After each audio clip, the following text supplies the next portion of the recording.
Feeling like I just hit lotería. Mami, let's vamos a tu Costa Rica. Vive la vida. Oh, you ain't heard words, 6, 7 figures. Feeling like I just hit the lotería. Bust down, shawty wanna bust it down. Shawty moving like you just hit lotería. Living lush now, I just spent a couple thousand. Feeling like I just hit the lotería. My pocket's feeling tight from all these bands, you feel me? I pity these. I fill them with dirt and I leave them a rose. I pick up a petal, a leaf in a leaf. Do you love me now? I guess you better go. I got a new pockets, it's lining no door. The hand it goes deep, but it's only for bros. If you walk a line, keep it 10 toes. If a centimeter cross, then you get let go. Let the beat go bang like a Kurt Cobain. If you know my God, I better know my name. If you rep dream team, put the ink on gang. If you're still out east, do the same thing. Dang, mami, que tú quieres? I know that I'm looking sexy. Mundo lotería, now they young, I stay in flex. Lotería. Mami, let's vamos a tu Costa Rica. Vive la vida. Oh, you ain't heard words, 6, 7 figures. Feeling like I just hit the lotería. Bust down, shawty wanna bust it down. Shawty moving like you just hit lotería. Living lush now, I just spent a couple thousand. Feeling like I just hit the lotería.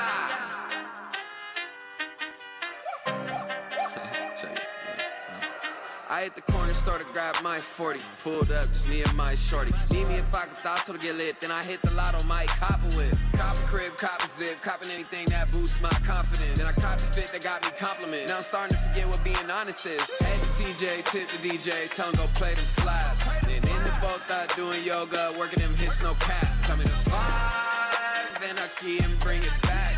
Took another tour around the feeling like I just hit lotería. Mami, let's vamos a tu Costa Rica. Vive la vida. Oh, you ain't heard words, 6, 7 figures.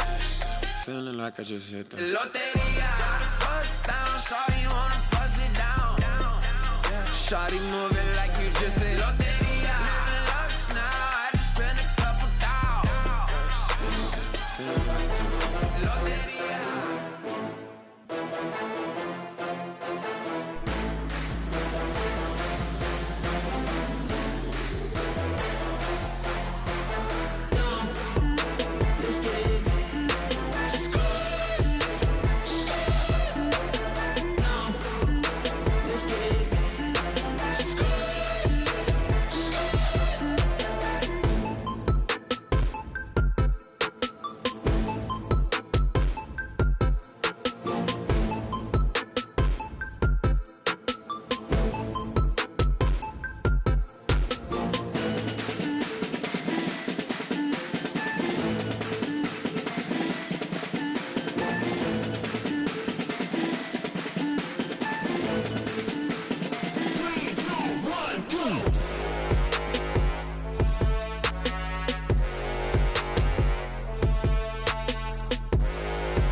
My price went up, you can't afford me.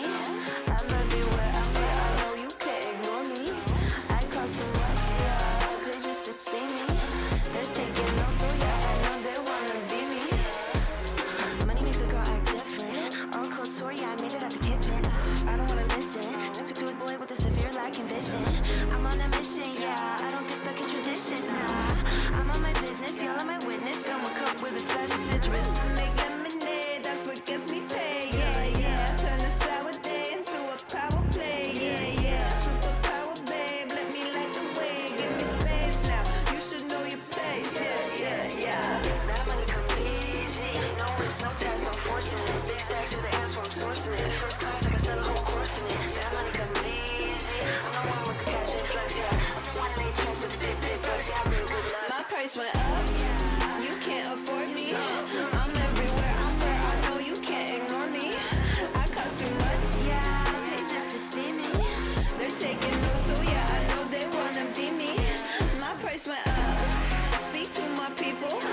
Yes, there's a fee to see me, oh, I'm way too regal. Just look, don't touch, stay off my aura. Oh, I know when the energy, they all need more of. Upgrade, made an upgrade. I get paid more, cause I win the race. No shade, but you ain't even place. Upgrade, yeah, made an upgrade. Upgrade, made an upgrade. No fake, yeah, I did an upgrade. You could try, but it won't be the same. I'm a winning why I put it on my name. That money comes easy, no risk, no tax, no forcing it. Big stacks of the ass or sourcing it. First class, I got so whole course in it. That money comes easy. I'm the one with the cash influx, yeah. I'm the one they trust with the big bucks, yeah. I bring good luck. My price went up. You can't afford me. I'm everywhere. I'm where I know you can't ignore me. I cost too much, yeah. Pay just to see me. They're taking notes, oh yeah. I know they wanna be me. My price went up. Speak to my people. Yes, there's a fee to see me. Oh, I'm way too regal. Just look, don't touch. Stay off my aura. Oh, I know when the energy, they all need more of, yeah.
I'm coming back with a new rap.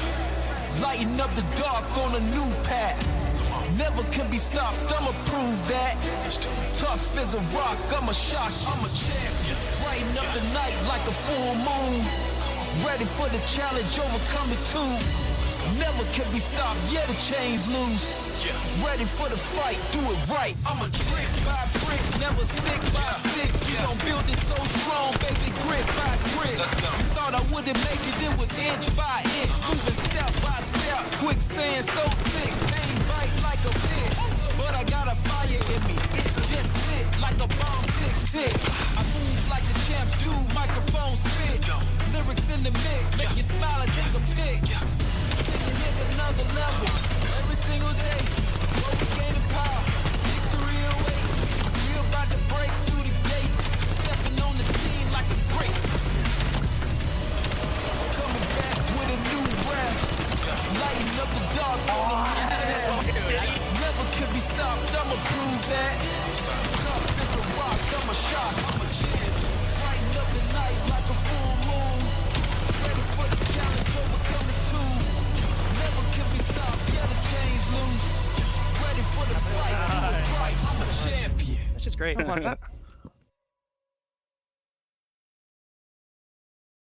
I'm not gonna lie, you should see it, bro. It looks like I've been playing the map for 3 years. I swear to God. I get to the I'll ball. show you later. There's some new plant tech. Is there? There's new plant tech. It's insane. It's actually, I thought I had the flow. I thought, bro. Brandon, there's a way to throw all your attacks while planting the bomb. No. I'm not believing that. Brandon, this guy's I know how, like, whenever way. The LA Thieves are your minor one champions. Trophy seconds now. Extra time to save it all for 0-4. 0-4. The kill's good. 0-4. Run it home. Oh, he's in. Oh my God. From down 4. Makes it a 1v1. Oh my God. This is it to force sudden death. I can't look at this guy's player cam, bro. What am I looking at, man? Oh my God, he actually does have the propeller on top. Ah, yeah, no, he's trolling. He's fucking trolling, bro. He's trolling. That should tell you everything you need to know about this series. He's wearing a circus hat. Yeah, I mean, bro, that just hurts even more. Like, you look at the rebroad, you're like, oh, yo, we just it so hard. Then you see Ernie. We could have did that, and he's just trolling, bro. Like, oh, man. Full-on cloud mode. That was the LA Thieves, our Minor 1 champion, celebrating before the match even began. Welcome in, everybody. It's Mike alongside Nameless and Rosalie, and the Thieves continue to impress. They made yesterday look easy, but today we might have a 40-map day. 20-map day is the max we can hit there, Ali. I blew your mind there for a second. But I was trying to do it in my own head. We got a lot of close games, right? Could we see more search and destroys? Absolutely. I mean, I looked into today and was like, our whole weekend, the 2 good matches that we have are literally today. So definitely strap in. Let's take a look here at our standings, Nameless, and call out the surprises because we are just 2 weeks away from Atlanta, Major 3 around the corner. Yeah, I would say a pretty big surprise to see Carolina sitting down there at 0-3, you know, especially after the performance a lot of people watched yesterday. Maybe they missed the first couple weeks. Carolina played good versus FaZe, but hey, it doesn't matter. You got to get the results. They need some wins because they're also in 9th in our overall. But then the other team there, Riyadh Falcons, a team that was, what, top 4 in our last splits standings, they're now 0-2, so they need wins desperately. 0-2 for Falcons, 0-2 for G2, Cloud9. Of course, Boston still winless. Let's take a look, though, at some of the players that we think are climbing up the rankings. Our stocks up section here, Allie, and you get to go first. Which player do you think has their stock up? I think the player with the biggest stock up right now for me is Lurks, for sure. I think given the situation that he is in as well, with going back all the way to the beginning of this season, Carolina wasn't a team really to watch out for. They weren't really in any conversations. Lurks, he was a rookie, of course, being brought up, so there wasn't a lot of information on him. And just throughout the entirety of our season so far, with the new metas, the new maps, and even having roster changes on Carolina Royal Ravens, the one thing that has been consistent is Lurks. If anything, he's been getting better, and it's so unfortunate because you bring up the Rookie of the Year conversation, and because of the supporting cast, he is technically not a leader in this category. If they were finding more success, they're closer to Miami Heretics in standings, maybe it'd be more of a battle, but I just think he has brought so much to this team and so much light, and there are so many series where I can just be like, wow, Lurks' point of view looked insane in this series, despite his teammates not doing the same. Unable to get the win yesterday, drops his stock a little bit, but I think he's definitely still in the running for Rookie of the Year. Nameless, who do you got your stock up on? Yeah, I agree. Lurks is a monster. He's going to have a ton of interest. I would go with a BZ for my stock up. I mean, the start of this year was not pretty for the LA Thieves, and certainly not for a BZ. A lot of us questioning if he was still the cracked out SMG. Would he keep the sub out in his hands? Well, he was pulling the arrow a lot until the meta changed and the NPC became the SMG. And he said, you know, I'm just a player who likes to get up in people's faces. And I wasn't able to do that with the Dravic. Now I have a gun that I have an advantage. I can close the distance, and his numbers are up across the board. They won the minor. He was lighting it up. I think he went on an 8 streak in one of the search and destroys, a 1.07 in respawn. BZ's back where he was, just an absolute dynamic SMG player who could take over games. And I think with those numbers, it really does make the case of like we're moving into a much more traditional AR SMG meta that maybe we haven't seen in the past couple of years. BZ is a great example of that, because even when we interviewed him, like Ant said, he was like, I just want to play my role. I just want to be an SMG, and it feels like now he's able to do that. It looks like he found his confidence again as well. BZ stock is definitely up, but a young man that I was not high on at the start of the year, Trakes, has the highest stock, in my opinion, right now. If you're looking at the star coming out of South America, he fits in amongst 3 Spaniards, and there's no issues. In fact, if you give him an NPC, he goes from a 7 to a 10 in my book. The way he's been playing recently, if you watched him in the minor. He had takeover moments, multi-kill after multi-kill. The Drovic made people with mediocre aim better. People with insane aim, though, can shine in this NPC meta. I think Trace is a perfect example of that. I love to see a rookie playing this aggressive against the best players in the league without a thought in his mind, never a second doubt. He's going to be the first one in. Yeah, and you can't point out any obvious weakness in his game. He seems like he's very easy to play with. Everybody's trying to get on his page is what I felt like when I've been watching them recently. Trake's a monster in all 3 game modes. And when you think about his situation as well, I mean, he was supposed to replace Real and fill those shoes, where last year, I mean, those are some big shoes to fill. It was their main slayer, their main engagement maker. So it was like, is Trake's going to be able to hang? And he absolutely can. And in fact, maybe even do better. Yeah, Real, the 5th man on the bench. Unfortunately, I don't think you're seeing any starting time soon. Let's take a look, though, at players that we have our stock down on. And unfortunately, I have to go first with this pick, a guy that I used to love when we went to his screen, our Major 1 champion, the star stud. When you saw this man, Sib was ready to take on anybody in S&D. He had one of the best snipers in the game and the most confidence behind that big stick. Today, though, he's dropping some bombs. The numbers aren't pretty. When we go to his screen, I'm bored. I want to go somewhere else. Listen, Chris, slide back a little bit so everybody can see. Listen, on the left side of the screen, that's Dante. The right side is Nonchalante. Dante Nonchalante. He just hasn't been playing that well, and we know what he has in him. I mean, yeah, his stock's definitely down. I like this pick, Chris. 1.13 of 0.78. You can look down across the board and search and destroy, like, just hasn't been the same player. So he has to get back to being Dante. Also, my stock was super high preseason when they first signed this guy. So the fact that he hasn't had a clutch yet. I just want to say something for Alios. I want no part of this. We gave you guys the fair warning before the split began. They had all the hardest matches, and they were already ass. You're taking shots at Afro, bro? So I'm going to lay out my game 3 king? All right. All right, just let me know. 2 truths can be true at once. This can be harsh, but it also can be a fact. The only reason I went for Afro, 1, he's not a rookie. Afro has been here before. He has been in the league before. And typically when you take a mid-tier team like Boston Breach and you bring in a guy from Challengers that's slamming, the hope is this is the final little push we just need to get over the line. You have Nasty. Nasty's been doing great. He's able to put 15 up in S&D. You brought in Spart. Spart did good and overloaded in the respawns. Purge had his moments, but if you want to be recency bias, go back to the most recent series. He was the best player on the team in that one. What did Afro give us? A 1 in Search and Destroy, a 1 in 7 specifically.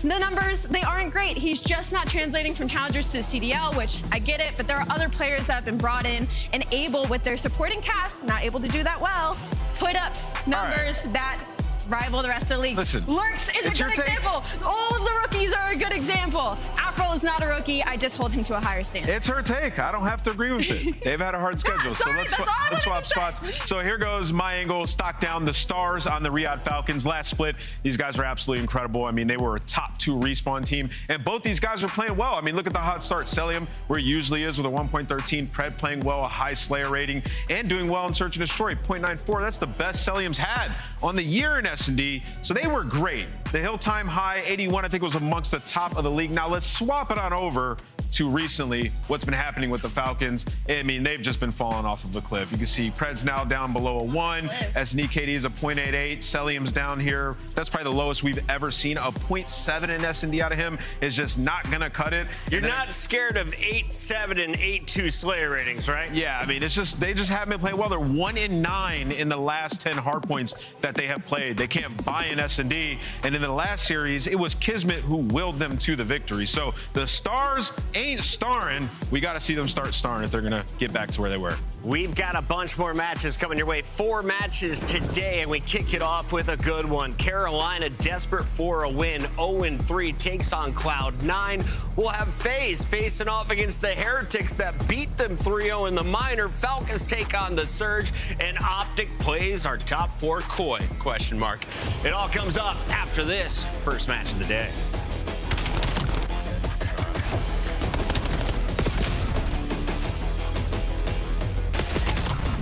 Good try. Wasn't with you. Oh, you're good. You don't even trim.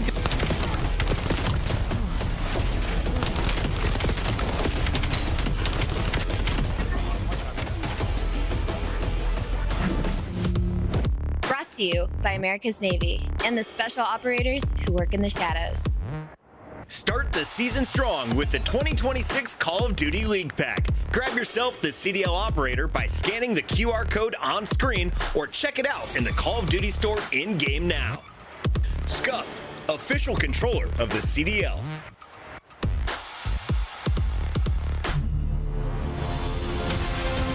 Let's find out who's built for the big save. The Heretics ready to dive in. Thanks, Tim. Four and Snoopy. Come on, once more.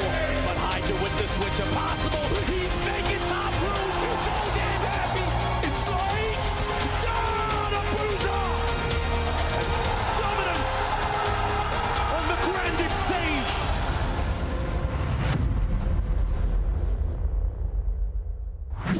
Carolina looks like they're playing some of their best Call of Duty of the season yesterday, but in their previous meeting, it took them 4 games to beat Cloud9. It's 2 bottom 4 squads, both looking for a fight to get into COD Champs, and you got to get 10 points right now. This is an easy win, in theory, for both teams. So let's start here with our squads. Carolina looking pretty fantastic against FaZe. They go up against a round 11. On the other side for New York, it's been fast series, and unfortunately, it's been fast series where they've had it in their control at times. Allie, what's been the woes of Cloud9? I think some of the things that was the most painful, and as we go back and watch some of them, is their overload. I mean, it's just so unfortunate. There's so many times where they've been in prime opportunities across respawns in general where they just haven't been able to close it out, but they are unfortunately on Zuma Loot 4-23 record in their series map set. Dude, he's just catching strays. Come on, Tomasi, it lives on forever. I never thought I'd see that number again, Ant. That's ridiculous. Yeah, it's impressive, man. Listen, they're in great company. They've, honestly, the chokes have been impressive out of Cloud9 in the overload. Impressive is the word I would use. Honestly, you know, for these guys, though, honestly, this is a kind of a good matchup for them. They're playing against Carolina, who cannot buy a search and destroy, and this is their best game mode. Does Carolina play up or down to their competition? That was a comment I saw in the chat. Yeah, I mean, I guess they can at times, but I generally think their problems are pretty consistent. Just consistently not winning S&D at this point. So until they figure that out, I don't know what to think about that. On the other side for Cloud9, S&D is your strength if there is one. If you look at this Carolina roster, though, Lurks was on your stock up segment, Allie. Exceed was on my player to watch, potentially a boot watch, according to the chat.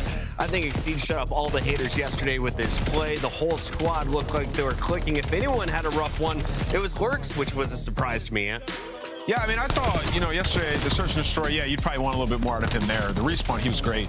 But I don't even think it's an individual player thing. When I watch them play S&D, they'll start the round out great, get themselves into a great position, and then, like, the next job they need to do, they just throw away. Like, whether it's all grouping up on the map first phase and trying to bang out junk without having anybody lurk mid or take space trains, like, they just need a little bit more variety mid-round in S&D, and they'd be fantastic because they have playmakers. You got to put those playmakers in position to succeed. So I think we'll see that today. Allie, you like Carolina in this series, I assume. Tell me about the maps and modes, though. Who has the edge? Well, as I looked, I haven't seen them yet. All right, well, Colossus, listen. We like it now. For the second time. We did not go 0-10. So if you're Carolina Ravens, me seeing Colossus in this series definitely screams more confidence on it. So I love that for them. I like Raid for them. I think it's giving them a lot more opportunity on the map. I think it's going to give Exceed a lot more opportunity on the map. And then the dens work out great for them. So for Carolina Ravens, I love this map set. And can you score 4 times in 2 minutes on Den? Yeah, I mean, I don't see why you can't. Okay. Wondering, Cloud9, if you're up 5-1, don't feel secure yet. Yeah, I think, the Den, honestly, I was... Until it says game over. Yeah, I was pretty impressed with their Den overload yesterday. Right. I mean, they choked it, but I thought it was good. I think they win this series 3-0. I think Carolina come out and fry. You got Carolina 3-0, Allie. Where are you leaning in the series? How many maps for your scuff pick 'em? And that's crazy. I'm going Cloud9. Sorry. Put it on there. Put it on. She said it again. No. She said it again. Make it real. Ant is not what, make it one real. behind? Not make it real. I'm going Carolina in a 3-1. She's going Carolina. Ant's going Carolina. I'm going to ride with the family here. And the fans are also feeling Lurks. It's going to have a great day. It's time to shine with your Carolinas casters. or Falcons? It's Miles. Ross. What sound does a raven make? All right. Oh, that's actually a good one. Yeah, that's a raven. It's a bird. It's just a bird. What's the difference between a crow and a raven? That's a much better question. Right, folks. A tough one for the Ravens yesterday. Game 5 loss. Chance, don't think about it. Don't think about it. Don't think about it. Don't think about it. I was going to ask you, why is this match so important for the Ravens against Cena? Well, many reasons. For one, they're in the 9th seed overall. Only top 8 make it to champ. So if you're thinking long term, these are CDL points that you absolutely have to collect if you're Carolina.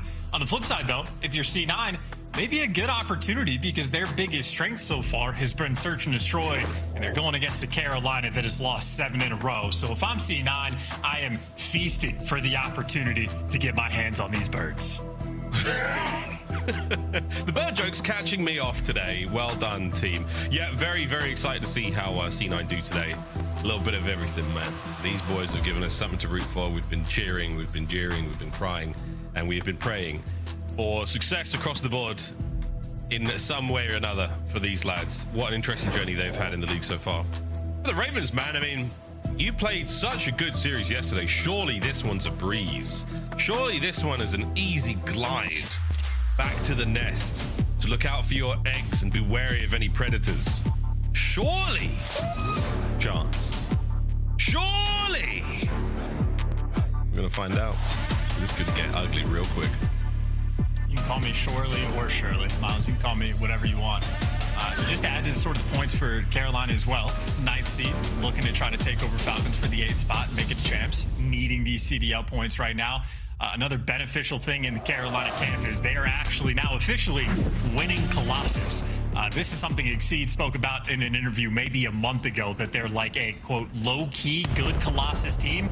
They had like an 0-9, 0-10 record. Well, they're able to beat FaZe on it yesterday. So maybe now on this map, Carolina can bring the goods. That's a big maybe for me.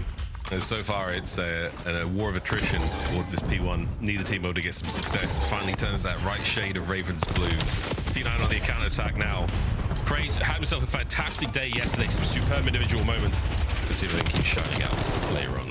Looking towards that P2. Lower end side of the map so far. Ravens, again, a lot of good kills. Not a huge amount of time, but it's going to be the change.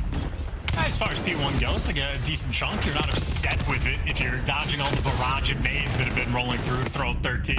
Well, not too shabby, but C9 gonna fight right back and, well, maybe lose the spawns. Craze given a gift, but I don't think he reads it at all. Is now standing in between these C9 players, and it's looking like C9 is gonna get overwhelmed. So there you go, Craze capitalizing on the spawn opportunity. Yeah, both teams are trading hard points, trading kills in a will-level heavyweight, but now the time is starting to get out of control. C9 looking to get on towards it. There we go. Nezra finding himself one. Hyde takes care of the barrel business, and Nezra has pushed the back spawn, cuts the Ravens to pieces, and secures it. Yeah, Nezra's been a fun watch, too, for the C9 team. So a 3 spree, you got to keep it in the back of your mind. And, well, maybe shouldn't have gassed him up a little too soon. Not the best nade work I've ever seen, but maybe unfortunate circumstances. And, well, the unfortunate circumstances will continue. Carolina, that is an instant re-break. Maybe both teams struggling to collect time. I'm excited to see how the trophies play out in this matchup, because, lordy, have we seen some explosions so far, friendly and otherwise. Well, P2 looking good for the Royal Ravens. They have got themselves a ton of that. 45 and climbing, looking towards New as well. Fire and Craze get theirs, and Exceed has already moved himself over towards New time. Will he read the pinch here from C9? That right-hand side flank, that's where they're coming from. Lurks is on it. Can he get there in time? Yes, he can. Looking good for the Ravens here on P3. Yeah, but Nedger gonna get overwhelmed. Lurks makes the impact on the pinch, stays alive, lets his teammates get to work, and now for Carolina, it's just about counting to 4. You have an Ocus behind you, and for the moment, no arrows have turned. Not yet. There you go. Pinch is good. Ocus, is he able to strike? Sure is. Now a war of one front. Last minute pinch taken care of. This is the cleanup, and that is great work. Fire gets his 6th in a row, gets himself a Hellstorm, and the rest of the boys hold on. Another superb wave dealt with there as the Ravens continue to hold P3. Yeah, you give C9 such a big gift there on the pinch, but just slow to capitalize on it. So maybe the reindeer on Santa's sleigh. Not in their best work here. No gifts being distributed too quickly, and the gifts are not going to continue that P4 rotation for C9. Looking tough. Craze on a 4 spree already in the back. And no gifts doesn't necessarily mean that you're on the naughty list. Santa might just not be there yet. Looking towards our new hardpoint. C9 finally on time early. Uh-oh, that's a problem. Hellstorm's going to certainly soften them up, as they have been battered and bruised so far here on Colossus. Will they survive this Hellstorm? They have flown on the inside of what was out of time and right into the fight, and they're cleaning house right now. What do you know, Ravens? Is this a blunder? Let's go through listening and find out. P2, encourage me. Going back to you. That on my time. Encourage, one shot, guys. Single live, guys. We're spawning here. I spawn here. Spawn in the back still. Runs in the back still. Yeah, back out. Nedra, one shot out. Literally one shot. You one shot. You're in stun. They're all gonna be. Yeah, I spawned out. We spawned. I think one might be. Front encourage. When they spawn back yellow. Spawn back yellow. Urge. Yellow, Nedra, one shot in yellow. I need to I'm holding outer Ocus, absolute. I heard the right. Statue that. I need one all time. Tell me. Old encourage, let's go. I got a trophy on us, Logan. You're good. I'm backing up the wall. Back up the blue. I'll get it. Play soft. I'm gonna pick yellow, okay? Oh, one assess. That's scam. One is P4, I died. 2P4. Time, Ocus, one shot. Ocus dead. They're gonna be all stacked. Coming up on me, one shot. They're all gonna be dead. Our side. Nice, four. They're spawning blue. I'm out P2. I'm the pitch, I got it. Close blue, nated it. I'm needing your blue steps. He's on the blue. Tell me P2, guys. There's 2P2. Yeah, one's front of me. I got nated. Outer statue. One shot statue. We got the polar statue. Weak on time, encourage. Push out P4, hide. I'm at the quarter. I need one. He's in the yellow. He went back P4. Back P4, guys. Play P4 done. I'm going tunnel. They have a trophy time. Statue. I want to set the statue on me. Extra trophy. Slide there. Let's dive encourage. I got stuck. Watch that statue. No, you got me. They're gonna do. Listen, I'm taking the left route. I'm doubling with you. Yep. One in the front. I got needed off hold. You do. Kill himself. Take it again. Yeah. I need back blue. I got through. Second set honest chance and ultimately a good listening.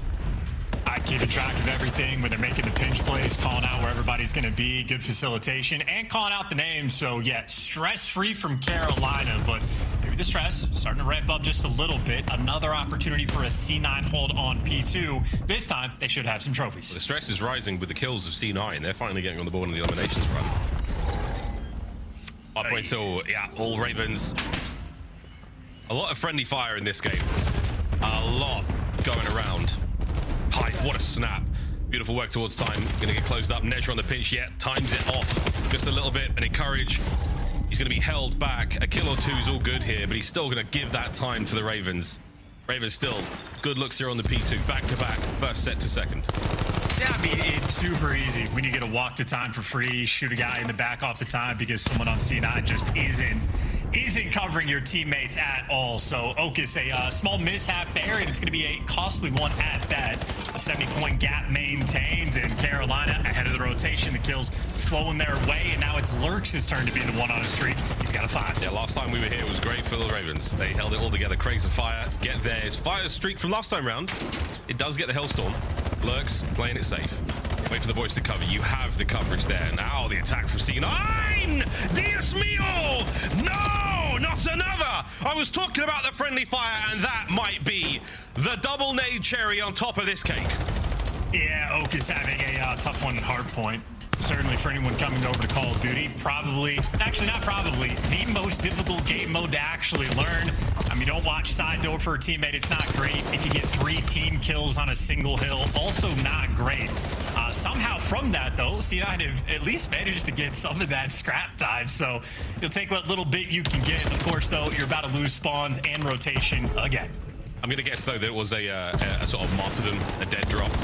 That's where I'm going with this one. Nedra can't hold the back for long. We'll see the attack towards new time once again. The Ravens have broken it wide open. 4 spree right now from Exceed, a 2 for Fire, and 100 points separating C9 from the Ravens.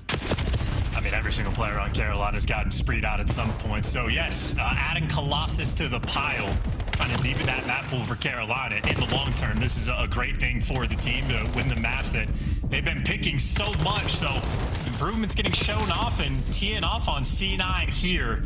Of course, though, Cloud9 are in the midst of a, I believe, 17 hardpoint loss spree. So, this is just expectations being delivered. Yeah, history being made. Wicked work, Lurks. 31 and 17, leading the lobby. Hellstorm in the back pocket as well.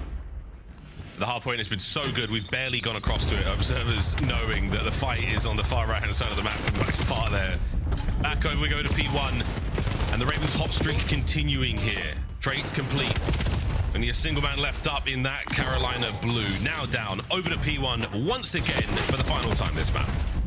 Yeah, and all things considered for Carolina, like they've had the issues where they're out slaying on this map and still producing nail-biter games. This is what the score line should look like when you're out slaying by this much. And when gunfights are being won like that, everything going well for Carolina, including, of course, the help that C9 has given them on quite a few hills. Unfortunate team kills, yeah, that's very, very easy to do. Difficult to do so consistently, but unfortunate there nonetheless. C9 should be down and out here as the Ravens still marching their way through Colossus. Not over yet. Lurk still dancing. P1, not an easy hard point to get a lot of time on, as the dance was good, but it is now complete. The final steps will be making our way towards P2. Are we looking to win it here? Yes, we are, Ravens. They're digging in. The claws are on it. Contested from C9 for the final few seconds, and it might be enough to force us to that P2, where, in theory, C9 have just been given a little gift. There you go, boys. A hold for now. Yeah, if they're going to dodge the 100-point club, I was getting ready to cue up the AI song in my head, but instead, they've absolved themselves of their fate. They will potentially survive to another hill, even. Hellstorm didn't work out for Carolina on a P4. Will try their hand at a P2 as Exceed, looking to get those spawns, and it looks like he's going to deliver. Here we go. Through the side door to Okus. Yes, 2. Lovely stuff, and the hold is good. Okus for 3. Holding time. C9. When we asked for it to be perfect, this is what you get. What a P2 this has been from them. All right, calm down. 15 seconds left. They're going to have to stave off pressure over and over and over again. And there's the team kill we're looking for. Knew it was going to come through at some point. And it looks like it honestly might not be enough, but if you're looking at the mini-map, Fire set up ahead on rotation. Doesn't even have to win the gunfights, just has to play keep away against Carolina. Finally, going to close out map number 1. Sigh of relief for the boys of the Carolina Royal Ravens as they finally seize the 250 cross their screen. Victory in map number 1, what they would have expected there going into the respawn, and with damn good reason. They've been solid at it so far. A strong rep and a good bit of work on Colossus finally shown after the victory against FaZe. Are they a Colossus team? We need more data for that one, that's for sure. Map number 1 in the books.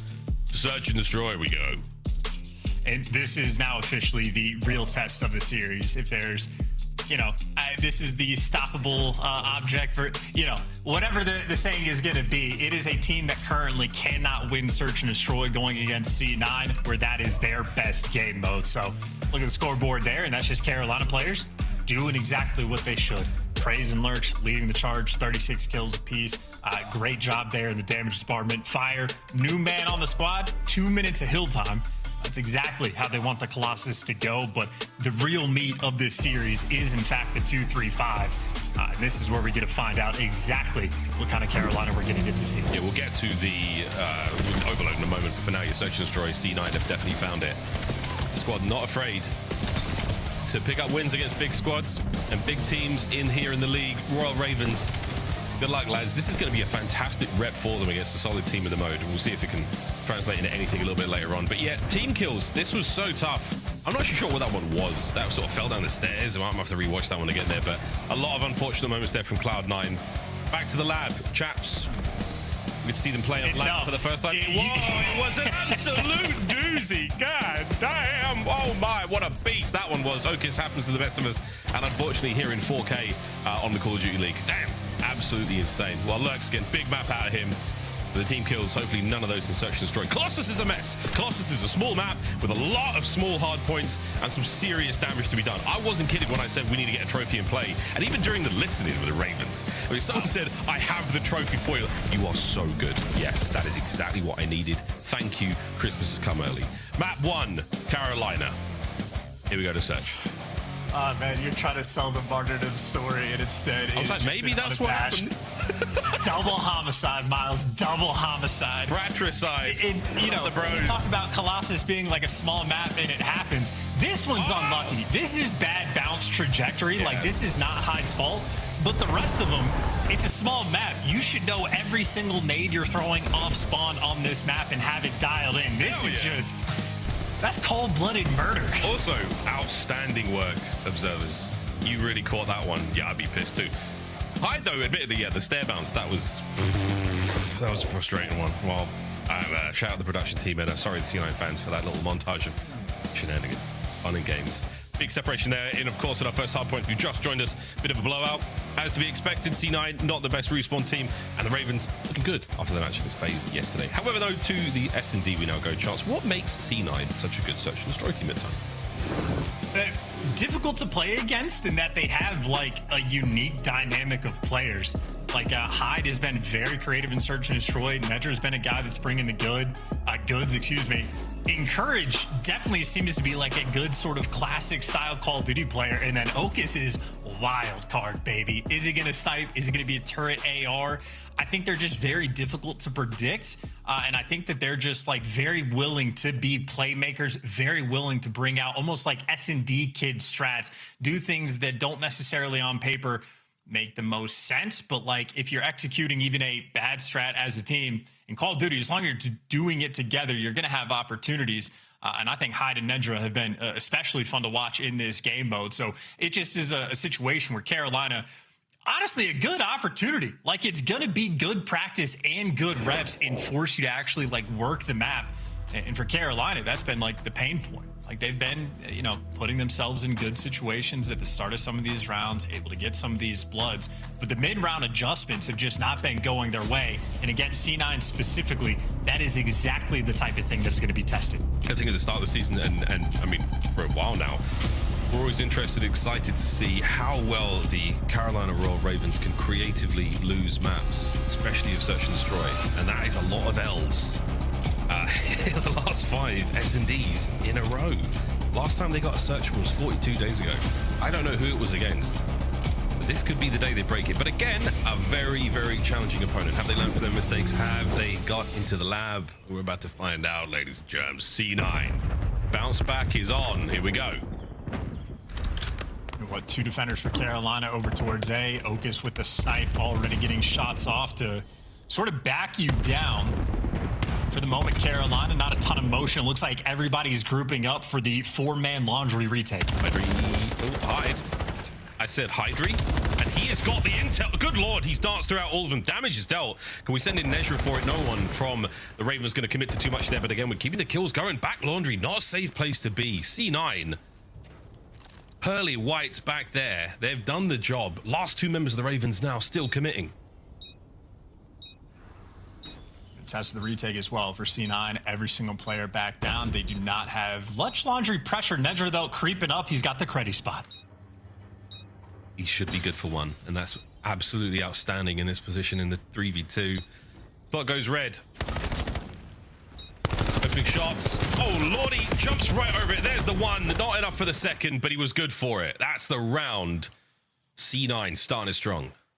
And to highlight the point, sending Hyde in where he gets a couple tags on a player back laundry to then just full psycho sliding in between 4 people to finish off a kill. That is a situation of, on paper, maybe not the best play, but if you're not completely dialed in, you can get punished for that type of thing. So you know, I'd walk away from that situation, get the man advantage. And I think that credit spot specifically, both Kismet and Xnid used it together. I think the Falcons the first team to show it off. I think Paris have picked it up and added that to their bag of tricks as well. And C9 showing off the same thing, and Ravens not prepared. Ravens once again together, as you said, Chance.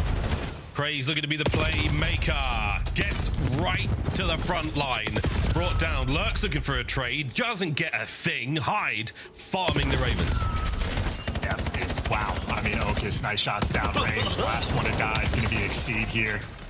Gets one before he falls, but just a clean and comfortable round there for C9. And Carolina, I mean, what's the strat there? Oh my God, that's a red dot. Let me go hunt that bad boy down. And while we're chasing red dots, Hyde is just picking up freebie kills left and right. And I can't even gas up C9 for that. That is just easy teamwork rolling through. Carolina offering us nothing. Pretty free round. No mid-map love whatsoever shown there by the Ravens. Typically when we see, you know, a player take space, it's usually in mid. And you get the options for the boys. You're that sort of first point of reconnaissance. Everyone else plays around that. This time, look at the spread. 3-1 here from the Ravens. We've got another super aggressive round. The boys are out. And that's the problem. Encourage, perfect pre-fire. Hyde is now lined up his kill of the round. 4-2. And another extremely decisive attack from C9 New York. Yeah, Carolina getting picked apart as well. Crazy, or either Crazy or Lurks, whoever was laying down steps, just getting left to dry. No mid-map help. Now Encourage, well, darn the sniper rifles. Next player goes down. Teamwork non-existent. And clean shots from Encourage at the end. These boys may be buns at Hardpoint, but this search and destroy is as clean as you could possibly ask for. And the Ravens, I've seen nothing of note whatsoever. This looks like a 6-0. And, you know, for a team that has 7 S&D losses in a row, you'd think this, again, just an opportunity of a series. If you're not going to be stressed out in the hard points, if you know you have to work on S&D, I mean, be prepared for that on the day. That is the only thing you need to talk over. And, well, any conversations they had at least have not shown themselves in the first 3 rounds. But got to get 6 to win an S&D. Carolina, plenty of Call of Duty left to be played in this one. And they're going for the full map spread, playing for picks. Lurks. Good for 1. Hyde, fearless in his attack on the trade for his teammate. Encourage still on the force spree, yet to fall. Fire's got that route towards the backline, but Hyde has once again danced his way towards pillars. He's got out of trouble. And the 2-man hold here from the Ravens back in spawn, making sure that no one's, you know, getting anything done here, has bought them a lot of time for Hyde to flank them. Yeah, he's timed this perfectly as well. Through the front. Oakis timed nothing. But the Ravens are backed up. Here we go. Fight's on. This is not going to end the way you wanted it to. Encourage. Spree comes to a close. We're waiting now for Hyde to end the game. Pressure now forward as Oak is trying to buy the time. Will they turn at the right time? That's the question. And the Ravens have dipped yet again. 30 seconds to go. I try to solve that puzzle. Yeah, loses track. Didn't once turn to see if they were behind him, but now his arrows starting to make a couple moves. But in the meantime, he has in fact been juked. Bomb plant towards B, and the bomb planted for back laundry as well. Hyde approaching this with limited information. It does have his tactical to play with. We'll need it now. Exceed. Huge damage. A nearly impossible gunfight to win. Nearly. As Hyde holds his nerve. 30 seconds to play here. He is still very much in this. Back to the original position. Shoulders still being thrown by the Ravens. They're giving up nothing here. And this finally, a sign of life. But Hyde proving still to be a dominant force on the map. Makes the Ravens sweat for it. Yeah, and Ravens getting bailed out by just overwhelming Oka's pool steps. Sort of caught just a little bit lacking. Of course, I'd say this is a situation for Carolina where at the start of the round, it's Hyde working together with the teammate. They get first blooded. He trades it out, but then disappears. And Carolina lose track of him. Against the top-notch team, if Hyde gets away in that situation, gets behind you, back garage for a 3v3, a good team will beat you 10 out of 10 times in that situation. So just an example of Carolina not doing the best tracking for these mid-round adjustments. And Reader will move, finding all the kills towards the B-bomb site, wrap it back through spawn, back over towards A, get the plant. Good luck reading that one, but Hyde not to be deterred by a couple of nades. Same with the Courage. A-bomb site looks to be the site where we're going for, and we sure are, boys and girls. Planting on top of the trophy. Another button press to worry about, as now the sniper of Exceed. Can he find something there through columns, through the pillars? Reposition, counter-attack is on. One flank dealt with though. Fire's going to start the party. That great attempt now to Craze. He is in a hot spot now. Finds himself one. No good there. Trophy play is going to eliminate the smoke, and that's going to make things a bit awkward. Fire's flank is gone. Last man in Courage dead. 20 seconds, and we are 3-2. Ravens back in it. Yeah, shout out Craze. That is great work being done back laundry for the retake. He was able to collect 3 in the round, so that's getting a kill, staying alive, getting a kill, staying alive, and getting that 2-piece towards the end. You see the value of the trophy system, stopping that smoke diffuse from going through as well. So trophy nearly the MVP of this series. Either way, though, Carolina deliver. That is a 4-on-4 retake of that bomb site. I mean, a team that's so good at search and destroy, what do? You eliminate that teamwork factor. Don't let them trade. Don't let them do anything together. Craze, hit and run, stays alive. No Simpsons to be found here. It's a deep cut. And Exceed, yet to be super effective with the sniper rifle, but again, run out nearly every single round. Dope. No kill for Exceed yet again. Another first blood for C9. And Carolina and Search and Destroy not picking the bomb up off spawn. Freebie first blood, and already your team in a tough spot. Lurks swimming over to meet up with Nedra by Tiki. In awkwardness as well, I think they just jumped over each other, but hey, you'll take that. We got a 3v3. I got him. First blood, plant it. Let's go. No, dude, no first blood. Plant it. 3v3. Through steps, we're sending it C9. Courage pieing off the left-hand side of the bomb site. Nobody there. Oh, this could get weird. Another man dies in the pool. Firing Craze. Big flank out of Craze. Back-to-back rounds to tie it up. That Exceed is mind blown. Hey, what a joyous face he had after that round. Maybe watching his teammates successfully clutch up Craze. Once again, the final stamp in the round. 2 back-to-back ones where he's there for the 2-piece for the final call, and nice retake of middle of the map as well. I think Fire maybe with the nade got the information. Hey, there's 3 of them pull steps, and Craze eventually going to be able to sink that flank through. And I think the focal point of the round is probably, on the minimap, it looked like Nedra playing in Tiki jumped over Lurks as he was hopping up in it. So whatever awkwardness happened, Carolina capitalized. You get lucky to capitalize off of the mad moments like that here in the COD League. Oh, the Ravens, they have sensed that fear. They have sensed that weakness, and they are pushing the advantage across the map. They managed to catch Encourage. Smooth reposition here from Exceed. No good on the snipe yet. 2 and a miss. Is it enough to force C9 back to consider the A bomb site? Maybe. No, not enough. They have committed. Fire from Kyle gets his to the outside once again. C9, you are so against the wall here. Ravens pressing the advantage. Surely this is the round. A 3v1. Otis, show us what you're made of. Gunned to bed. Ravens take the lead with 3 straight. And that's a hellstorm coming in for Craze as well, as he is currently on an 8 spree. So 9 kills to his name, has the utility in the back pocket, and I mean, someone has to be able to step up for this Carolina squad and Search and Destroy. Craze trying to be that guy. Absolutely. 2 superb, strong rounds. Another good one here. Ravens knowing the initiative is theirs to take and absolutely taking it. You have put such a capable Search and Destroy squad on the back foot for 3 rounds now. You've overwhelmed them individually. Craze on an 8.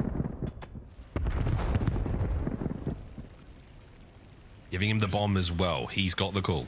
It's just, I mean, the setup on the minimap, this feels like a call in the hellstorm kind of round, but you don't want to do that with the bomb guy. So, yeah, there you go. Slow approach. Lurks leading the charge.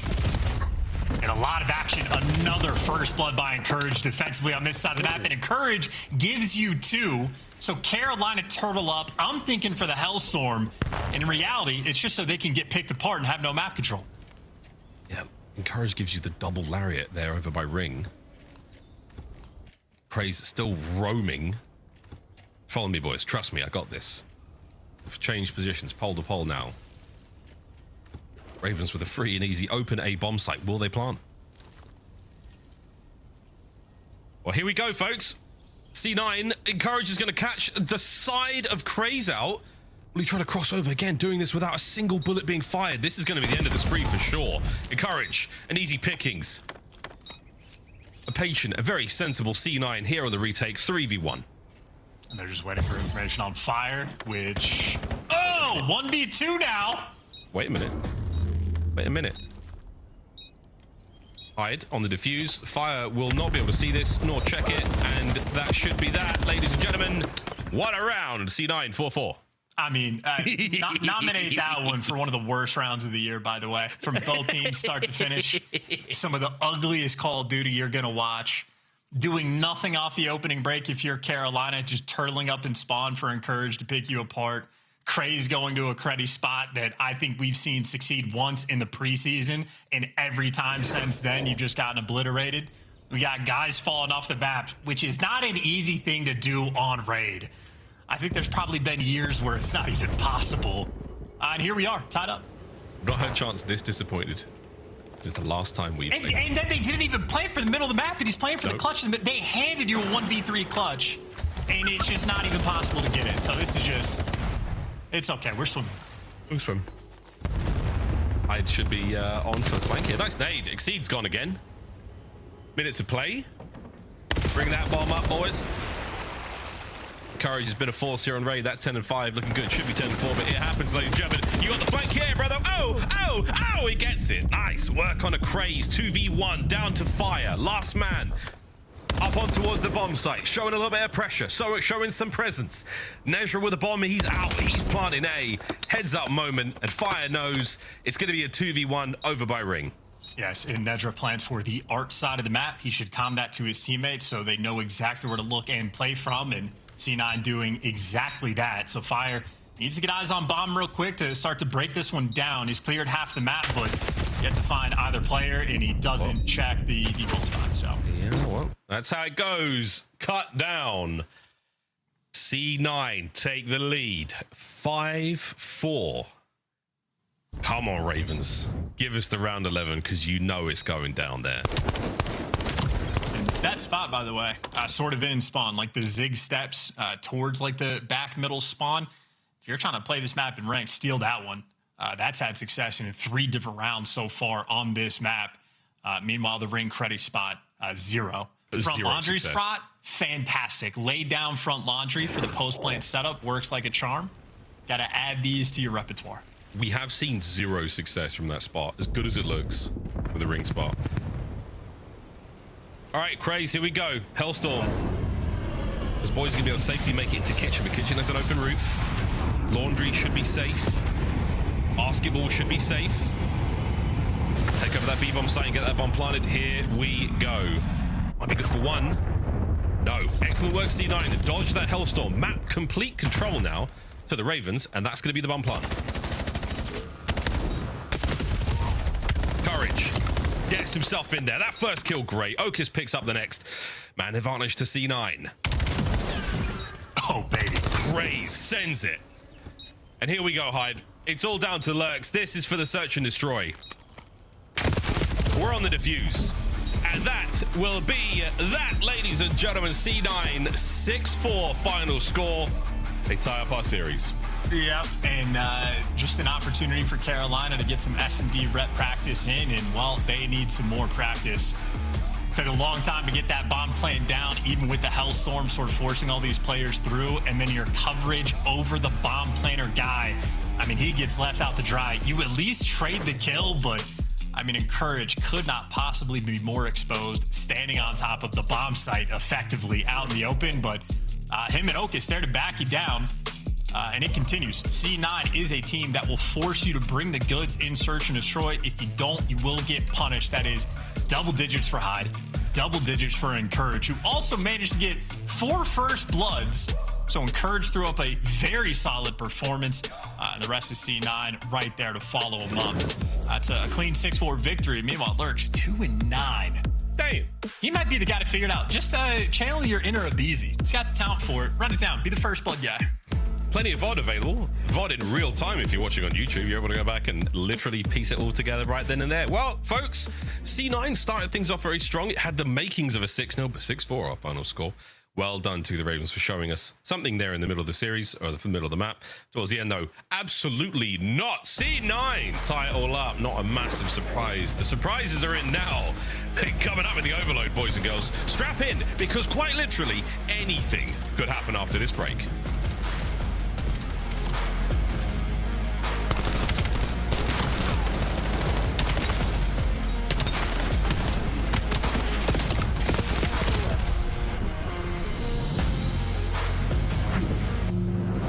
Monster Energy, the official energy drink of the CDL. COD Champs tickets are on sale now. Come see the best teams lock in for this season's grand finale in fabulous Las Vegas. All 4-day passes come with early venue access. Head to phasevegas.com or scan the QR code to get your tickets now. Look like the pros to play like the pros. The CDL team skins are available now. Scan the QR code or check out the in-game store now. Brought to you by America's Navy and the special operators who work in the shadows.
Wait, so they were hearing Faze and we were hearing G2? Good grenade. Oh, you just ice skated on him. Yo, that was a skateboard move right there.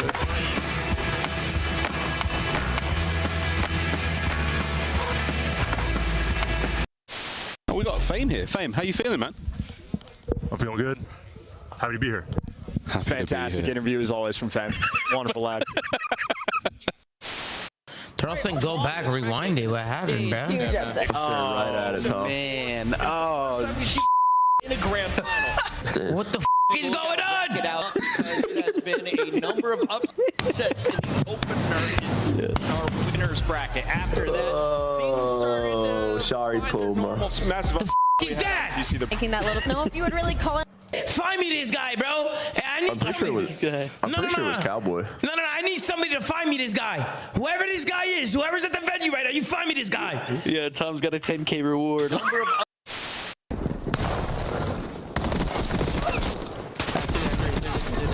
Got me. We have the overload device.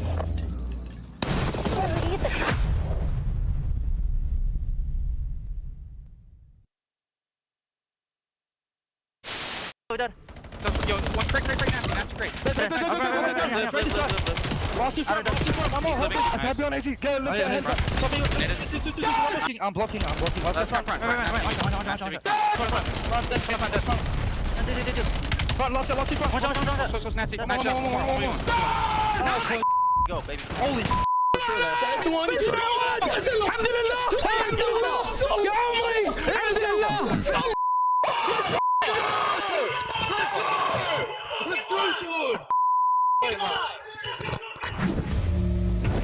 Welcome back, ladies and gentlemen, to the Call of Duty League. Our first match of the day here on this salacious Saturday. Yeah, we'll go with that today. C9 taking on the Ravens, and it is 1-1 after an absolute ding in the search and destroy. We go to Overload. Chance, what the hell will befall us in this map? Potentially the decider of the entire series. I mean, if you're in a situation where Carolina can't win a search, where C9 can't win a hardpoint, Overload is officially the deciding factor. And I know the respawns holistically have not been great for C9, but they have absolutely battled in this game mode. So this is a spicy one to watch.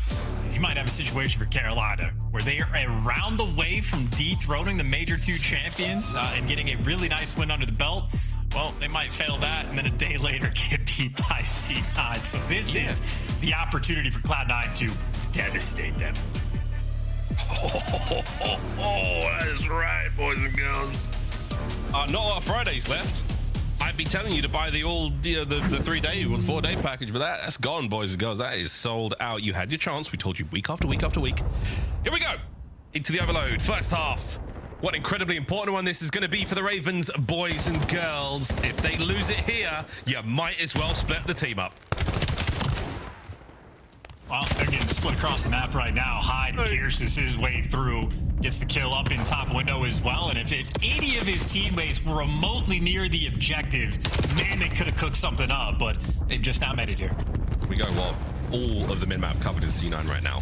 A little bit of, no, let me take it. Let me take it. No, you hang up. No. They're in lobby and they are pushing B. Cross over to the map now. Can we keep the kills up? An opportunity to be a problem. Great damage. Oh, what a save from Lurk. Succeed picks up the last man and the Ravens are clear for now. Yeah, zero flow. I mean, yeah, who's going to pick up the device? What direction we want to go? That took way too long to orchestrate. And Carolina there to break it down. Lurk's on a 3 spree as well. He's going on a distant pitch. Meanwhile, Hyde leading the charge on the defensive end.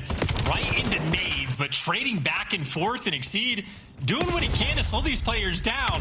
And a successful job at that. So Exceed putting in some serious work. Carolina staying active. Oh, one shout out for Lurks as well. He's on the Lurk.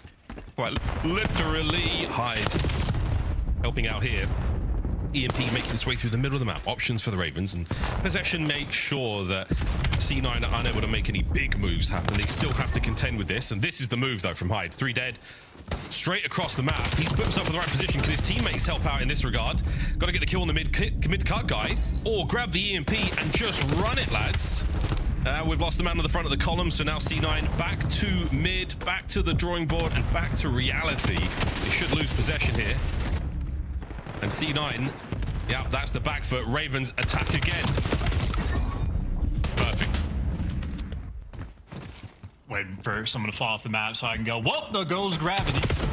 Continue to flow, but that's not going to happen. This has been a flowless map so far. Again, C9 really not on top of who should pick up the device. Finally, quick one. Okis grabs it, got the lead blocker. All 4 players here, and we immediately died in nades, but at least the right guy picked up the device this time. Nedra cooking, dancing. Great moves, nice work. That left stick flowing for sure. Able to sneak this across, nearly. Wow, what an attempt. Ravens once again, bottom side of the map. We're still going. So close yet so far. Nades continue to rain out, but so do the kills for C9. Another 3 in the feed. Hit the go button. Exceed should get traded out. It's 2 players in line. Okis, lead blocker with the pistol. Decent damage, but the beat down even better. So close, no cigar. Craze. Puts him in the dirt. Hide under the cover of smoke. Nothing. Team kill. Keeping it going. Nezra has to stay alive here. Nezra good for 2.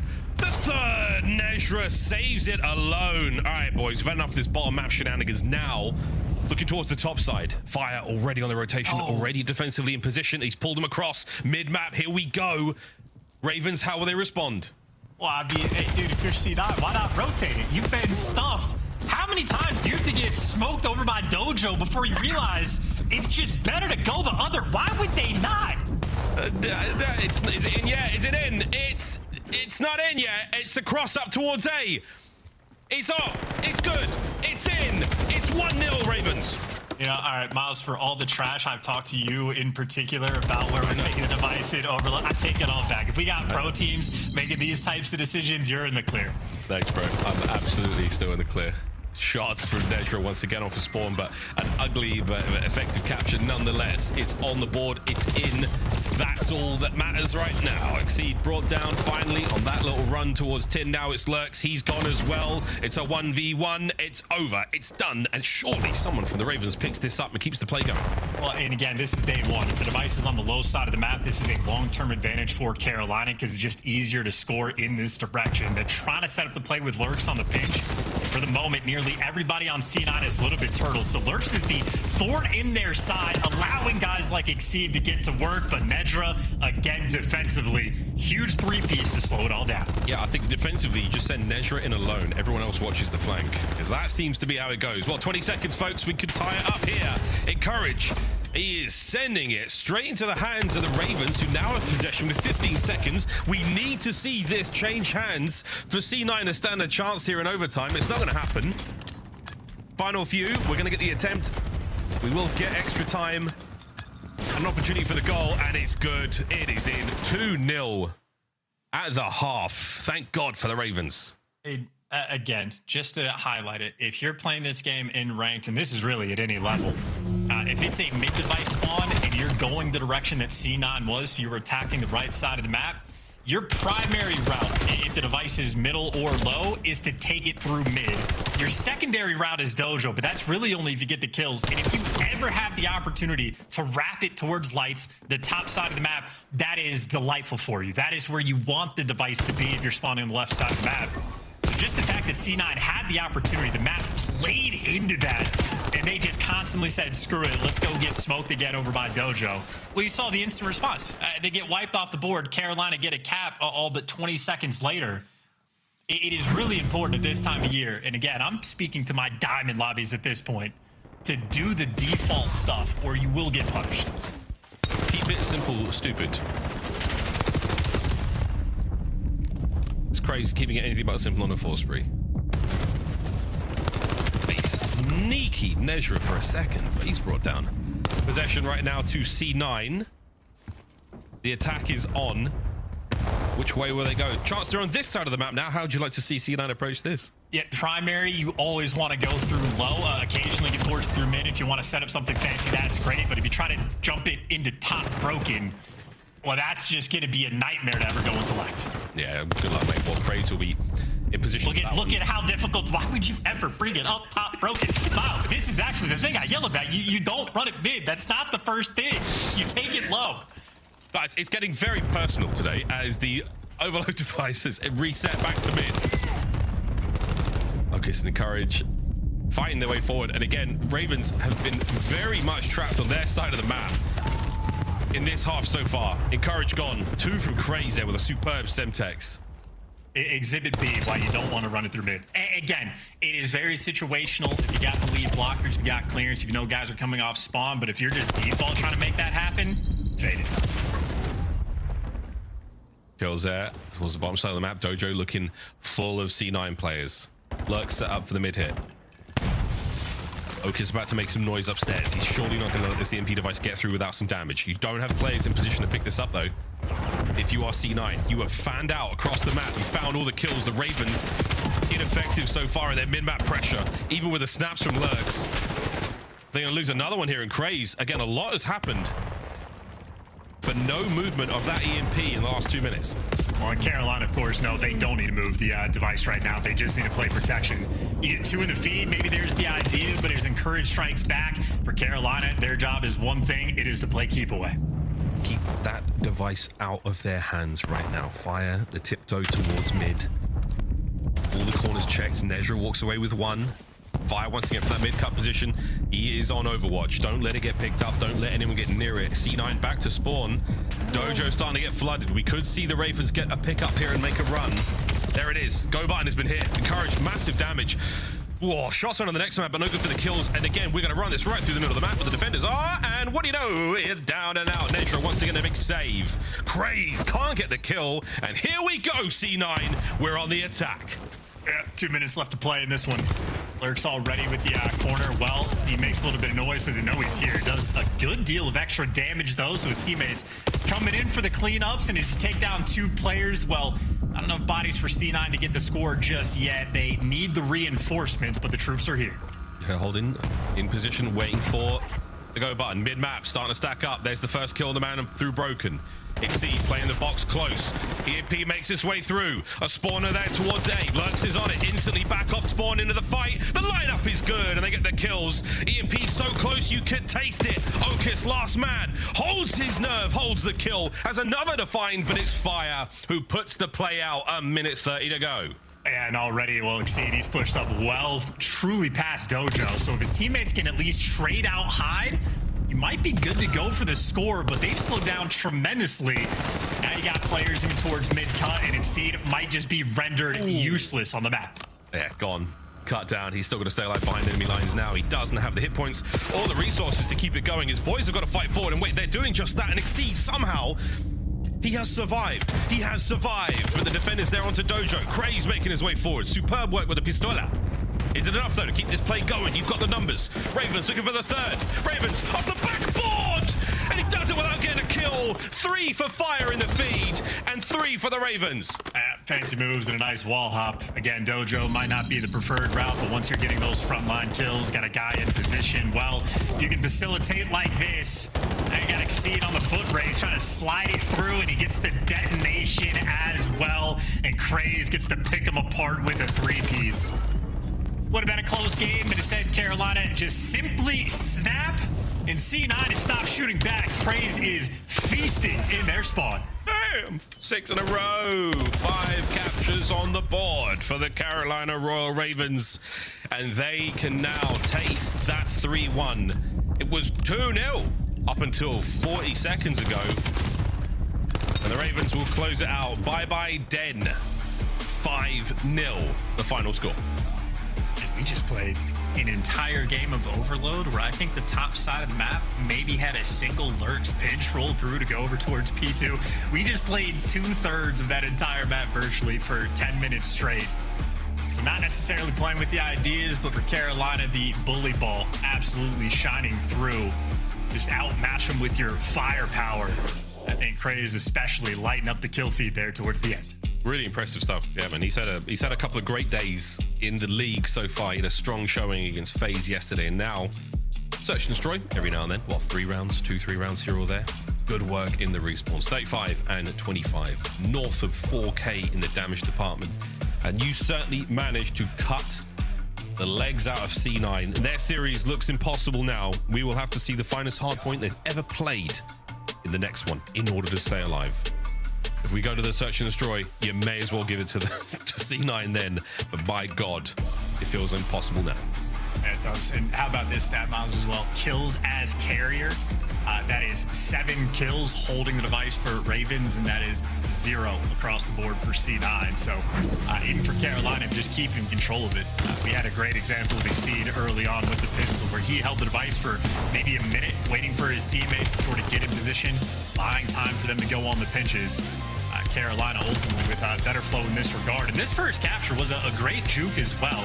A ton of pressure over towards the B zone, and just a quick little, Euro step. Nice little last-minute turn over towards A. So Carolina certainly playing with some decently high-level ideas. I think C9 just ultimately not enough firepower to handle it. If you don't get the kills, it doesn't matter how good your strats are. If you're dead, it's over. Endless kills in the second half, especially C9. They managed to burn the clock as much as possible. Here we go, with a minute left in the game, a minute to play. We really do see them explode over the top. That one from Craze, I mean, he doesn't have to get a kill. Fire finds them. And then Craze, yeah, the farm was on, mate. Top side of the map spawn there for the next device, and he is just ripping them up in spawn.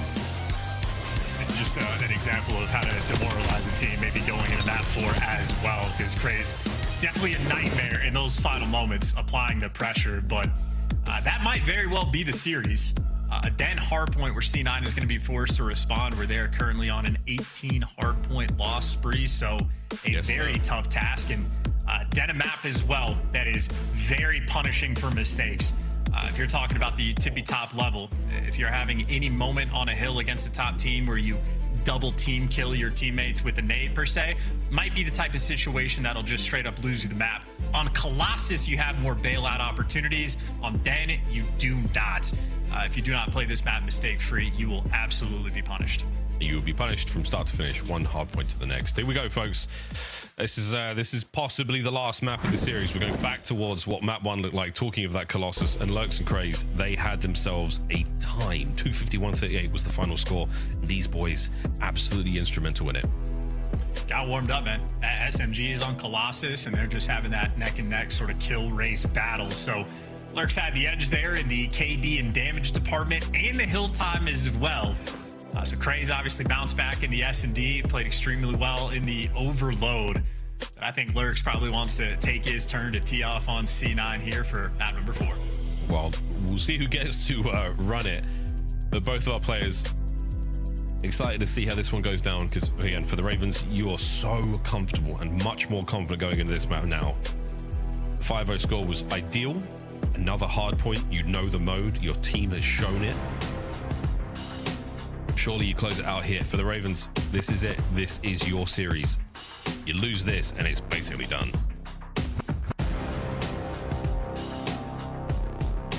Quick reset, folks. We're going to get back into this one ASAP. For the meantime, we're going to be seeing that as disappointed Ravens. I think there's an air of anxiety chance, because they know that the search and destroy is so buns. It's so bad. You lose this, and you know it's done. You know you're screwed. I disagree. I think there's no anxiety on this team. The pressure cooker can get turned up rapidly, depending on how the dem plays out. If you find yourself in a situation where you're down by 50, 60, 70 points to C9, you'll start to feel that heat. But for the moment, they will be supremely confident going into the hard point. So much so that I'm very interested in the opening break. I know we're playing the same map here as we did for the overload and the opening break for Carolina, and that one was Craze running it down, hyper aggressive, straight through the middle of the map past P1. Had a little bit of coverage as well. But I think sort of the default opening breaks on this map is you send your SMG, you go for the contest on P1, you let your ARs get to work. If you're playing with supreme confidence, no, you can just run it down. Confidence or not, C9 managed to win the breaks there. So neither of our teams winning much in the run-up towards Major 3. We're a few weeks out, neither of them with a win so far. Carolina, Royal Ravens. The writing's on the wall here, boys. Surely you pull it out. Surely you find one.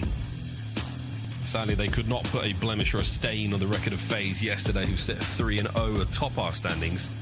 For C9, 0-2 as well. We will be seeing a major shake-up in the standings after this one. Boston Breach, of course, another squad yet to get a victory here. Bottom of the barrel as well. Major 3 going to be an exciting one indeed, a pro-am. So not just an opportunity for our squads to go up against each other, but to go up against the top-tier Challengers talent. It is going to be an eye-opening experience for many of our players. Typically, promos take place at the start of a season. Not everyone has the game down. We don't have the reps. We don't quite have the experience on these maps and modes yet. Now, though, mid-season, I think it's much more interesting to have this mid-season chance where some of the Challenger squads are way more rehearsed. Team changes are plenty, but still quality players. We're going to see a lot of upsets at Major 3 IMO. A very interesting storyline as well is some of the players on the original C9 roster are currently having a ton of success in Challengers. So I know those are going to be players, Beans being one of the best examples, rubbing his hands together, waiting for the opportunity to get his hands on his former Horde. Well, yeah, Challengers has been elite, if you'll excuse the pun, folks. Tons of fun watching those matches. The highlights here from many of our Challengers Elite matchups have been superb. TK, who beat the ever... Hate that guy. No, hate that guy. He beat the snot out of both of us in 8s. Went on to win his Elite that night. So, you know, TK, if you're watching, bro, yeah, you're welcome. You're welcome for that warm-up. You're welcome, bro. Oh, you know, just want to let you know, it's no biggie, bro. It's no biggie. He beat the snot out of us. It was very impressive. Good stuff. And congratulations once again. Plenty of good times happening in Challenges right now. It's lit. I know you're watching it. It's absolutely banging. Very, very exciting stuff. Almost ready to get back into this, folks. Chance, you want to talk about TK again, or you want to talk about Challenges? I want to talk about TK. That was my first experience playing against the NPC as well. Like I got to see it for like a week in the pros' hands, and I was like, this gun looks like a ton of fun. I'm glad it's in the meta. I played against TK and went, get rid of all the attachments, bring it back. Tough life out here being an AR player. Well, who was it? Puckett said like the Dravik. Oh, making players who don't necessarily have the best aims look much better. I was like, I was kind of nice with the Dravik. I was pretty solid, bro. The NPC is whooping me. It's tough. I'm also pushing 40, and it's not getting easier, folks. All right, guys, we're gonna take a quick break because we have another issue with our players. So save you RBS. We're gonna go to break on the other side of this. Hopefully get in the game.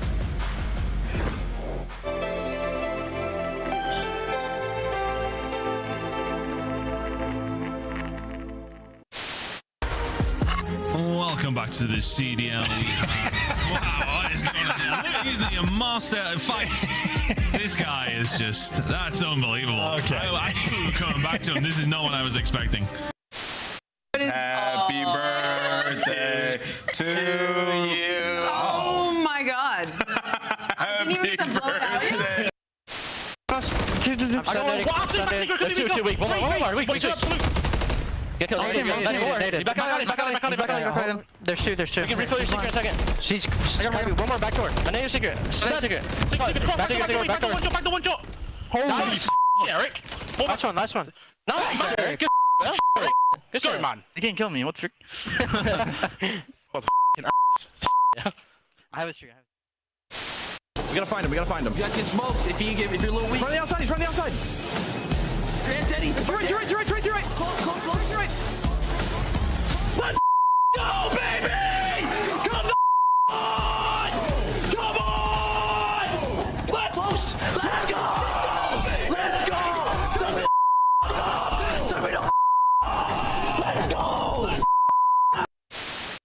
Outside. One's outside. One's small. One's wrapping me blue. And one's in our cams. What, blue? Yeah, low mass me, I think. Low mass me, 100% pocket. He's on me. Low mass me. He's low. I'm in. Back bomb. So what is happening, bro? I don't know. Where the f are you doing? These guys are horrible. I don't know. What is going on? What the f is going on? Why are they not hopping the bomb? These guys don't know how to plant. They don't know how to hop bomb. Got the streak. It's 6 at us.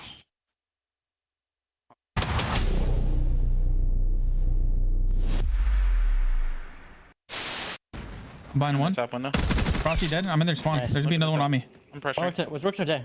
One's on me. That's two. Nice. Respond to shit. Yo, come B. Or you. Yeah, go. We have it. You guys are good. Nice. Spawn dead. My God, Caesar. Okay, Mike, I'm just trying to shoulder and everything. Just get all 4. Oh my God. That was dirty. But like good. Just no. I was working picks, bro. Just... Reset. Yo, I'm in. And we can. Front of me dead. And we gonna head. One more me. I'm in. Dashie, one shot dead. I'm in. One shot. Dead. Wait. Muerto. Alright, push it. Muerto. Pink cross. Go one more me.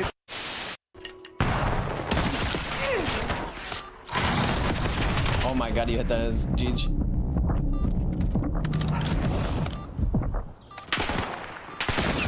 Oh my! No way he chased. One enemy left. Handle it. Did I just see him? I don't know. I didn't see it. You're the best. I told you don't.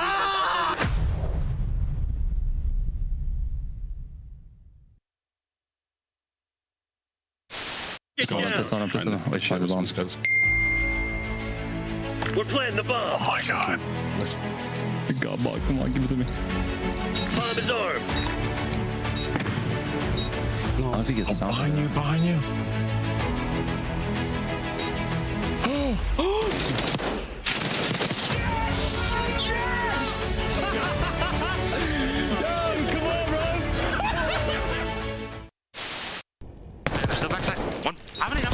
I'm not seeing.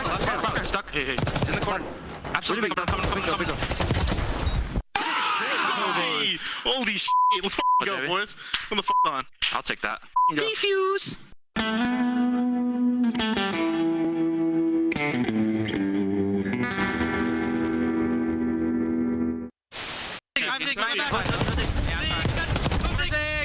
on, baby. Two in the back. Oh my god. Arriba izquierda. Buena, queda uno. Sí, dale, sí, debe. Solo. Sí, ese puede ser que esté jugando con la espalda. Qué buena, Escucha. Buena, súper, qué buena. ¡Qué buena, niño! My barber insisted that I try out the look, and ever since, I've been feeling pretty good. We've been playing pretty good, so I feel like I kind of got to keep it. It might be a full goatee. You never really know. Keep your barber, my guy. LA looks good on you. Starbucks, he's one shot. He's dead. That's it. They can go there deep. That's it. Yo, pinch. Nice, let's get it. That's above you. He went down. My bad. He's one shot. You guys got this. You got this. Money for you. Way better. Nice! Let's go. If I lose that, then just take the Porsche away. All right. Now the car. Come on.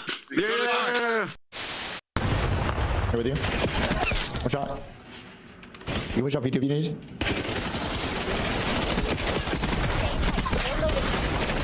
Hurt for you. Maxi hurt, nice. All time. Balcony. Nice. Hardpoint contested.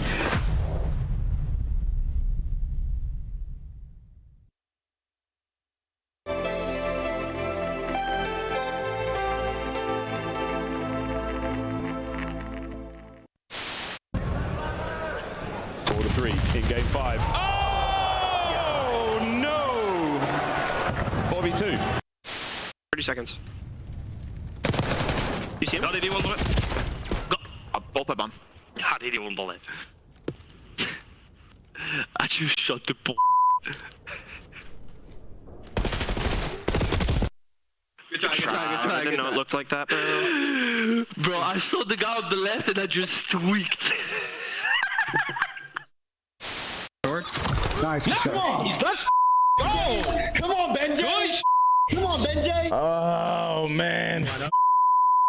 He just overextended kill me. There needs to be a trade there. Won the uncle, man. Won the uncle. Challenge that. How are you losing that?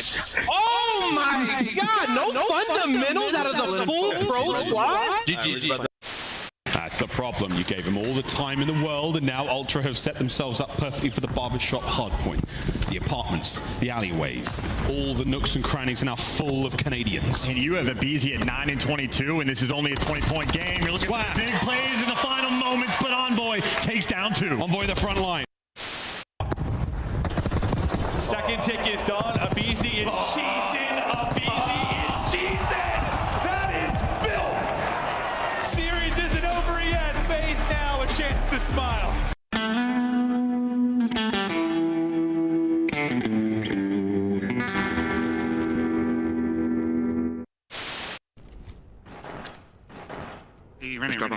Just grab him.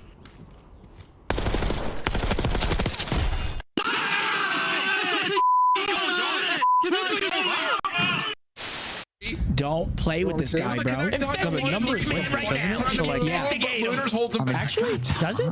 I'm pretty sure if you have the ball to work with. No, nobody has the ball. Oh my God, they're Try gonna. to find the No way. He did it again! No way! That's what he wants to do! Okay, bro. That's what he wants to do! Okay, that's how the series ends. Okay. Oh my God! He just stamped him. Oh He just stamped him. Yo, he just stamped him.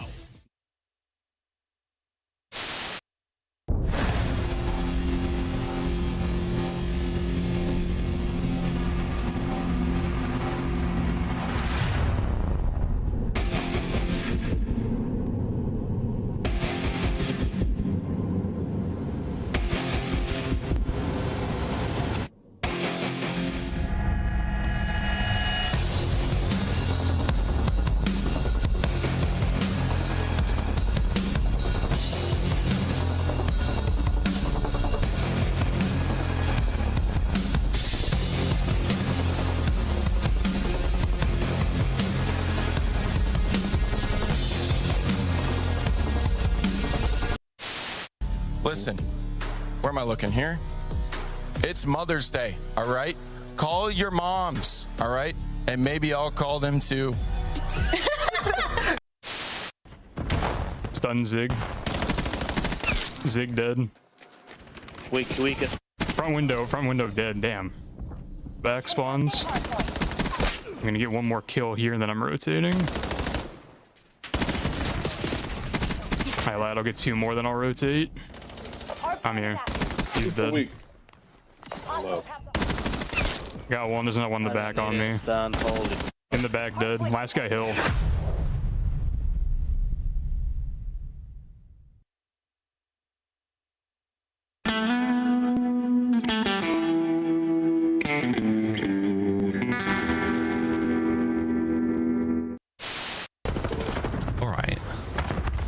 Look at it. It's just, it's Gary. Actually, that's well. Talk about things that are easy to do. If you're having a knife holding, that's unstoppable. Game pause, folks. Game pause. Someone. We're gonna reset the lobby here. Someone. Whoa! That is horrible. Do it again. What's up, man? Just gonna get the lobby reset. And we'll get back into this S&D as soon as we possibly can. It's not okay. It was so uncomfortable. And the noise of the crinkling of the paper. No. Welcome back, ladies and gentlemen. Our technical break is over. Our players are in the lobby. They got in this time. All the pings are good. Everything's settled. We're all sweet. We're hot to trot. We're ready to rock and roll. We have light fires. We've hit the tires. We're doing all those things. It is now Den Hardpoint. We're going to find out who truly got iced here. Hopefully it's the Ravens, because, I mean, I don't care anymore. I want an upset. I want a Ravens upset. I want to see C9 on Fringe. Actually, they might not be that good at Fringe. No, I've said it. Cursed it. Let me remind you, by the way, Carolina, 9th seed right now in the overall standings. It is top 8 to make it to champs. So this is a team that is 30 points behind qualifying for the most important team or tournament of the year. And you're like, nah, I hope they lose. I want to see a game. Nah, you're right. My bad. That's toxic. My bad. That's actually very toxic. Professionalism. Locked back in, Ross. We're back. How we... We're back. C9. Honestly, boys, at this point in time, you're playing to ruin the season. Do it for that. Do it for that reason alone. Show us what you've got. Show us what you've got when the chips are down, when your backs are against the wall, when the pressure is on. Give us the goods. Hold on. It's up to you guys, honestly. I'm just expressing my desires. The chat's got their desires as well. Hope you guys are enjoying yourselves. Thanks again for sticking it out through that technical issue. Enjoying some of the wildest CDL TV clips we have. We really do appreciate you all for sticking through this one. This should be it, boys and girls. Carolina Royal Ravens C9. Den Hardpoint map number 4. And I'll tell you what, it's looking like a Ravens win on paper. But as we know, Chance, the paper sometimes lies here in the CDL. And it happens. It hits the fan, we're up the creek, etc., etc. I mean, if walls are like paper, that is referred to as a bad thing. You can wall bang a ton of stuff on this map, and maybe something crazy will be prepared for. He has been on one in this series. I don't know if you can really ice him out the way he's been shooting. A 1.4 is one of those KDs where he just gets to stand a Titan in this lobby. And he has been maybe the main reason. He did what he could on the map 2, and absolutely fried on the map number 3 as well. And I think just to sort of re-highlight the old analysis, curious about the opening breaks as well. What level of confidence Carolina are going to be playing with, and if Craze is going to be soaring straight through P1. Yeah, your opening break chat from prior to the break. He's soaring in his own right, but it's his bullets getting the job done for him this time. He has reached out and touched Hyde across that courtyard. Into time he goes. Encouraged once again. Couple of pumps there as they clean house, and wicked work on the trades from the Ravens. And once again, they win the battles, they get the time. Yeah, it's squared up, ready for the next hit as well. Nice shots there from Nezra, the old NPC. And while Craze hounding, he's on the pinch, and any kills he gets is a great one. Should make his teammates' life a little bit easier, but as they're squaring up downrange with the NPC, it's looking like C9 should come out on top, and Okus there to drop 3 to make it happen. This has been a square-up battle on P1. Trades out about left and right. It's looking like C9, well, they don't have the time, but they certainly have the edge on rotation. You've got the rotation, and you can pull 15 seconds out of P2 easily. You've got all bases covered right now. Fire and Co making their way through the back line. Encourage has got himself at least one to get here. Nice shots at range with the NPC. Caught out of cover. Thereby lurks. The pinch is on here. Ravens, this should be your break. And you've got all the kills. Last man, Okus, and he's down as well. So you pull 11 seconds out of that. Still, the Ravens on the attack forward. Once again, it's their hard point. Yeah, and C9 doing that thing where they had a perfect setup on the mini-map and then just had it no teamwork after the fact. So just a couple players getting sent in to make the hero plays, and if you don't deliver, well, gonna have to break through the front on a P2, which is looking like they're successful. Players tagged up, so maybe Carolina can be quick on the response, but I suppose for the moment, if C9 are just able to play with pace, they're looking good. Hey, this is what you want, mate. Focus exhausts his magazine. The dump towards the back. Looking towards new already, and it's going to be covered in Ravens for now. They have picked the corpses clean of C9 New York, and they're looking to get the opening time. Okus absolutely flying through mid-map into Exceed, who guns him into pieces. Deep route here for the rest of C9 through the middle, or through the right-hand side of the map. And a few more of them are now going to be hitting Dojo. Okus got to bide his time. He could be the other side of this pinch. Well, 3 players coming in through Dojo. Exceed does the right thing, gets the information, backs down, reposition, and Hyde, well, gravity finally came back to snap him into the reality of the Hardpoint. Gonna be about a 20-point game right now in Carolina with a strong B3 hold. Yep, okay, wow, gravity claims another man lost to that force. Ravens still holding onto this hard point. P3 looking good. Not a problem in the world. Great nade there for Fire over the top. He and Exceed now have cleaned out Dojo. Looking towards Tree, and they're going to battle their way through lobby. Okus dug in. Good shots. Hyde finds his as well. All down to Exceed. Oh, no, spawns. Nose is going to have to deal with it. Well, yeah, look at those spawns. Okus just gets overwhelmed. That is a clean and easy break. Carolina showing off good teamwork. That's a couple double childs going through. Good timing on the gunfight decision-making process, and Lurk's one of the few players that has had success in this spot. Gets it again. Nice work. Towards the lobby now. Exceed trying to get a couple more. One more kill's going to get in that Hellstorm. Fire's here to back him up. Can he get an assist or two? Exceed dead. No streaks likely. We'll see in a moment though. As the Ravens have made a good bit of work here on Tree. We're going to find a little bit more out of it. We're halfway through the hard point now, and it goes blue again. And Miles, I'm going to just turn your attention back towards that P3. You remember Hyde like running through 10, trying to get to lockers, and he's just face smashing into 3 people, and then Okus jumps up mid-cut and just tries to run into 3 people. Yeah. You have guys like Shotzi that reputationally have like, they just play at light speed, but you watch a high IQ player like that in those situations, they know they're not going to win every gunfight, and they will pump the brakes and play hide and seek and wait for the teammates to get in the mix. High-level Call of Duty is certainly knowing when to slow down, because even at this level, you can slow down a ton. You gotta know when to roll them, know when to fold them, and know when to get right back into P1 on our second set. C9 going series in the Call of Duty League without mentioning Optic Challenge failed. Lurks with a In fairness, 13-9 looking solid. in my defense, it's relevant because it's the exact play he made yesterday. He was in a spot similar to High, and he took his time with it. So True. You need to highlight those back to back. Little inside baseball for you there, ladies and gentlemen. While Ravens was getting this P1 is theirs halfway through it, and it's been theirs pretty much from start to finish. Encouraged trying to find his way back in at 7 of 14. He's had a rough hardpoint so far. Mr. Search and Destroy, but not Mr. Den hardpoint. Checks all the corners, lights up the brickwork here on Den, but no good for the kill. Nejra now, quick contest, a couple of red dots to deal with. His mates are all over that one, so can we find another P2 hold? C9 were in early. It broke relatively fast last time round, but we're in. One man to deal with. Fire wants to slow him down as much as he can. He was the last one alive and only able to take one player to the grave, so that is a quick break there for the rotation. C9 trying to get back in the game. Oh, this is how you do it. Lurks bangs his way through front, gets at least one. Trades are on now. And the man in the back, Exceed, he is being so sneaky. He's checked everything, but he hasn't been able to block the spawn there. Okus, he somehow spawns up, but we're feet away from him.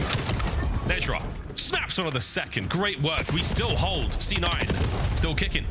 Yeah, crispy shots there for the bailout, but maybe Lurch trying to do the exact same thing. So he picks up two, stays alive and regens and gives you a third to kick off the sequence. So Lurch right now making the hero plays for the team, and his teammates do indeed deliver. 15 seconds to go. Rotations on. C9, they will be able to overwhelm Lurks, or will they? Finds one. Oh, hop for him. He was hoping for the wall jump there. That would have been something, folks. But rotation this time, C9 make it to P3, and they will have their feet dug in first. Can they make something of it? Winning a lot of the gunfights, and it looks like they're going to bully their way through the front. Just another example, by the way, of Lurks just sending the chow so quickly on P3 that the kill's effectively meaningless. Of course, it does turn into a sequence that is a pure square-up battle at the 50-yard line. Craze gets the first blood. He's in first. Gets the second as well. Exceed joins him. Last man Hide. Whoa, Hide. Seek him at your own peril. Guns down a few there before being traded out. Back and forth here from Dojo. Encourage was the last man, and he is gone. Craze now pressing the front line forward. Lovely awareness, keeping that hard point Ravens. There's so much time to get as well for the scrap. If you're C9, you don't want to give it away, but you cannot lose this rotation. In a rare moment where all four arrows in a respawn standing on top of one another. A rare sight to see, but you see C9 thought about it for a second, and no, prioritize this rotation. They need a full 60 here. Yeah, spacing is very important. Don't want to hit by the same stuns. The same nades. Clean three. Craze last man. Gone as well. That's great work, C9. You have got that time. And Encourage, the most pushed up player, well, dies immediately. So all four Carolina players now running it through front. And they're fighting through front, and Craze once again finding those opening kills. Okus the first man, no trophies to be found, and it's a perfect nade out of Lurks. And Nejra, the only man to hold the line for a second, to the last man now. Encourage. Reinforcements on the hard point now are in. Okus finding it is. 30 seconds to go, and C9 is still good. That shout out to the closer spawns that Encourage can get back in the mix. That is partly why being that aggressive towards P2 is a key. So playing it sort of well, and hey, maybe not a perfect full 60, but a stronghold nonetheless. You're squaring up for the final 15. I don't know if Carolina's going to give it to him willingly. Exceed, there you go.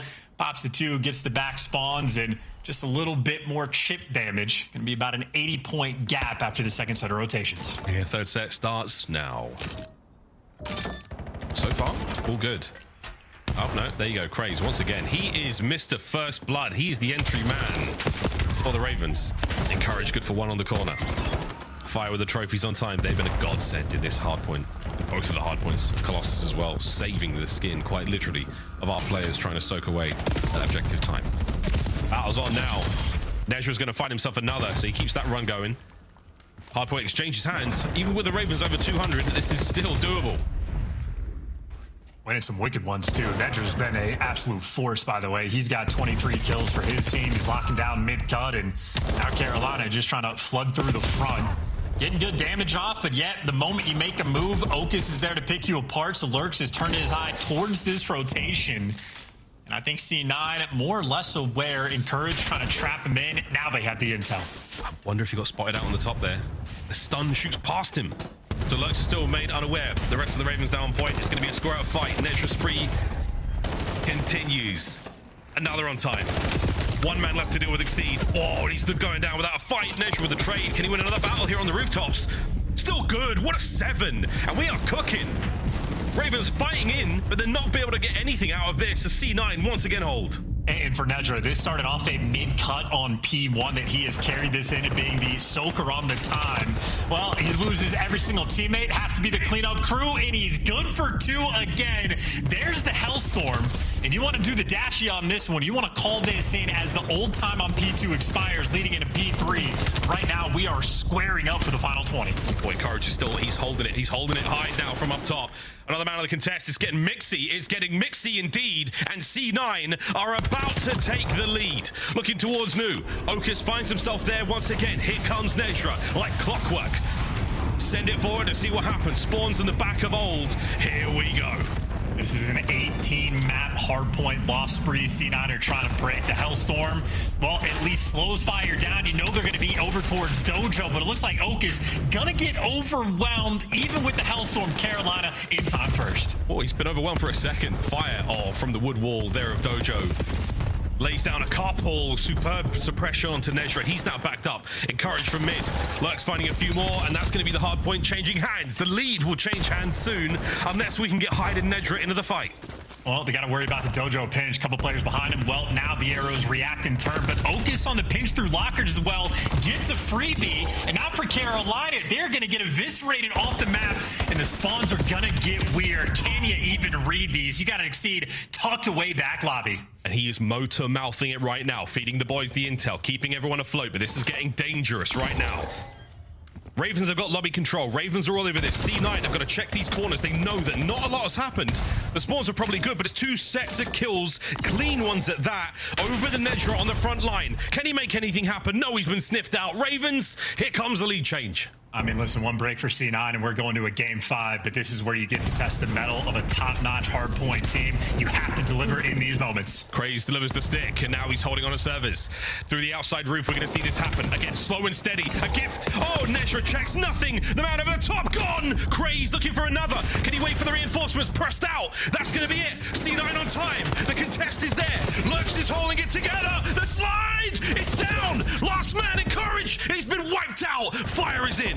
Fire for 3 and fire to call the game out of nowhere. C9 devastated and dumbfounded. So close you could taste it, but instead it is Carolina winning in the final moments. How about that 3 from Fire? That 3 from Fire was worth everything there, man. And you can see the looks on Xyz's face, the looks on Lurk's. They are worried about that result, and with damn good reason. C9 just played a very strong game of Den, and they pushed you to the absolute end. If we go to that search and destroy, it's done, boys. It's over. Ravens don't have it in search. It is done. You needed that 3-1 so badly. Wow. We came close, boys and girls. We came close. I just need to see a second look at that final sequence as well, because that is a moment where C9 do in fact make the break, have it under their grasp, and it kicks off in such a weird way. I was shocked to see Exceed spawn here at all, let alone Fire. So I don't even know if that's a C9 mismanagement or just the luck not being on their side, but C9 got full control, and then Fire's going to be number 2 on the minimap. It'll be his next life, but somehow he delivers. It'll be interesting to see this one play out. If we watch the first 2 kills, I thought this is it. We're done. Ravens going to find this. The stick on to Encourage, somehow managing to avoid any extra splash into his teammates by roof. They stay alive here. And this kill from Craze is unbelievable. Nedra sending it, not checking the close corner. The second man, unbelievable. But yeah, through lobby, you manage to get him on time. You overwhelm him. Number 6, Nedra, off spawn immediately. He picks his one up. Fire, fire, fire. 3 back-to-back. Trades done. That's game. And that looks like a sort of tweak moment as well, where they had just killed everybody, firing off like spawn is coming towards outer. But I think those 3 C9 players are probably so amped up in the comms that the one guy that was in time, everybody turned to take him down. And that small window of opportunity to fire get in, well, devastation. So Hardpoint is one of those game modes. If you're on an 18-map loss spree, there's a lot of fundamental things going wrong. And this is sort of the toughest example of, like, you know, how unique of a situation is that they have probably never seen in scrims before, and you have to be able to clutch right there or you lose in devastating fashion. Thank God they did clutch indeed. 250, 247, map 4. Ladies and gentlemen, we don't get to see Fringe. That is that. Den Overload, I mean, that could have gone either way. The first half was the only time we really saw anything out of C9 there. But hey, Raid, once again, those boys, they can play Search. They're very good at Search and Destroy. They absolutely nail it. 3-1 though. Ali was spot on with the 3-1. How's the rest of the desk feeling? I think we all got it right. Feeling good about this and glad we didn't go to a game 5. I think Carolina also a huge sigh of relief. Ali, just how close, though, were we to seeing a Cloud9 upset in this What do you series? mean? We were milliseconds away. I mean, Fire, even if he doesn't get one of the kills in his 3-piece at the end, I think Cloud9 close it out. Let's take a look at the highlights because I got in here at 150 to 98. Yeah. I was ready for this series to be done. And then I sat glued to the big screen as the comeback started to roll out for C9. Yeah, I mean, it was a big blowout to start, but they did a lot of good stuff late. I mean, the P2 into P3 at the very end was just fantastic out of C9. And, you know, it's tough. You know, I heard Chance and Miles talking a little bit about it. Like, those are the small intricacies of Hardpoint that separate, like, good teams from bad teams. And we get down to the end there, it's like two things. On the P3, everybody remembers, like, they spawn both sides. When you're back dojo and, like, the spawn outs already happened and you're the team that's on, like, that natural pinch, you have to know that they're gonna spawn out in that instance, right? And just start to play for rotation. And when they ultimately do re-break to even get control of that hill, they play it so slow. They killed everybody, and Hyde just like takes his time to go clear out the last guy. And it's like, I know the comms are insane. I know it's super frantic, but like, that's the difference. Literally, those small plays, they were so close. If they go to the game 5, I'm with Ross. I think they win this series. I think they close it out in the game 5. I don't think it's a hot take at all. I mean, it's one of those things where they haven't been in this position enough times to know how to close out some of these respawns, and that's how it feels. You know, when it gets down to the wire, pressure makes diamonds. And Carolina, I mean, there are still some vets on that team that have been put in these uncomfortable spots that know how not to panic, where Cloud9, it kind of does feel like every time they get close to closing it out, they panic, and they don't know how to. Joining us live in the Monster Winner Spotlight is the one and only Exceed. He comes back up to the CDL to save Carolina, puts up some big numbers, and Exceed, you guys had a rough start to the Major 3 qualifiers, but you bounced back last night. You go to a round 11 that falls just short. Today, you look okay. What happened in this game 4? Why did we unravel? Honestly, I think we just my bad. I think we kind of just stopped trying, to be honest with you. We kind of let our foot off the gas and started doing some lazy shit, but, you know, we won, so. You did win. You got the 10 points. You guys better not. You better keep trying, because you guys need to get into champs. You're on the outside looking in. With your guys' S&D recently, though, it has been great. What's going on in that game mode? Obviously, you make a roster change. We're ass at S&D. We're working on it. We're fucking ass at S&D. We're going to get better, because we're actually really fucking good at Hardpoint right now. Yeah. I don't know what's happened. It's just been like a fucking flip-flop, and we're just ass at S&D, but we're working on it. We'll get there eventually. But all right, so more positive, Exceed. Hang on. I think we got like a fucking 20% first blood percentage in S&D, so that's why we're fucking ass. All right, well, there you go. But on a positive note, you told us, I think it was a month and a half, maybe 2 months ago, that you were good at Colossus. There we go. You're now really good at Colossus, and we're throwing it in series. How does that feel for the team, and what does that do for your Hardpoint? 2-0, baby. That's what I'm saying. Squad. That's all that matters. I told you once we got the one under our belt, it was coming back.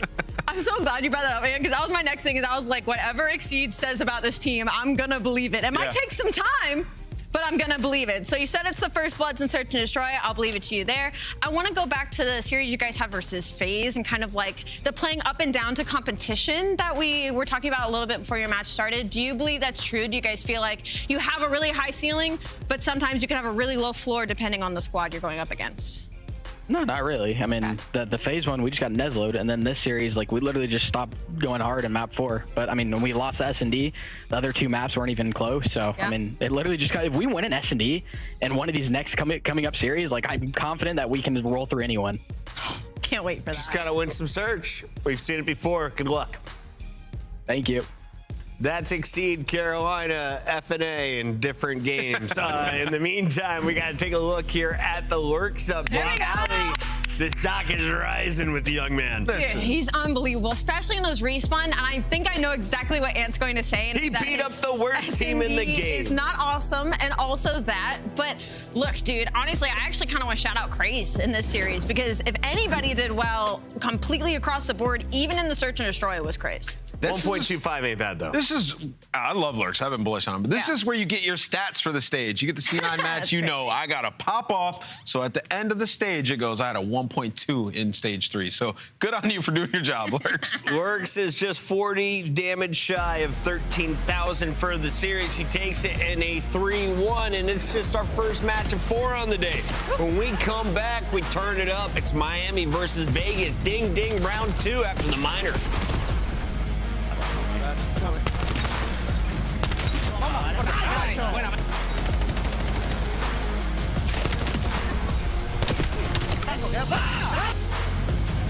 Super is insane. Springboard to life. This guy's insane. COD Champs tickets are on sale now. Come see the best teams lock in for this season's grand finale in fabulous Las Vegas. All 4-day passes come with early venue access. Head to phasevegas.com or scan the QR code to get your tickets now.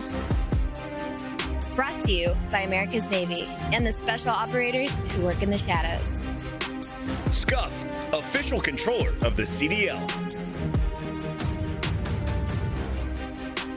Monster Energy, the official energy drink of the CDL.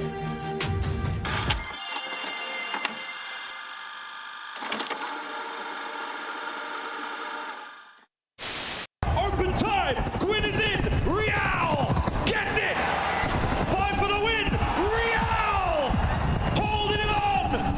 Lucky gets the final kill. And what a map. We get it? Yeah. That's GG. Boom. Let's go.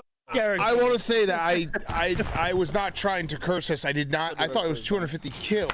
So when we were up 70 kills, I was like, "There's no way we can lose." Yeah. Now it makes. What's your front door, you guys? Front door. Hold front. Back door. One shot. Back right. Back. And inside calls game. Come on, baby! That's what. Hands wide open. 4-3. 1, 2. Oh no. It's real. Oh no. Oh my God. It's over. That's a G. Definitely no Rocket League. G2 just hooked them. Oh my God. GG, man. He's done. Wow, bro. Wow. Look at him talking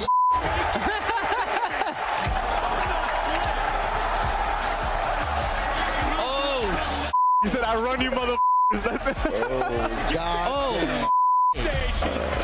That was a breakdown. That was a breakdown, a closing comment that fit the moment. FaZe getting upset by G2 at Major 1.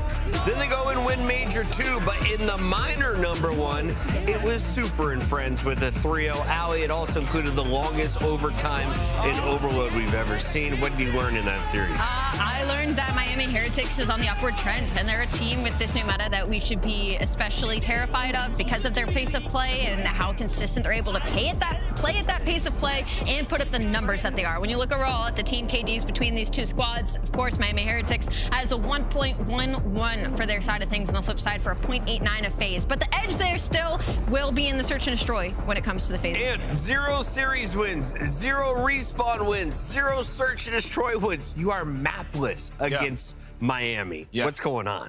Yeah, well, I mean, I think, you know, a lot of it comes down to also how FaZe approached the veto process. I was talking, you know, to Joan Clinton in the green room about it. Like, when you go into this phase, famously pick Team B. They love it. They've gotten to pick both times. So that allows, when you're Team A, to pick the map 1 if you're Miami. They've won their map pick in Hardpoint both times. And in this particular matchup, they've been the better search team versus FaZe. So they've started up 2-0, and we know Miami with momentum, and when they're rolling, they can just run through teams. So I think part of it is that. And then also, they've just played really well against FaZe. The play styles match up. They like to play super fast pace, and yeah, Ruby plays well. Let's talk about the Spanish boys. The trio joined by Trakes this season, and they have found success since the MPC has come into play. Metal's looking like the star he has been in Search and Destroy in the past. Super longer a super consistent player in Surge, but Rancor leads the way in Respawn. And now that you have Tranks as a dangerous SMG, you might have all the pieces you need to lift a trophy. And on top of that, again, you're getting so much participation out of medals. Like, I literally cannot speak on that enough, because it has always been an angle with Miami Heretics of, like, if you're a glue player, if you're a secondary SMG, the guy who was fighting in first to give you the opportunity is putting up numbers like that. That's the X factor. You should be slamming teams. And that's kind of the Miami that we have gotten in the past 2 weeks, is you get a lot more participation out of medals in the kills category. You're already getting, you know, high Slayer ratings across the other three. You just start slamming teams. Yeah, they've slammed them in Surge since we're using that one. Like, you think of the last one they played on the Fringe, like, they made FaZe look like a bad Surge team. Falling them in through junk, through the alley, setting them up, like, with the sniper for Super to fry. And in both the series, Super has popped off. So, one, you got to do a good job of just kind of avoiding Super, I would say, or isolating him, one, which can be hard to do. But if there's a team that can figure it out, it is FaZe. They've had enough reps at this point. FaZe had Simp drop 27+ in the Search and Destroys yesterday. Keep your eyes on 04 and Abuza, of course, the youngsters joining Draza and Simp. The Zaza twins, let's see what the ARs are bringing to the table today. Do they have the edge over Super and Rancor in your eyes? Overall, in the matchup, no. Like, just point blank, period. Miami have been better. Like, Super's been the best player in this series outside of Simp, but, like, Simp's lost both of them, right? So if we're just talking who's taking over in game to get them wins to win these series, it has been Super. He's been that guy. If you would have asked me before the season, that was an easy for sure for the Zazas. Right? Let's take a look, though, at our maps and modes. It's a best of 5, Ali, and as we get into this one, we are going to see Sake, we're going to see Plaza and Scar. So 2 new maps and then Old Familiar in the second half. I think that Sake is going to be maybe the most important map of this series, but I am interested to see kind of the bang out and the approach that both FaZe and Miami take to Plaza, because their pace of play and the way they play Search and Destroy should make that a banger of a map. I think the big thing that worries me in this one, and I know FaZe have been a good Overload team, Miami and Overload are, like, really scary, right? Yeah. Like, you think about, like, the last Scar we saw, just ridiculous, so fast-paced. But yeah, I like the start of it from FaZe to Saki. I think they should be able to take that. I wanted to say that Ant's making a really good point in the Overload there, and the fact that it is Scar also leans really heavily for the side of Miami Heretics. We did also, and it is true, but we did also break it down, I want to say last weekend, where it was like Miami Heretics, specifically on Scar too, where just have such a good grasp on how to play the map and their situationals, and like that situation where it's like, okay, we could have tried to force the EMP, but we're going to keep our heads on our shoulders straight, back up, and just play the defense. That is something that a lot, even of the top teams, haven't been able to apply in Overload in those really high stress moments and situations. And so for Miami, I kind of give them more of the edge in that one. And we've got a few moments here before this game kicks off, so let's get to our Scuff Pick'ems and remind the folks what happened at Miner number 1. Do we see an overtime on Den that goes 17 minutes? Well, it's Scar this time, and I hope it goes even longer, Chris. I hope it's 20 minutes. Chris is going to fight you on that one.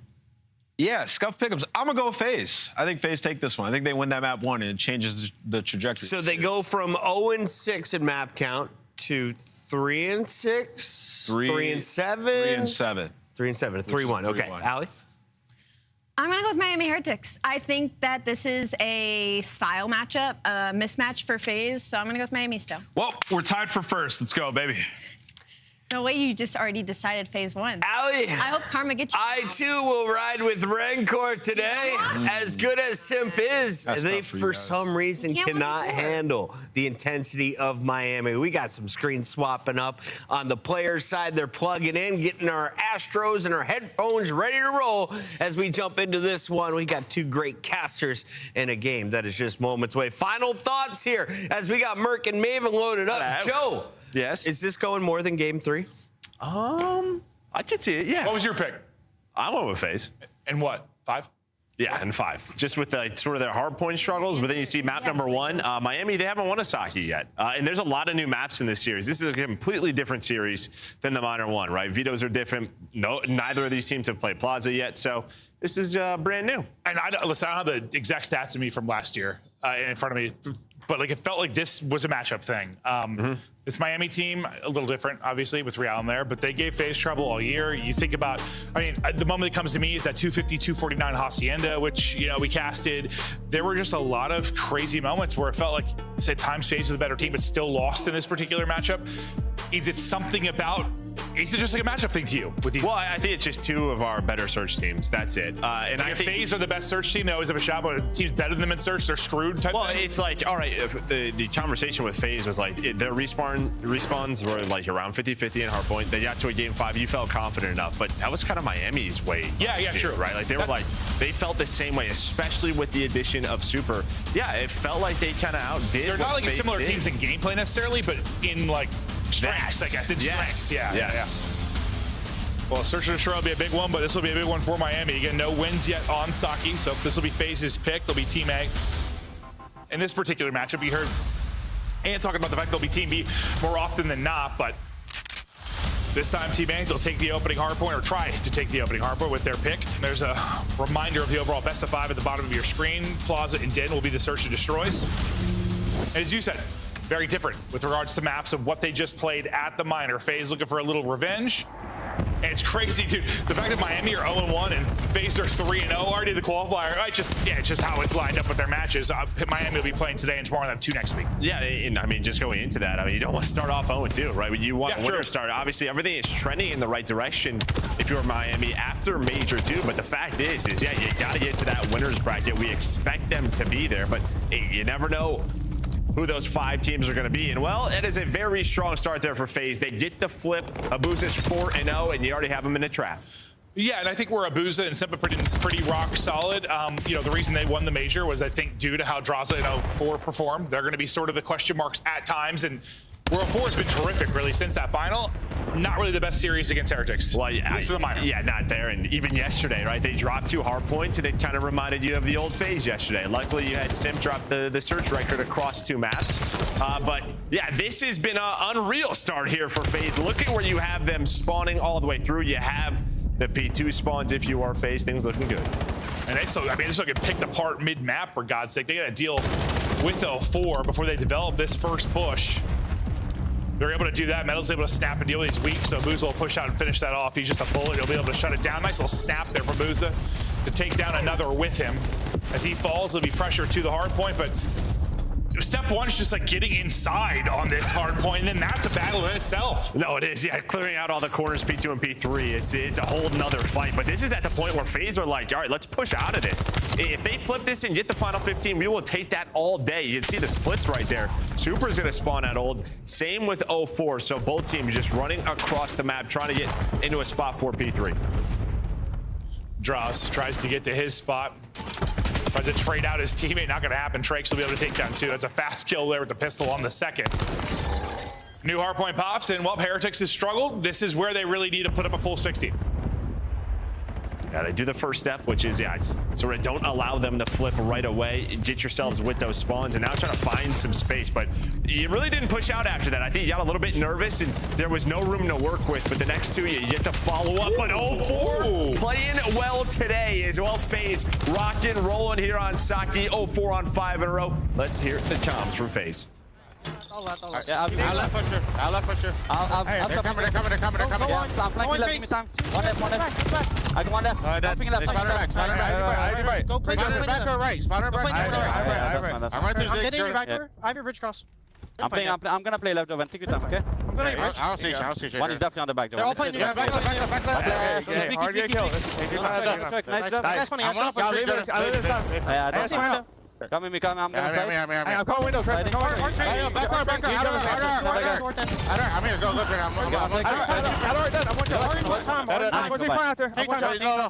I'll see for me. I'm trying to set big one shot. I'll see big one. Hey, give me the front corner. I'm playing the corner. R1 metal. I have a streak. I'm gonna streak this. Alright. One is behind outside. I'm not worried. That's fine. One's back art. One shot art. 2 art, one's in their window, okay? I spawned down, dying up, okay? They're gonna spawn north, Yeah. I'm coming from, Chris. On me, he's on time now. Back up. Metals. Alright. I'm picking that going, okay? That's been deep. I'll see HUD. That's on you too. Let's go. Yo, one shot. On time, let's go. Two windows. Or HUD. Well, 04 was piecing, got the streak early, calls it in. I don't know, 40, 45 seconds left. It doesn't really turn into a whole lot. I mean, you're thankful you were up so big, despite the blunder. Maybe you're still up 60. Yeah, I mean, that is as good as it's going to get there for Miami, right? 04's out of the play. He was almost on a 10 spree. But since that moment, when they've called it in, they survived the Hellstorm. And then it has been all Miami since then, now transitioning that P4 into a P5. But here comes the pressure from Draza and 04. But you're a little bit staggered. But that's with Super going on a big pinch, and now time is white. Now everyone is fighting for control here at the point. FaZe will get in first. Spawn stabilized for both sides. Draza trying to take a little route, get an angle. He's gonna get dropped, Sim pushes forward and drop. And now it's gonna fall to 04 and a boost to try and hold the line. And here comes the pressure now for Miami to break through. They'll pick up everybody, and now they got to their spots. There's only about 10 seconds remaining, but it sets you up now for the second rotation at P1. Well, that's it. 15 seconds left. You go at this one more time if you were FaZe, and now you can look at the mini-map. You already have 2 players set up on rotation towards this P1, and we've kind of see this where if you're not going to rotate on this map, sometimes you're just going to get put into the blender, but they do recover as Abuz is able to find a double and get onto the time. Yeah, it came down to basically a one-on-one. Yeah, no, it did. As Booza gets picked out of the point, though, here go the rest of the fight. So far, so good for Miami. 04 has been the difference maker, though, on the FaZe side, and they'll continue to try and do that. Rancor's in trouble and dropped. Draza's double gets time now for FaZe as he'll get into the point, leading the squad in hardpoint time.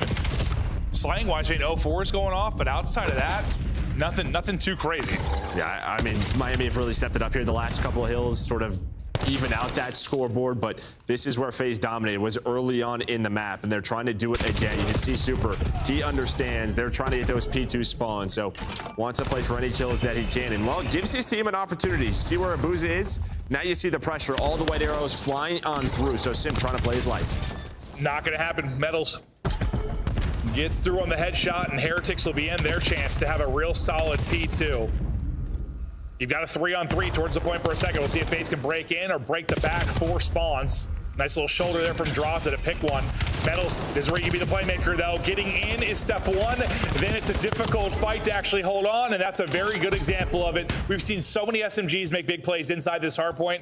Add Metals to the list at 15-15. And that kind of all stems from the final 10 seconds there from Super, right? Like, he just gets 1 kill. That blocks the spawn, splits the spawns for his team, gives his team a chance to get here, and now Metals continues to go off. They read the spawns, and, well, we're going to have a lead change. This is what we saw yesterday from FaZe, right? The map 1, like they went up big early on, or at the Colossus, and then it's just like they just slow down and the other team gets hot. I think we've seen that quite a bit this year. Well, honestly, I think if you look at sort of like the P5 and the P, they're just not rotating. I mean, they lose the rotation battle there towards the P2, but they were going for it. But earlier in this map, or towards the end of that first rotation, they just were not rotating. We'll see if FaZe can lock it in on rotation, or Miami continue. 8 straight for Metals. Make it 9 as he guns Simp. It was the streak of 04 early, now the streak of Metals. He's got the Hellstorm to work with. They're chaining together 2 and 3. Trailed for most of this, now up 30 into double digits. Go Metals, and now let's hear their comms, and I'm sure they're roaring. Solo ponéis derecha. No tengo nada puente. Derecha conmigo, for win. Salte, Mentos. No lo veo, está en luz oscuro. Me quedo contigo en la puente. Tiene la derecha. Tengo recha para el siguiente, Sale para izquierda, déjame ir. Carol, está la rampa. Me hacen el scrap, ¿vale? Dejar el dejar abierto. No te va el tío, creo. Está abajo, sí, creo. Flipiamo, te busco. Pasa, corre izquierda. Vamos para el fondo, ¿vale? Corre fondo. Corren rocas, Quédate en el pedo, ¿vale? Aguanta. Sí, estoy pegando, aguanta. ¿Vale? Me estoy jugando Luis. Malo, te la Una China, 0-4, una bala, me pushan, Tenéis 3 en China y uno en P1. 3 en China dentro y uno en P1. Juega por el de P1. Otro más. 2 más China. Fondo, ha salido fondo, la roca. Es que mata una buza. Mata a Wii, salió, ¿dónde queda roca? Hay otra más China. Otro más fondo, sí. Fondo un tiro, busca. Otro más buza, Teléfono no veo. Una bala, sale L, una bala. No lo veo. Teléfono. Well, where FaZe called in a streak at a P3 early on, things unraveled for them after that. More success for the streak at P3 for Heretics.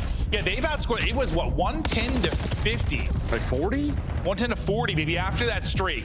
FaZe have scored 20, 25 points since that. To 200. Yeah, no, this has been utter dominance out of Heretics after the first 3 or 4 hard points. Like, holy hell, FaZe have been slammed. And what's crazy, I mean, the scoreline, considering the slang is not that wild. It's like 7-6, but up 100. Well, I think I just talked to like the dominant start. Yeah, for FaZe. Yeah. Holy shit. Yeah, no. Honestly, no, Heretics. the turnaround of this Yeah. is unbelievable. I mean, Metals is on a 13-14 spree. He's going off. The boys are yelling in the cams, and I just cannot believe the run they went on. This thing is going to be a crazy little score graph when we look at it. Unbelievable run out of Heretics. Yeah, no, I'm actually, sometimes like the game flow, I'm like, whatever. Yeah, I'm like, I really want to see the game flow now. Show me the game flow to see how this went, because wow, once Heretics got rolling, I think it's after, or like during, okay, at that P3. Yeah. It's at the first P3. No, P4, the Rock. Oh, sorry, P4. Why do you keep saying P3? It's at the P4, yeah, when like, 4 goes, I'm going to call a streak in with what, around 45 seconds left in that, and they might score 30 points after that. I don't know what happened. I'm pretty sure at that first P4, they scored like 30 points. Heretics, yeah, something with this matchup, man. That is, again, that's FaZe, their teammate, that is their pick, so they're in hell again. We take a look at the stats. And Metals, I mean, he had the crazy numbers, but I mean, damage isn't too insane. Who led the way? It was Trakes, actually, led the way in that regard. Simp kind of puts up a stinker. But even just damage-wise, the entire lobby is right there. Yeah. No, I was looking. That's actually what I was looking at, like somebody like popping up the page, but nobody. Trakes maybe, but that's what it. Okay, well that was an interesting one. FaZe start hot and then just get stomped. I mean, here, we'll take a look at it. What it gets to. They go up 60 basically instantly. This gets to the P3, and what are they up after this? So it's 110 to 20. To 20. No, wait. So it's even worse. It's like they get outscored 230 to 20. Like 230 to 30? Yeah, 230 to 30. They get outscored by 200. Holy hell. Because, yeah, I guess the scoreline we were thinking of was like after the streak. Yeah. And that Heretics were already getting that time. So it was even worse than we thought. Yeah, it's like 230 to 30. And that's just brought to Miami. I mean, they were winning all the G rotation gunfights. Metals goes on this spree. You know, they chain together P2 and P3. Then you have the Hellstorm for the P4. And at that point, momentum is just so much on your side. They just kind of know it's over. Bro, they're at 130. This is going to be a flat line of flat lines. They're dead. Yeah, no, that person is dead. Super dead. Don't bring out the paddles. FaZe just smoked. I know Hardpoint, it's a pain point for FaZe regardless of roster over the past 7 years, but that is insane. Yeah, and I think on this map, sometimes some of these hills, like for example, P5 to P1, I think it just sort of gives you like this, all right, we can hit this one more time, and we can go at this one more time. This sort of illusion that you don't need to rotate at 15 or 20. You have to that every cycle, and yeah, you just have to. I do. That is just like a kid's roller coaster. Yeah, from the P3 on, they just. Yeah. I mean, we could just ignore this bit at the end because it didn't matter. So it's basically a flat line for 8 hard points. Okay. Wow. Spit on. Well, there's 3-0 them. Look at the 3-0 them again, because now they get to their search pick and they have, well, they've both been very good search teams, but they have won the search in this particular matchup so far this year. This is going to be the interesting one, because this is the new map where neither team has played this. So, yeah, you're just hoping preparation, scrims, practice goes into this. But yesterday, Sip, my man, went off yesterday. Yeah, he put up, what, 27 kills across 2 search and destroys, which is the most we've had. I mean, it's an interesting stat because you have to go to a game 5, and we haven't had that many game 5s this year, but still 27, it's a ton across 2 search and destroys. And while I think they're gonna need that after that map 1, they're gonna need him to go huge. We'll look at some of the highlights from Monster S&D day yesterday from Sip. I mean, you're hoping they don't need that, because they needed this early in stage 1, and that's when we're like, uh-oh, they're in trouble when he's not doing this. But luckily yesterday, he was doing this. On Gridlock, his playground, we saw that a lot in Black Ops 4, but then you're also gonna end this. Well, maybe his first playground. Simp the Jetpacker goes to Fringe, hits to that round 11, also closes it out with 3. Yeah, he gets 3 plus kills a teammate. He was killing everybody's. So Monster, search and destroy. But he was stressed. No, it looked like it, 100%. I mean, I think anytime you're dropping double digits, that's a solid search and destroy. That is a hell. Dude, the damage too. Like 1,800 and 1,400 is that's it. Dude, 1,800 is a ton in a search. But yeah, we just saw a Sachi Harpo with 2,800. Yeah, no, true. But that is a much different matchup in search and destroy. I mean, you just heard the Ravens interview with Exceed talking about their search has been bad. This is not a bad search team. This is a good search team, and I doubt you're putting up those kind of numbers. Now, we'll see if he can do it again. I mean, you see stage 3 where they are 3-0, 1.72. Man is doing it all. 75% opening. Dual win percentage. He's in a kill round. Only time I say we didn't was the minor. Yeah. Who'd they play? Miami. But those stats aren't included, obviously, because that's not part of the qualifier. But you, just to show how nuts he has been outside of this matchup. In a map 2, FaZe try to bring it back after, well, just getting kicked into the dirt over most of that map 1. That had to be not a whole lot of fun. No, it's not. For that, I mean, you couldn't touch the hardpoint for. Well, and then the one time you 10 minutes. finally win a rotation, there's a hellstorm on your head, right? Yeah, true. Sort of old school hardpoint. It's not a great time. 4 tagged up. They think maybe they can ISO him, but Simp is here to help, and they're going to turn that into 2. Nice little 2-man game out of Simp and 04. They hold the line, and they hold it long enough for the help then to come over the top. Metals, last alive. Went on, a 14 spree in the map 1. He was looking real snappy, but not much he could do there. Yeah, I mean, we have 2 of, like, what we consider the biggest X factors maybe in the league in medals in, like, 04. Like, you just know if those guys are, like, plus 10, you probably lost. No, and, like, probably the biggest thing, at least for me recently with Heretics, like, they've been playing better, obviously, doing well, but he's been playing great. He's been playing so well. It's going to be one of those things where, I don't know, we were 2 months ago, a month ago, we were talking about how well Skies was playing and how he's hitting form, and then, you know, a month later, it's the opposite conversation. Like, is this going to be a continuation? Did something click now with Metals in this team where? Well, we were just talking matchups, and really their biggest competition has been Thieves. I mean, they just can't beat those guys, and maybe that's just what it is. Just matchup things. Well, we get into it early. And quickly down to 2 versus 2. Through the smoke goes 04, and he's going to get cut down. Maybe hoping he can catch somebody without aim assist. Abuza trying to hip fire through the chaos and can't connect, so the defenses close it out so far. Yeah, every now and then you're going to have those rounds where teams are just going to send it inside this bomb site and go for it. Hope a couple of nades drop. Maybe you win those gunfights through the smoke.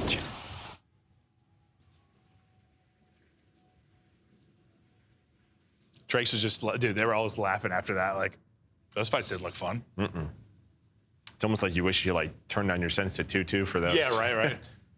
AI, if there's a smoke nearby, please lower my sense so I don't look like a clown.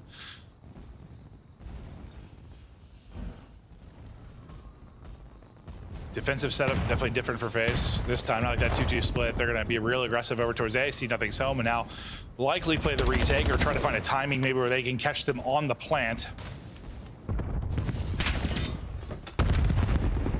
Miami peeking forward and just trying to dodge an age. Super hit to 20, but no follow-up as of now. He's able to get to a corner and get safe.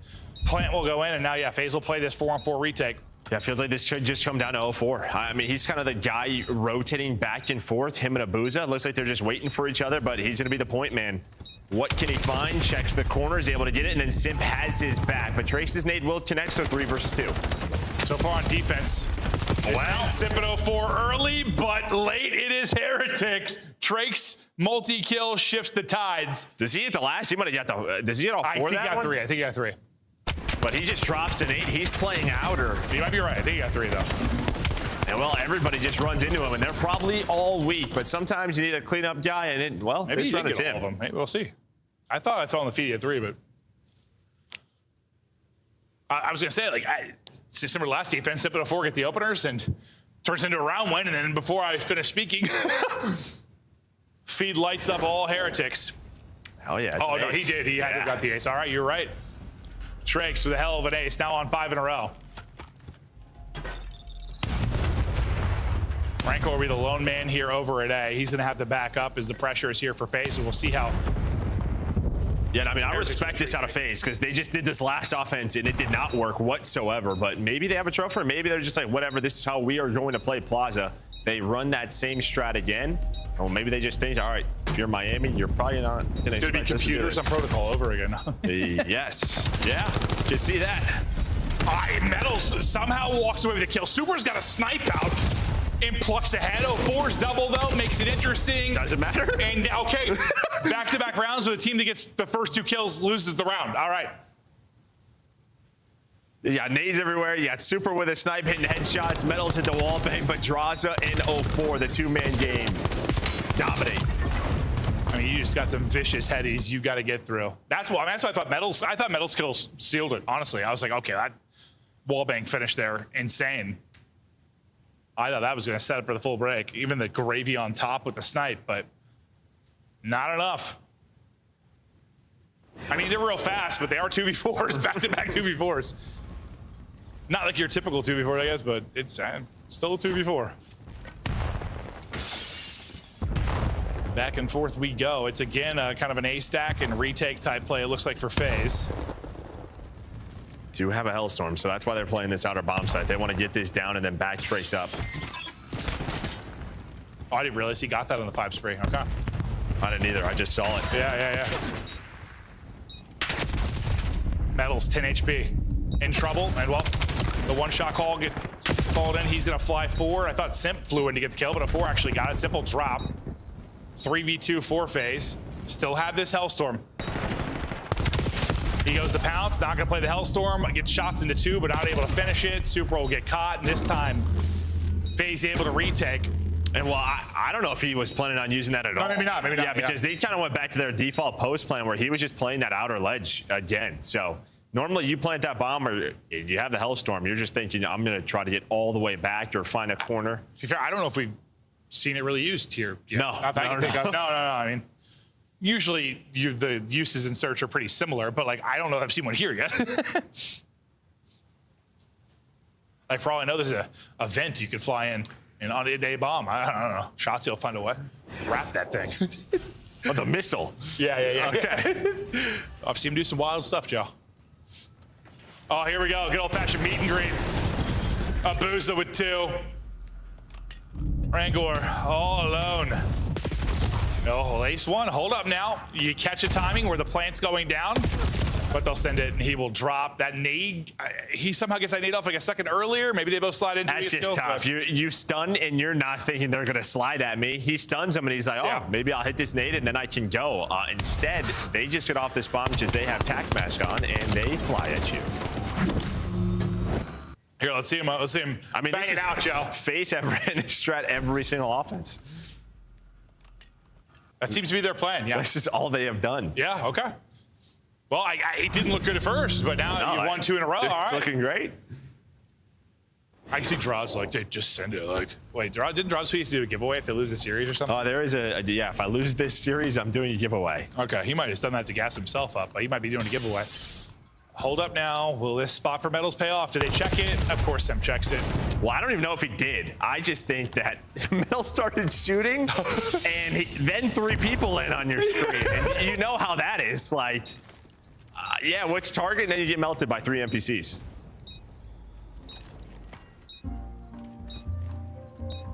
Here we go. Now? Well, calls into Hellstorm now and immediately is going to drop. So Simp and crew going to fly on forward, trying to get the kills. And now gets safe. Last person. Rancor, he gets 2 with it though. Hold up a second. 1v2 I think Rancor shot though. I think he just shot. So they're hunting him. They just still have enough time. Well, it's all about this. Someone's got to hop. He's got a nade too. Is he weak enough? The nade might finish the kill. It will. Beautifully played. Nade is on point. And that's technically another 2v4? Well, 1v4. What? There's a missile in the sky. That's true. No, yeah, honestly, 2v4. I got confused for a second, just for a moment, because I just watched Trakes die, right? But I showed him alive on the feed till the streak ended. But yeah, no, I guess technically a 1v4? Oh, yeah, that too. We'll give him a 2. We'll give him a 2. That's kind of a weird one, right? What do you call that? Yeah, I've had that before. Yeah, he's there. And well, somehow this hits too. This gives them a chance. Yeah. You got to call it 2v4. Yeah. I'm making the rules, the commissioner. And you're just hoping you're spread enough, and I guess they were not. No. That might be the first time they've dealt with a Hellstorm on this map. Yeah. Where can we go? Not there. Okay, this has been a circus so far on Plaza, which, well, we kind of expect a circus when we go here, but... Hey, FaZe switched it up. Oh, they did. They're tactical. He's got a Hellstorm. Okay. Did they have to score something? How are these guys getting these? I don't know. How's he on a 5 streak? Oh, because he lived. Yeah. Seb got picked off. Yeah. I thought they both died for some reason. I was like, how's he on a 5? Bomb wasn't planted, though, so now it's going to be a 3 versus 3. Well, 4 is going to get caught. Numbers to Heretics. Pressure to Abuza and Draz. Not playing tight. It's really mid-map cross vision for Draza. Abuza gets a big one. Abuza gets 2. Super still basically full HP, though. Draz tries to peek, doesn't spot him. Playing the clock. Now gets eyes. Oh, maybe shot a little bit shaky at first, but it'll take a... That is just not an easy gunfight. Take a breath. You just get a free heady on the garbage can, and, well, you just saw, like, hits the first couple when he peeks out wide, but as soon as he comes back left, yeah, it's just... That's all Abuza gets. Yeah, but somehow... Abuza gets double chowed, then, well, nearly triple chowed. It doesn't care. In fact, he gets 2. Because I'm just thinking, well, with their setup, like, they weren't playing very tight. Like, Draza, he couldn't get there to help. But you trust Abuza, and he has been... I mean, so good for them across modes, but he has been a big part of why they've been able to keep the S&D identity, I think, despite the roster change. I mean, I think any team with Simp in my head is going to be pretty good at search just because he has been God in that mode, but Abuza has been a perfect fit for that, right? He's been terrific. Draza is on 6 straight. We go into the meat grinder, and, well, it may end in the grinder. Trakes last up and dropped. FaZe get their first S&D win against Heretics, and well, so far both teams have won the opposition's pick when you talk about pick and bans. Yeah, I mean, I guess that's why I was a little bit surprised to see, to see this picked by Miami, but maybe they're just thinking we gotta expand the map pool, we need to find a couple of more comfort picks, but fact is FaZe, they just took it to him at A. Yeah, no, they absolutely did. We had a bunch of 2v4s, some ludicrous rounds, multiple Hellstorms being earned. And, well, we were thinking, does Simp need to put up the crazy numbers in search? It wasn't him that needed to. Sure, he was there with the squad and damage, but really it's the other 3. 4, Draws, Abuza, all having solid games. Abuza with some really clutch moments.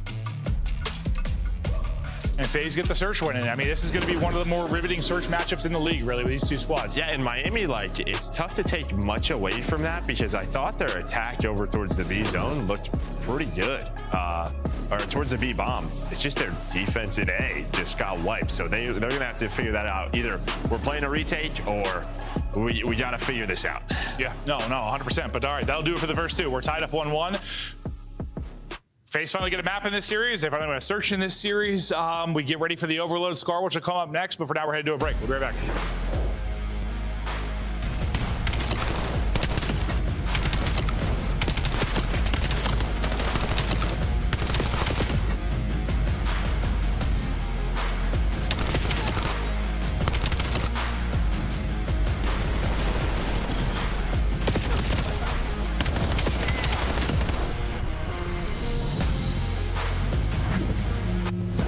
Scuff, official controller of the CDL. Brought to you by America's Navy and the special operators who work in the shadows. Dominate the competition on main stage with the CDL Major Hunter Tracer Pack. Collect your chip by scanning the QR code or heading to the in-game store now.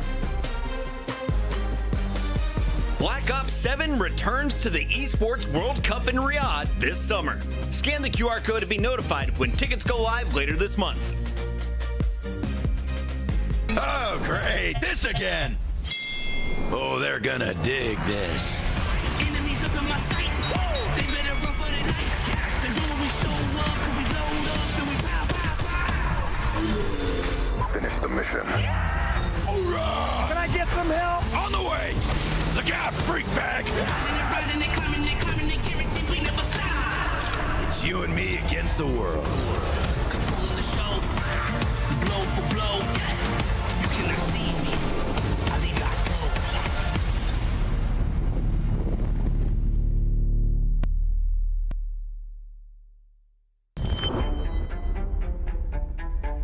They ain't ready for you. They ain't ready for you. They ain't ready for you.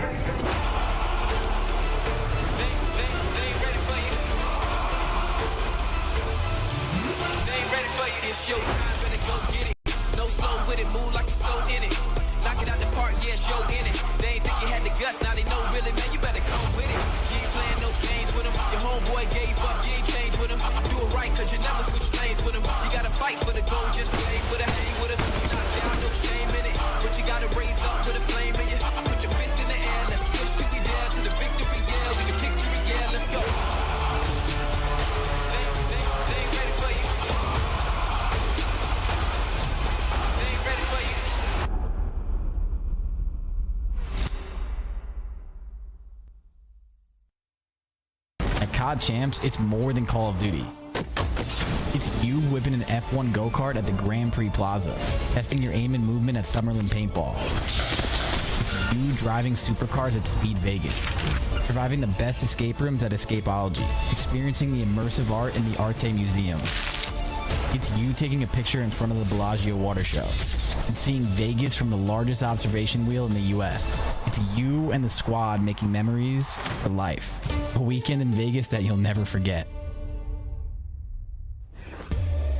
Hey everybody, welcome back. Guess what? This entire year is an adventure. An adventure to get to the Call of Duty Championship. And you can get your Loge experience available now. That's some VIP shit if I've ever heard it, Joe. That is a beautiful, like, commercial voice out of you. It's good. It's awesome. New seats, and I hear they're very sexy seats. They're probably very comfortable. Yeah. So if you want to check that out, and you get, like, I don't know, food and stuff in there. You get lots of stuff, Joe. Wink, wink. Can't say that. What happens in Vegas stays in goddamn Vegas. Yeah. We're ready for the map 3 here in a moment. We're tied up 1-1. We hope you've been enjoying the series. Listen, we had some not great matchups yesterday. First match was something, but we got some bangers coming. We have this one. We have, well, I would say Koi Optic, but Optic have been literally slaughtering them as of late, so that might not be the best. But we've got some solid ones on paper maybe today. We're at least some of the overload metrics. You heard Ali and Ann talking about it. And what you were talking about, I think that's why this is a tough matchup for FaZe, like just some of the strengths where you talk about their 2-3-5. Right now, that is where Miami are finding success. Yeah, you can see just how good that they have been leading the way. Well, 4 of those have been one goal games, 4-0. They have been tight. Very, very tight games, Joe. All players getting ready to get this started here. As I'm moister than an oyster and ready to go. We're having fun. How moist is an oyster? I have no idea. Dude, we went on a nice long, like, have you ever on a nice long 4-mile walk you today. Seem like a guy. Stretch. Like my, what are these called right here? Hip flexors? My hip flexors are tight, dude. Have you ever had an oyster? You seem like a guy. No, I didn't think so. Those look disgusting. Yeah, no, I knew you wouldn't. Yeah. Slurping those out. Who wants to eat like that? I'm not a cat. That's pretty much what you do, yeah. Yeah, no, absolutely not. Mm-hmm. If it was like a spicy oyster, maybe. Yeah, you do. You add a whole hot sauce. Oh, maybe then. Honestly, pretty much what you do is drown the taste of it in sauce. I don't want oysters, dude. Those things are nasty. I don't eat clams. I don't eat any of that stuff. I'm not, okay, anything from the sea. I don't like the sea. You don't like the sea? Got it. I'd eat like some gray white shark just to be, oh man. Swordfish is really good. Okay. That tastes like steak. No, I think when I was in, what did I have? What are mahi like tacos? Tuna. Oh yeah, I had some mahi tacos when I was in Mexico. Those were gotten. Those were really, really good. I love it. There you go. I didn't know what it was at the time. Lock it in, Joe. You're supposed to keep me locked in, man. We're in map 3. We are. I'm locked. I promise. Thank you. I just had to ask. Yeah, no, I went off the deep end there. About fish. Metals, who doesn't have a solid series, in trouble now. Everyone flying on forward. That should be the first score. Potentially stopped at the goal line. Trakes comes away with a double, all on a booze. Or sorry, Draza tries to send it, and they all get cut down. Good old-fashioned goal line defense there for Heritage. Well, that's all Trakes. I mean, he had some big multi-kills in the Surge, doing it again here in the Overload. See, we're locked now. Would have mattered, you know? And well, the boys just play a little defense, and now I'm going to start the attack. Super's attack, clotheslined. No opening for him. Trying to get forward to the other end, and it will be a 4. We'll see if he can get to a spot. Sims made it a little easier for him. Maybe to find an opening. It's picked up by Super, but he can't win the fight. And EMP Carrier will also fall as we'll stall out for a second out towards plane now. As both teams fight for position. Super still looking for his first, but you've got numbers here massively, and that just increases for Heretics. It's, but the reset comes in. Yeah, that's a basic deal because it goes right back towards the middle, but this is where they want to start at that attack. Yeah, you would have had it plain side already. So things will slow down here for FaZe. Yeah, you're probably fighting on defense. Yeah. Having this fight, but it may not matter. Metals is going to come off a spawn. And well, there you go. Super doesn't have a kill, but he's got a goal. All right. That's an interesting stat line, but you will take it. Tranks continues to find kills in volume. Double positive for him early on. And outside of that one phase push that looks so good, really after basically the opening fights, they have had nothing. Just can't get to their spots. Heretics have been mowing them down. Good finesse from Trakes. Well, I thought buying maybe time for Ringer to get top green and deal with him, but he'll take damage and have to back down. Here comes the pressure for FaZe, though. Still flying forward. They lost Simp, but you still have 3 bodies here. Simp spawning deep, not going to be in the play for quite some time, so you're relying on the others to get it done. Great nade, takes out 04, and, well, that just stops the push entirely. And I'll tell you what, I mean, since the FTC has been involved, I feel like most of the time we have seen like a 2-2 split, at least 1 on both sides, and I think it's just 04 right now. So Miami are kind of playing this just M15 like style that we've seen the last couple of stages, slowing things down, and maybe that is what is helping them play this defense, right? Not allowing FaZe to work up the middle of the map.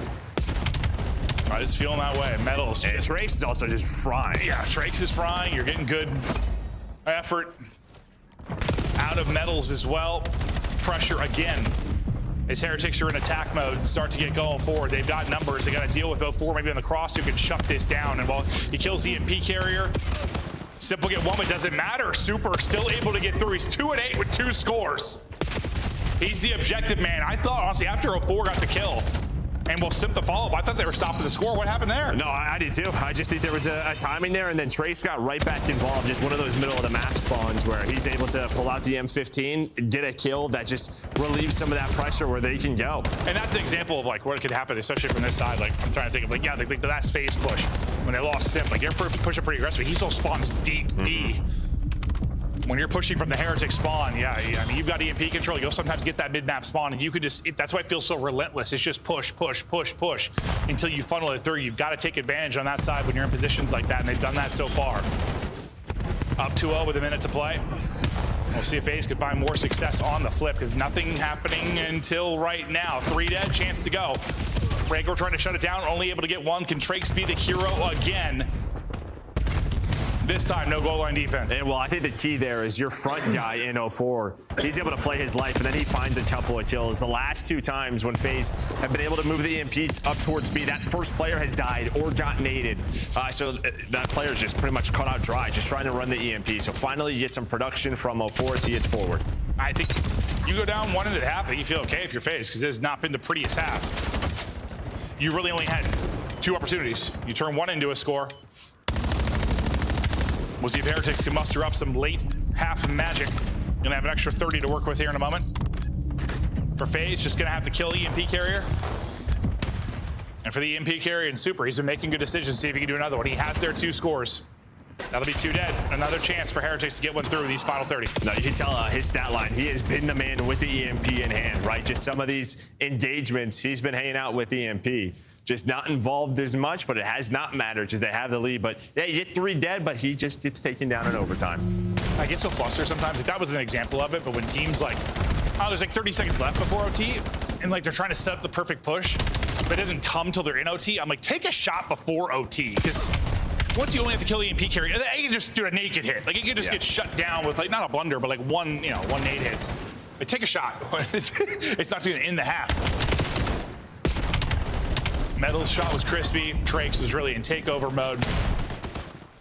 But you're right. I mean, I think you take this if you're FaZe. Oh, down 1? I think so. I mean, at least it felt, from my perspective, like it was, control was Heretics by a mile. Into the second half we go, and yeah, I mean, it's actually better than I thought, I guess, but still leans towards Heretics in the possession game. Yeah, it was like 85-15 early in that half, and there were a couple of possessions where you just held on to it. Yeah, Hotel side. Nice shots from Rangor. He's on 4 straight. ARs continue to hit for Heretics. And maybe an open goal here for a second. See where the spawns come in for FaZe. Trying to get there quickly. It'll be a Booza and 04 to deal with it. Up, over, and through. They're going to get in.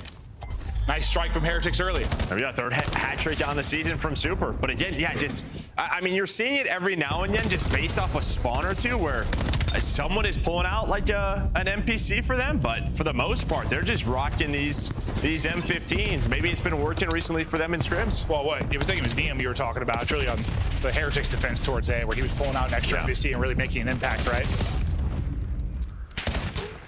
But yeah, getting it done with the M15s. Heretics. You have some strong AR players.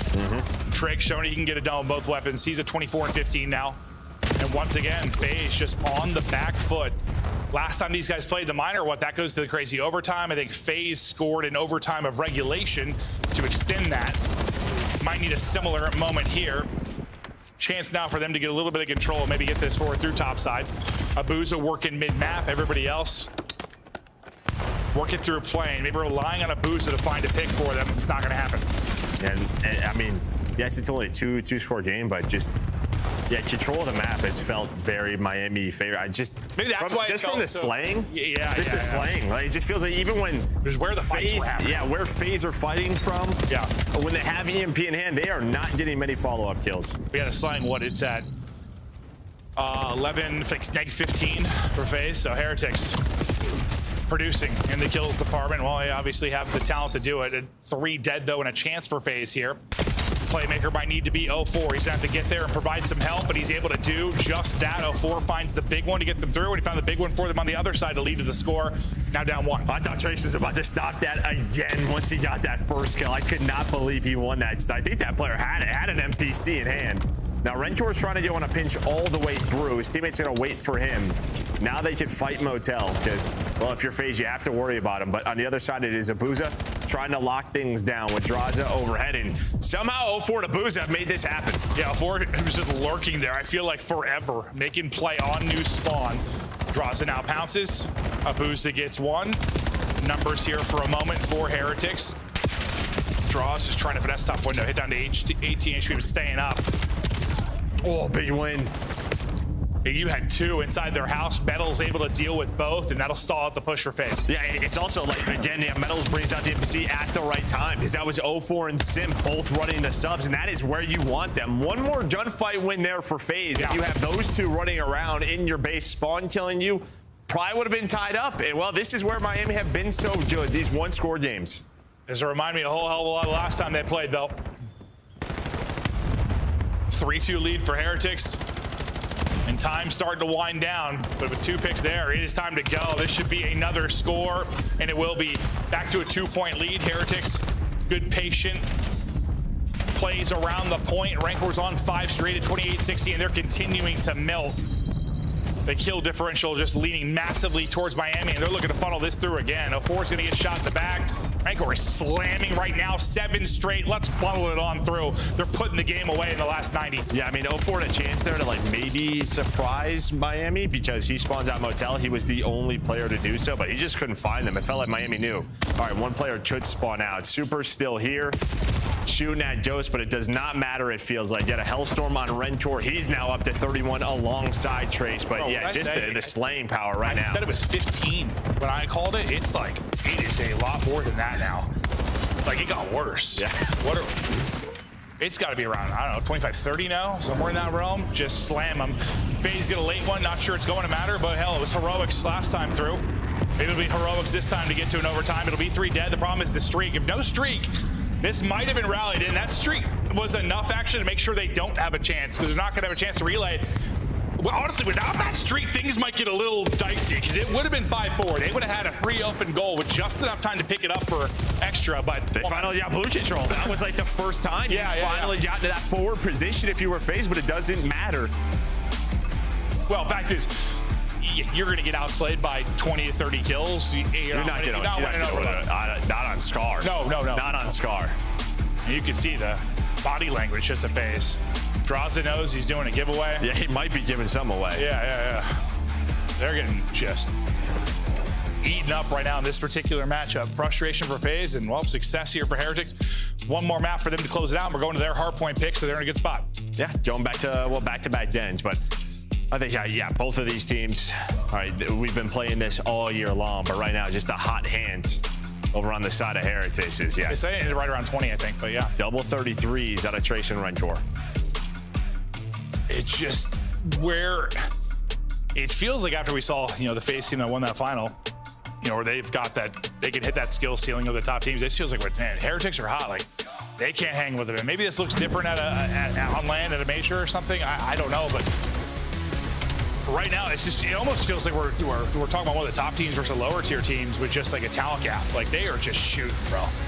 Yeah, I mean, this is kind of the worry with, like, maybe this FaZe roster. It felt like we were past this last stage, or they started to show it, that you didn't have to worry as much about them getting outslayed. But it feels like what we've seen these last couple of weeks, still a problem. I guess for them, as long as they show up on land and make a run or whatever. But And I think it's the opposite. I mean, Heretics are thinking, I mean, it doesn't really matter what they do here online. Like, they need to show that major like they did last year because they haven't found the success to top threes that they have. But I mean, you think of the run in the map one. Well, what did we say? It was 230 to 30. They outscored them and just buried them. I mean, you got Metals. When was the last time we said Metals was on a 14 spree ever? Yeah, he's had a couple of those, but yeah, it feels like it's been since like last year. Yeah, it's been a minute, and then this just not even like giving. Like you said, like sometimes I think it just feels lopsided, even though possession will be similar. It's where the gunfights are happening. Like when they're just happening in like FaZe's defensive third for 5 straight minutes, it felt like it just feels so lopsided. Or even when it's, I mean, you have a 3-score game, a 2-score game, and every fight is for the middle of the map, right? Where FaZe just can't get forward. They're holding EMP at plane. There's no progression. It just feels like you don't need any of those goal line stands. You have that over and over and over again. Sooner or later, it's going to lead to a counter, and that's what happens. Yeah, no, it absolutely did. All right, Heretics advantage. You'll see if they can close it out into Hardpoint, or if we maybe go into a thrilling map 5. We'll see if we get there. But I guess we've got Metals Calm from his streak. 14. Let's pop a video here quick. Check it out. Estoy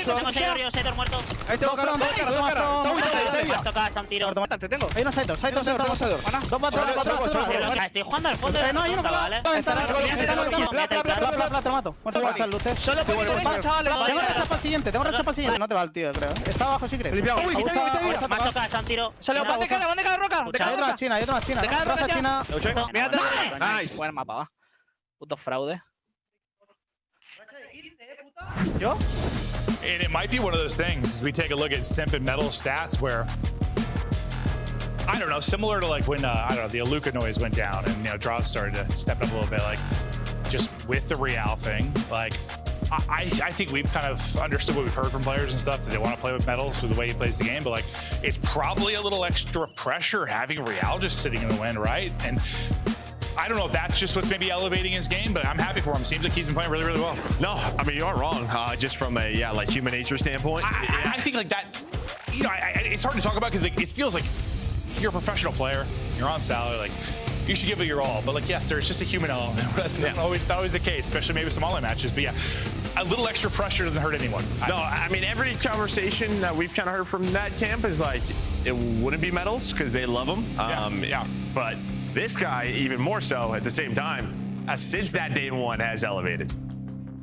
Yeah, no, I think that's what's all right. So I think we maybe had somebody drop, so we're gonna do a restart here. So we'll be chatting for just another moment, guys. But thanks for hanging with us. Yeah, that's what's interesting though. Like, they look great right now, but unless they might have to, bro. They probably got to make it like a Sunday or something. Like, if they don't make it to a Sunday, I think Real starts to come into the conversation more, probably, right? Or what do you think they have to do before that? Like, because right now it just feels like with how they're playing, like he's not even really in the conversation too much. At least I wouldn't think so. But if you get another top 6. Yeah, it probably depends how it looks, how it goes. If it's like a couple of game 5s or some of the top teams, the way Major 2 looks, like if it's similar to that, then yeah, you'd probably go for it. It's so weird because I think like with this roster, like Drake's has been great. Like I don't see any reason why they can't make a run to a Sunday. It just hasn't happened. Yes, exactly. It just hasn't happened. Like there's like, you know, that's always going to be in their back to their mind. I've seen some people like call them onliners and stuff, and I just struggle with it because yeah, they're playing well online. Yes, they have Atlanta success, but it's a team that 3 of the 4 got top 3s all last year. So nothing prevented them from doing it here, but we'll see what happens. It's just crazy too to just be sitting on a player like Real as well. Like, I know, listen, he didn't have that success with Koi to start, but considering his year last year, I mean, at times he's a superstar top 5 type sub. Yeah. Well, we look at the standings and where we sit, and I mean, Heretics starting to get it rolling at the right time because they're running that bubble. Yeah. Well, this is just Major 3 qualifiers, but yeah, 0-1. Oh, God, I was thinking wrong. Yeah, thank you. They're just 0-1. They've only played 1 match so far. Obviously, they had their run last weekend for the minor tournament. It's so funny. I didn't even look at the graphic. I saw the corner of my eye. They had a match today, and then they will have 2 more next weekend, where FaZe will only have 1 more next weekend. And then we will be here. Yep. Limited amount of Friday seats. Well, I guess technically they are on the bubble of not starting losers. There you go. Well, it's a little different this time, though. It's a little different this time, though. Never mind how this. That's true, too. Having the AM teams in, so even that's not true. We're so smart. Yeah. I kind of like this, though, with the different events. Like, each event's interesting. A little bit of a pro-am. It's going to be 4 streams Friday. gonna be twisted. How many do we have last event? That was 2, right? 2. Are we just like casting nonstop, basically? I don't know. All right. It's not up to us. We'll figure it out. I'm gonna be cracked. I'm gonna be jet lagged as hell, bro. No, wait, that's Atlanta. Whatever. I'm thinking Paris. I'm gonna be jet lagged. If I'm jet lagged going to Atlanta, it's an hour flight. I was thinking Paris in my head. I'm all over the place. You might today, be jet lagged right now. I must have eaten some oysters, dude. There's something wrong with me. Metals gets it going though early. FaZe have got to take this hard point if they're going to get it to 5. And they've just been outplayed. I mean, outside the search, listen, they dominated that search and destroy, but what, first time we've seen it for either team, so sure. But the other two, which I think come in with more expectations, it has been all heretics. And if you're FaZe this time, like, I don't know, like, yes, you want a solid start and all, but whatever the hell happened in map 1, like, we gotta slow down, rotate, not lose our heads. Yeah, I mean, Saki's obviously still a new map, so you're gonna still have some mistakes. You're hoping on a map like Den, you're buttoned up, but the fact is, well, you get a 36-point, 37-point start there at the P1 for a Heretic, so it immediately feels like you need a response. And a chance for FaZe to do exactly that. Utility, though, hitting without trophies in for coverage, and Trakes continues to dance on They're just running them There's over. a triple, and they are running through them. They're playing with so much confidence. Easy break. Yeah, I mean, I don't know what Draws is giving away, but I might have to enter it. Yeah. His dignity after this one. They're getting smoked. FaZe tried to re-break after getting busted wide open like an giant oyster. chicken egg. Or an oyster, yeah, back to oysters, dude. Metals continues to fry as well. He's on 3 in a row. Trakes' straight continues at the 5 before he falls. It is 70-4. And maybe they're just gonna start the domination early because Heretics, just something about this matchup, dude, they are dominating. I mean, you almost have another Hellstorm here. Trakes already has one. So you have 2 Hellstorms. I'm not sure what is happening. Do you think like one of the players, like, girlfriends cheated on them with like a Spanish guy? No, I'm not sure what happened after P4 of Saki. It just feels like since then in the respawns, it's been so one-sided. You think maybe there's an injury? No, because they won the search. Like I don't know. Just props to Heretics. Yeah, no, 100%. We got a wrist injury, I guess.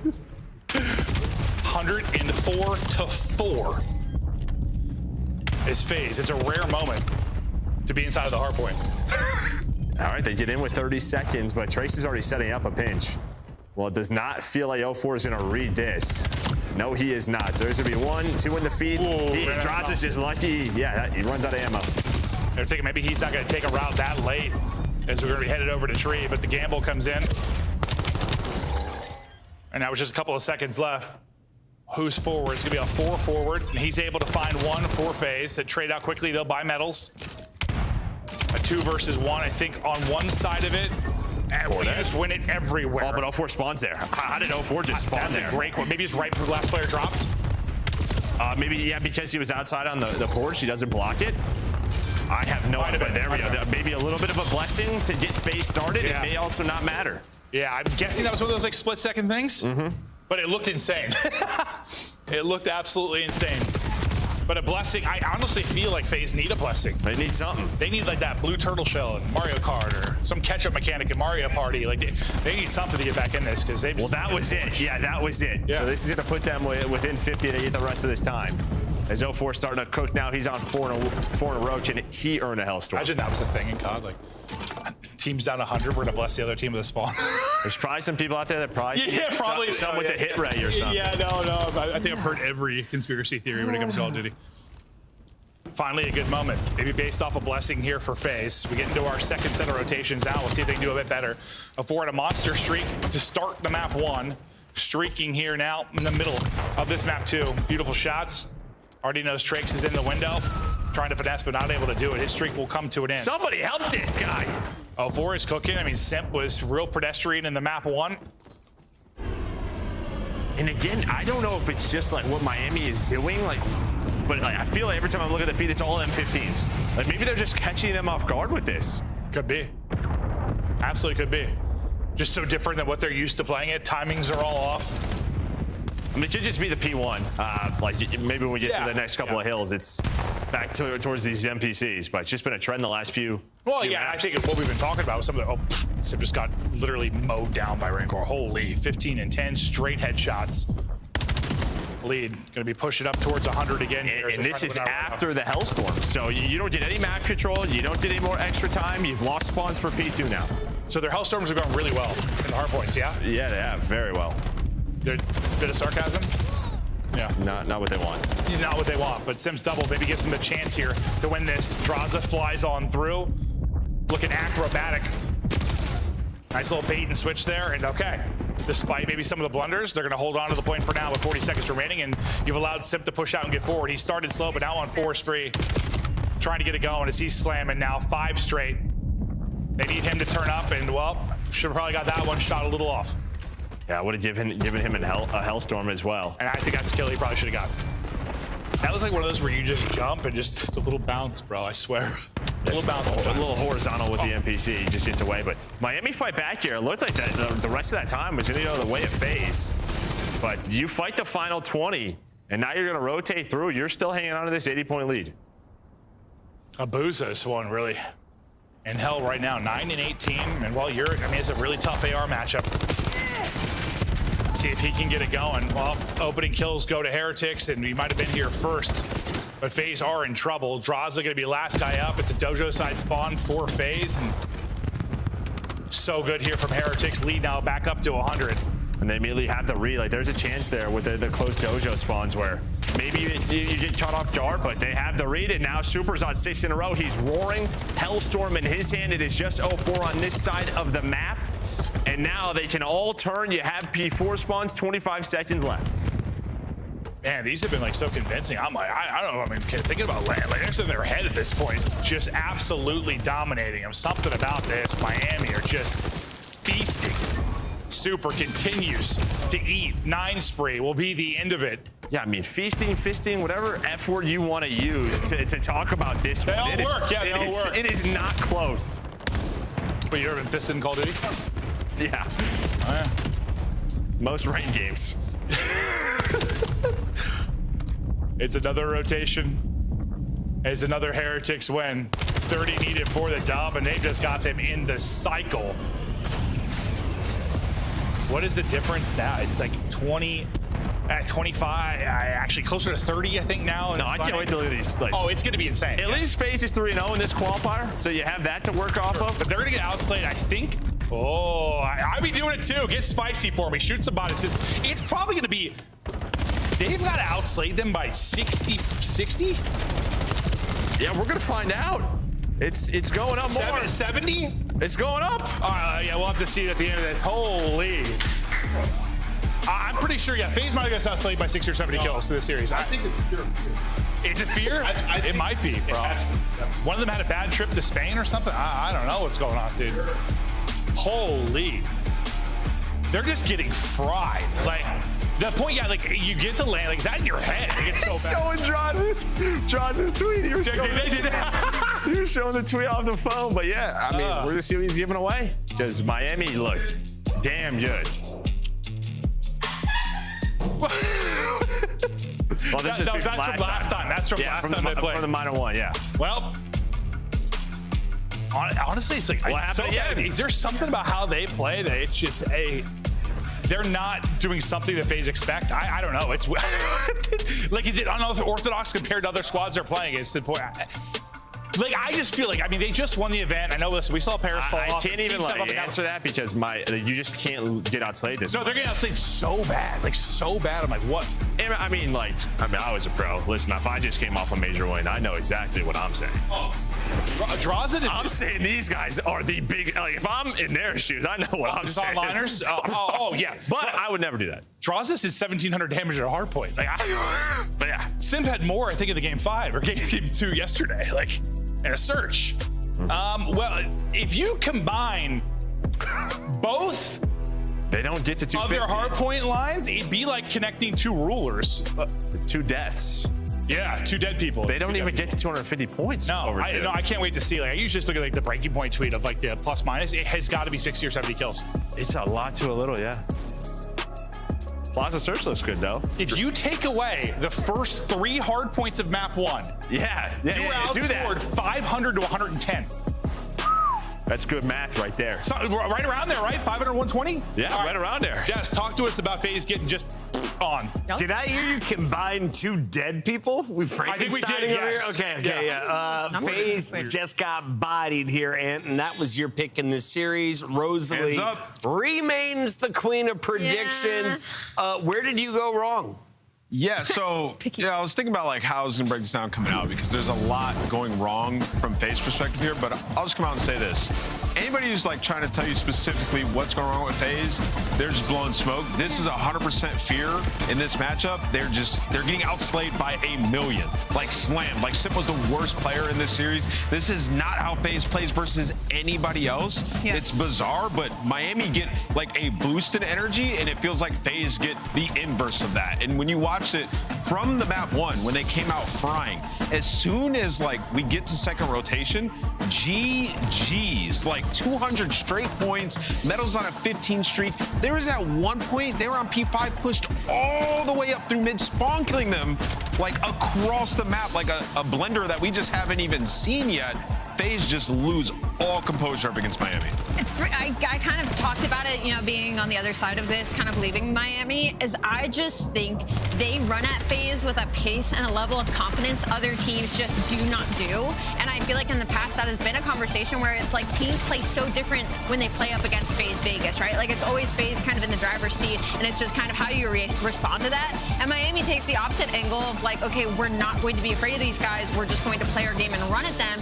And FaZe isn't put in those kinds of situations often. So I think it kind of creates this play style mismatch, and that's why we see it so often. Oh, there's the tweet. If I lose today, I'll do a giveaway. Yeah, that's from Draz's Super, had that bookmarked. Yeah, a giveaway of what? I mean, can we enter, like, and the funniest thing about that. Spot, like, imagine. 2 hours ago, which must have been like, you know, 30 minutes before the series started, like, Metal's tweeted him, he goes, how can I enter? So, yeah, I mean, hey, man, sometimes you just got to put the phone away, put the apps down. Don't give Miami anything to put on the bulletin board. Yeah, there's some people you don't talk smack to. Yeah. Mike, Kobe, Super. Yeah. We also got Rancor, his backup. He was joining us live. Rookie of the Year last year and now a superstar in Black Ops 7. Rancor, you are in Ant's top 10. You've moved into my top 5 favorite players to ever come out of Spain, if not #1. What is working against FaZe in particular? Why do you guys have the upper hand every single time you meet up? This is now 3 in a row. I don't know. I'll say maybe we have a really good matchup. I don't know why, but in terms, I feel like in terms of pace of the game, they can't match us in pace. So they play so slow compared to us, and that's why they played really bad against us, I think. I want to ask you, you know, there's been a lot of tweets from Draz. How much does that light the fire under you guys? Do you try to tune it out, or do you like soak that stuff in and like apply it to the practice heading into the match? Nah, we don't think about those type of tweets. Honestly, last year we beat them on LAN 3 times, except of the Major 4 on LAN as well. So I don't know why he put those type of tweets, but we got the win and that's it. Hey, fair enough. Yeah, you guys slammed them. Like, there's nothing else to be said. Like, they should not be talking trash to y'all. Not at all. And I mean, that's what's so funny about it, right? But I'm glad to hear you guys kind of just shut out the noise and put your head down and are able to put up results like this, because this is, I mean, you guys look unbelievable. A favorite going into the major. I guess my question right now is outside, you know, S&D obviously still could use some work, but do you feel like you could do what you did to FaZe today to all of the other top teams with where Miami is right now at this point? What do you mean? If we play at the same level on the other modes except S&D, or? Right, like if you play the other teams the way you played against FaZe today, do you think like basically you're the best team in the game? I don't think FaZe is the best team in the game. Like I said before, I think we have a really good matchup against them. I think every team has different type of play the game. I mean, the game is the same game, but some teams play different. We just have to adapt against the type of the teams we are like lacking. Right. For example, Thieves on Hardpoints. But I think going to the major, we're good. We're pretty good. We just get more reps on the new maps, especially on SND because it's our best mode, and I think we will be good. Production, get this guy on main stage. Come Atlanta. Rancor, congratulations on another win. Thank you so much. Have a good one. That is Rancor and the Miami Heretics with another win over FaZe. That is now 3 in Black Ops 7. Who earned your Scuff play of the game this time around? Well, Ali mentioned his name. Oh, yeah. Medals. Right, bro. And he didn't just do it with the SMG, he did it with the AR as well today. Ali, this was his 14 kill streak. Yeah, this was the start of the snowball, right? Like, once this guy gets hot, I mean, he literally just couldn't lose a gunfight. There was one, I think it was at like P3 or P4, right before he went on this streak, where he literally just didn't die. Like, he was the only guy here. He was in like 3 different gunfights, and he was alive for a good 30 seconds, just being a distraction, and then went on to go on this spree. It's just like, you forget what the role and what these like secondary SMGs can do on these teams. My guy is Stock rises again as he leads the lobby in damage and engagements. Trake's not afraid of anyone from FaZe as the rookie brings the fight to some of the GOATs. Big wins already for Miami, and we're going to find out who is going to join them on the day. This is for 10 huge points. Riyadh Big on match. the bubble. Vancouver nipping at their heels. Is Gwynn's team the real deal, or the Falcons finding their form? Stay tuned. Come on!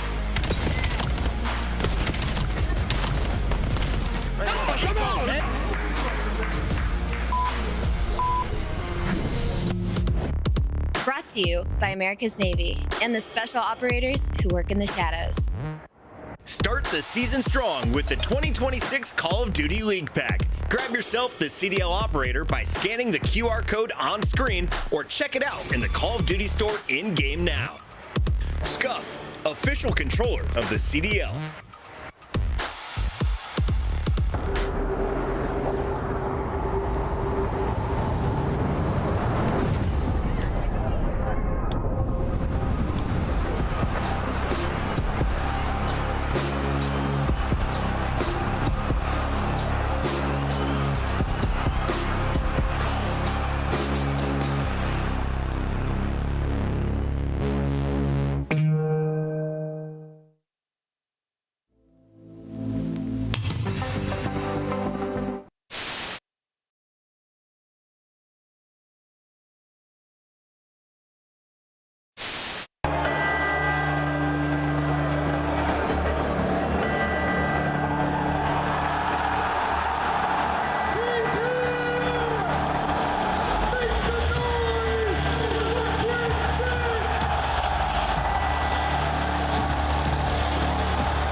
They needed me out. One low. Bottom's egg. He's timing there. Bottom's egg. Bottom's egg. Bottom's egg. Oh shit, my bad. Oh, hold up. No B. Go to Marcus. One low dirt. Yeah, one low dirt. I just trolled the bomb. He's far right. Backing up. Yeah, he backed up. Bombs down because I'm pushing big guy right now. Last one pushed our dirt. Our cycle.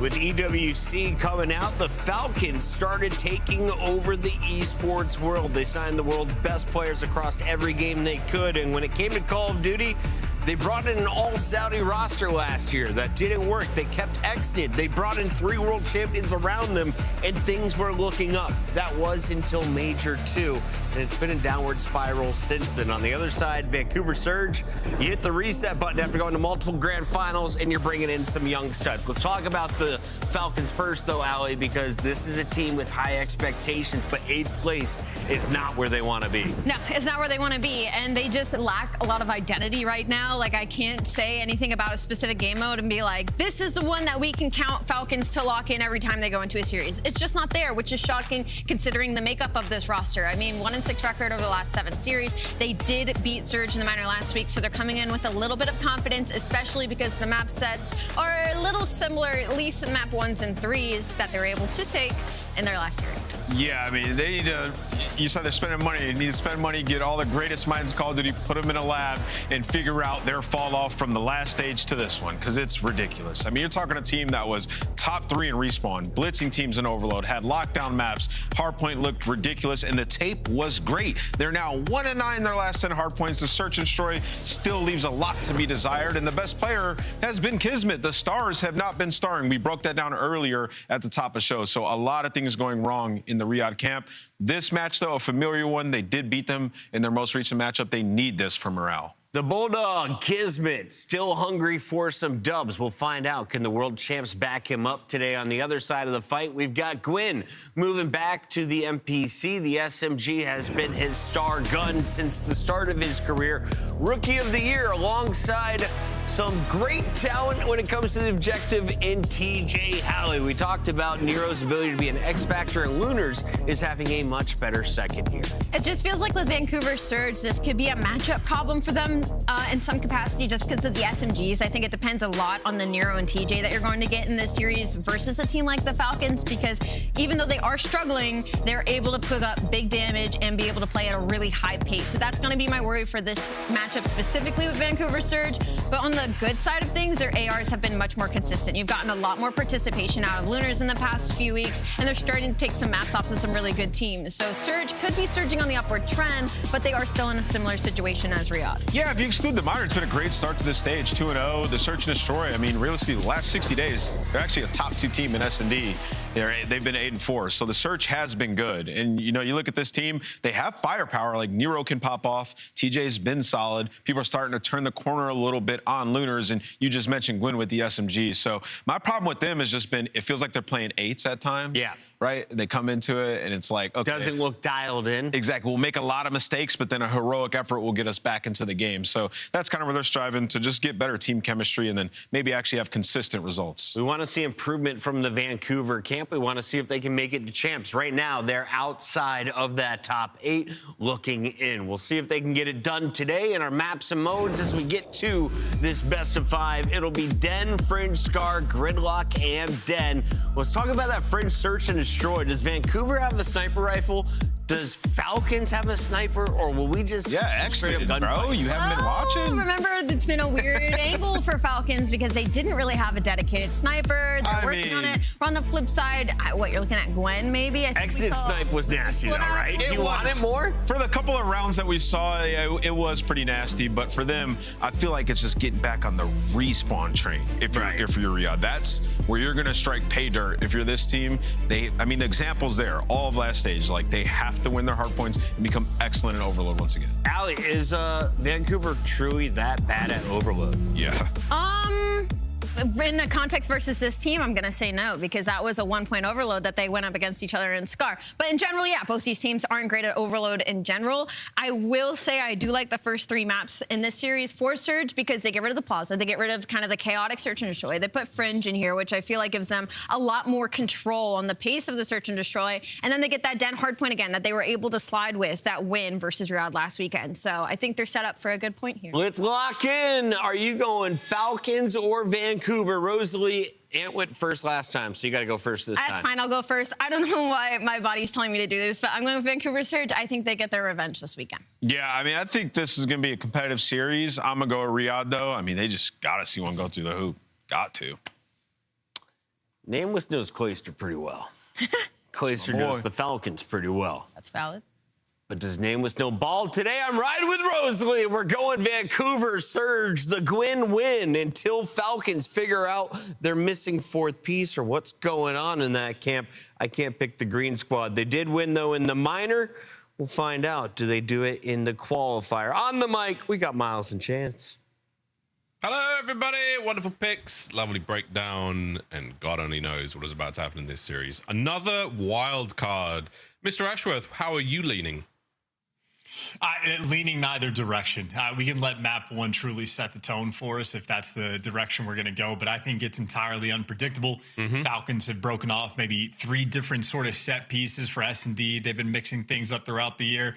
no idea what I'm going to see there. Vancouver Surge officially on the up and up. I mean, 2-0 right now in the split. Nero, the pickup for the squad, has seemingly helped them quite a bit. Now that Gwyn is potentially a little more comfortable on the map. So I have no idea, but both these teams do feel like momentum squads to me. Map 1 might very well be a long-term deciding factor for this battle. We're going to ride this one out, hopefully all the way to a 3-0, but you never know, folks. I think potential is what I'm feeling with Vancouver. There's a lot of potential here. There is a lot of good energy and, you know, skill in that camp. But as Nameless said, sometimes it's a couple of mistakes, one heroic moment. Can we change that today? No more heroes. Just a well-rounded effort from the entire squad. We'll find out. On the other side of the board for the Falcons, man, it has been some ride for those boys. Oof. Sky high expectations, and they have yet to meet them here in the Call of Duty League. Map 1 Den. Could it be the momentum? Will it be the fuel to get the fires going for our squads? Let's find out. Opening break, Nero is the first one to strike in the pinch. Well, turns for it just in time for you to win the opening break. Surge starting their Den Hardpoint off right. You see their record as of recent, much better. And if you notice the graphic as well, last time they played the Falcons, it was only a 4-point difference between these two teams. So a nail biter. We should be in for a good opening battle so far. Looking very nice there for Vancouver Surge. Luna's as solid as a rock. Wonderfully stable play. To get himself 3, get the boys all the kills, and now they're spreading out across the map. I'm trying to identify the attack from the Falcons. TJ, first man on the contact. As the time's still ticking away, and I love this position. And okay, we're not going to let that happen. We're going to still keep everyone from Surge guessing. A single battle now over towards Nu is all you're going to get. And it is a very, very mixy map. Yeah, indeed. And you just had Falcons trade away so much time on P1 to go for the fullest of flanks to try to secure the back spawns. And, well, they get the spawns, have yet to actually get the time, but with extra men, it should be quick. I want it. Still holding on Tej. Not letting this one go just yet. Shots in there from Kiz, and he's going to be the last guy up. There's going to be a couple more flying through, and yeah, not a trophy to be found this early on the hard point, so it is a very explosive affair. And Vancouver, again, with 30 seconds to spare, this is still their P2. And good plays by TJ as well, just to sort of mess with the timings, right? Doesn't flood in, doesn't do anything too crazy. Waits for his teammates before you get the break. So Falcons invested so much time to go for the rotation and get the back spawns. And when all is said and done, it's effectively a neutral hill.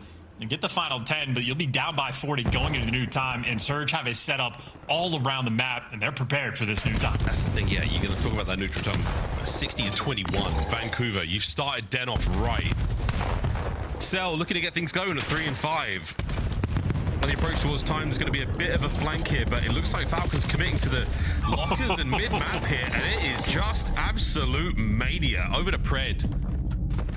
Coming in through mid-map, and again, are we just going to chalk it? Yeah, I'm going new. 40 seconds out. Quick rotation. Absolutely not what's happening here, but everyone here from Vancouver Surge covered the map.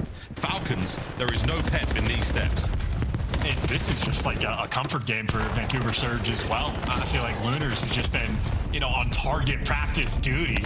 Just get to be the post-up AR. You see strikes for 2 in the feed, but easy work for him. I mean, 20 seconds of scrap time is certainly good time for the Falcons to get, but you just see on the minimap the flow of it. They are constantly having to play this sort of break game, trying to flood through the front. So good time. Ultimately, Falcons do win this hill, but they're trying to win this rotation as well. And currently, they don't have the bodies, but for Surge, players are going to start to spot out. Well, Lunas, once again, another day at the range for him and his M15. Smooth sailing right now. Kiz and Celium, they are at the helm and they are flying through lobby. Wonderful work to clean up Gwyn and Nero. That was fantastic. So that's going to be your hard point now. Finally, we have the Falcons in position early on a rotation, winning their time. Can they hold it now? Here comes Surge, 3-1. Teacher's going on the worldwide tour. We'll check in with him in about a month and a half. We got Postcard maybe as he now crosses through Dojo into the lobby. He's got himself a kill. Kismet on the front. 4 spree. 5 spree. Still alive spree. On to time spree. Hey, well, Pred gives you the big 3 and Kismet gives you the Hellstorm. This is the first hill where Falcons really able to take control at all, and I mean, they have executed to perfection. Now have all the tools they're playing with. Not just Kismet.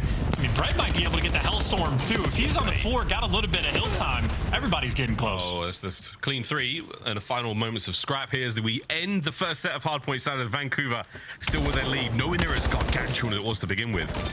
So kudos to the Falcons for getting things going sooner rather than later. Into the second set we go. Is this our turning point? Lovely work again out of the Riyadh Falcons. That's your time. And now the first wave of Surge is on. And half the time that Surge got through the first set of rotations came from P1. Well, Falcons right now have a stranglehold on the map. The setup is nice and clean. Couple players going for the break, and it looks like Miles, Surge have made their way through. Surge are in, and with that, let's go for a listening with the Falcons. Nice, MC. I'm going to go that side. Go. Everyone chill. Top RP first guy. Top RP first guy. Yeah, all them cups. I have all the cups. I'm ready captures, MC. Broken. One shot. I got kills. Quinn, top broken. I'm on left side mid. Push. Go. This one. Spawning P2. I know. No, I'm blocked. Fly. They're spawning front. They're going front, guys. I'm gonna flank the front, you heard? He's gonna be here. I'm reflanking the front, you heard? I'm flanking front, guys. I hear you. I'll block. Wait.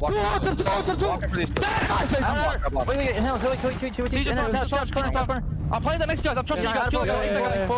Hate that guy. Garage, Teach. His iron cards is the corner on the left side. Going mid, all mid. Nice. Help me. I'm blocking. Watch out. Pull. Go with MC. Shit, one shot. Front. Absolute. Nice. It's the game already. Hold the fucking hill. Help coaches.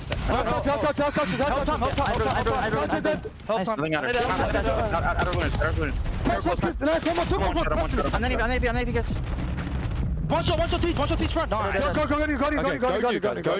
Yeah, Let's spawn it up. Yeah, one mid. Come on the edge. Okay, one is it. I'll shake it. Hold. One is it. Hold. Nice, AG. Okay, there's one other. Wait for me. Yeah, watch out. Come with you. All done. Hold on, catch and Nero ammo. Hold. I'm letting Dojo shoot up. Mid. I can't. Mid. I'll tell you what, Chance, them Falcons, they've figured it out, and they are buttering the biscuit of Surge right now. And you can hear they are playing for the energy. They're trying to hype themselves up. And the comms on point as well. I mean, Sally making sure to direct the troops. Hey, I'm calling it a Hellstorm. Everybody posts up. The teammates deliver. And this has been a gorgeous P3. Lunars might get 2 kills, but to absolutely no effect. Falcons soaking up the time. So, Vancouver Surge, when was the last time you guys managed to get yourself a decent chunk of this? This is about as good as it was going to get. It was P1, Cells on a 4 spree. He's about to get another Hellstorm missile. 187 at climbing, ladies and gentlemen. The Riyadh Falcons are back. And listen, they caught the players trying to work on the pinch for the rotation in time. Selim is going to be able to call out all 3 now, pushing through Dojo. So one got to watch mid. Kismet versus the world. He's overwhelmed, has 2 teammates here for the backup. Looking at the lobby play. Pred. Oh, no, let's see him. Bit of suppressing fire, keeping pinned down. Tags Lunas. Not going to help out. Exited. Good luck, mate. They are coming. Here we go. Oh, my. He somehow got the damage and stays away. Oh, he's hugged the wall. He lives. Yet here come the boys. The Falcons are flying. Cillian with 2 kisses in there as well. And what a play. What a hold. Exited with the patience. Has been a slaughterhouse of the game as well. You got Cellium feet up, double positive, 24 and 13. Xnid zapping as well. A 4 spree and roaring there in the comms. And if this is a momentum-based lobby, well, Falcons right now in full control. Flow state for Xnid, a 7 spree, and he's barking. Man, he just let out a fat dead. There was no A in there. It was just straight DED. Rocking. Here we go. Back to P1. I do believe, yeah, there's the Hellstorm. We can hear it in the air. Lovely work there. Luna's gets taken out of the trophy, blown off the face of the map. We're talking about momentum. Escape velocity right now. Riyadh Falcons, another ridiculous 3 from Xnid, and he is sending it 10 for the dub, and I think it's happening here, ladies and gents. Riyadh, they have walked through map 1 happily. A disgusting turnaround.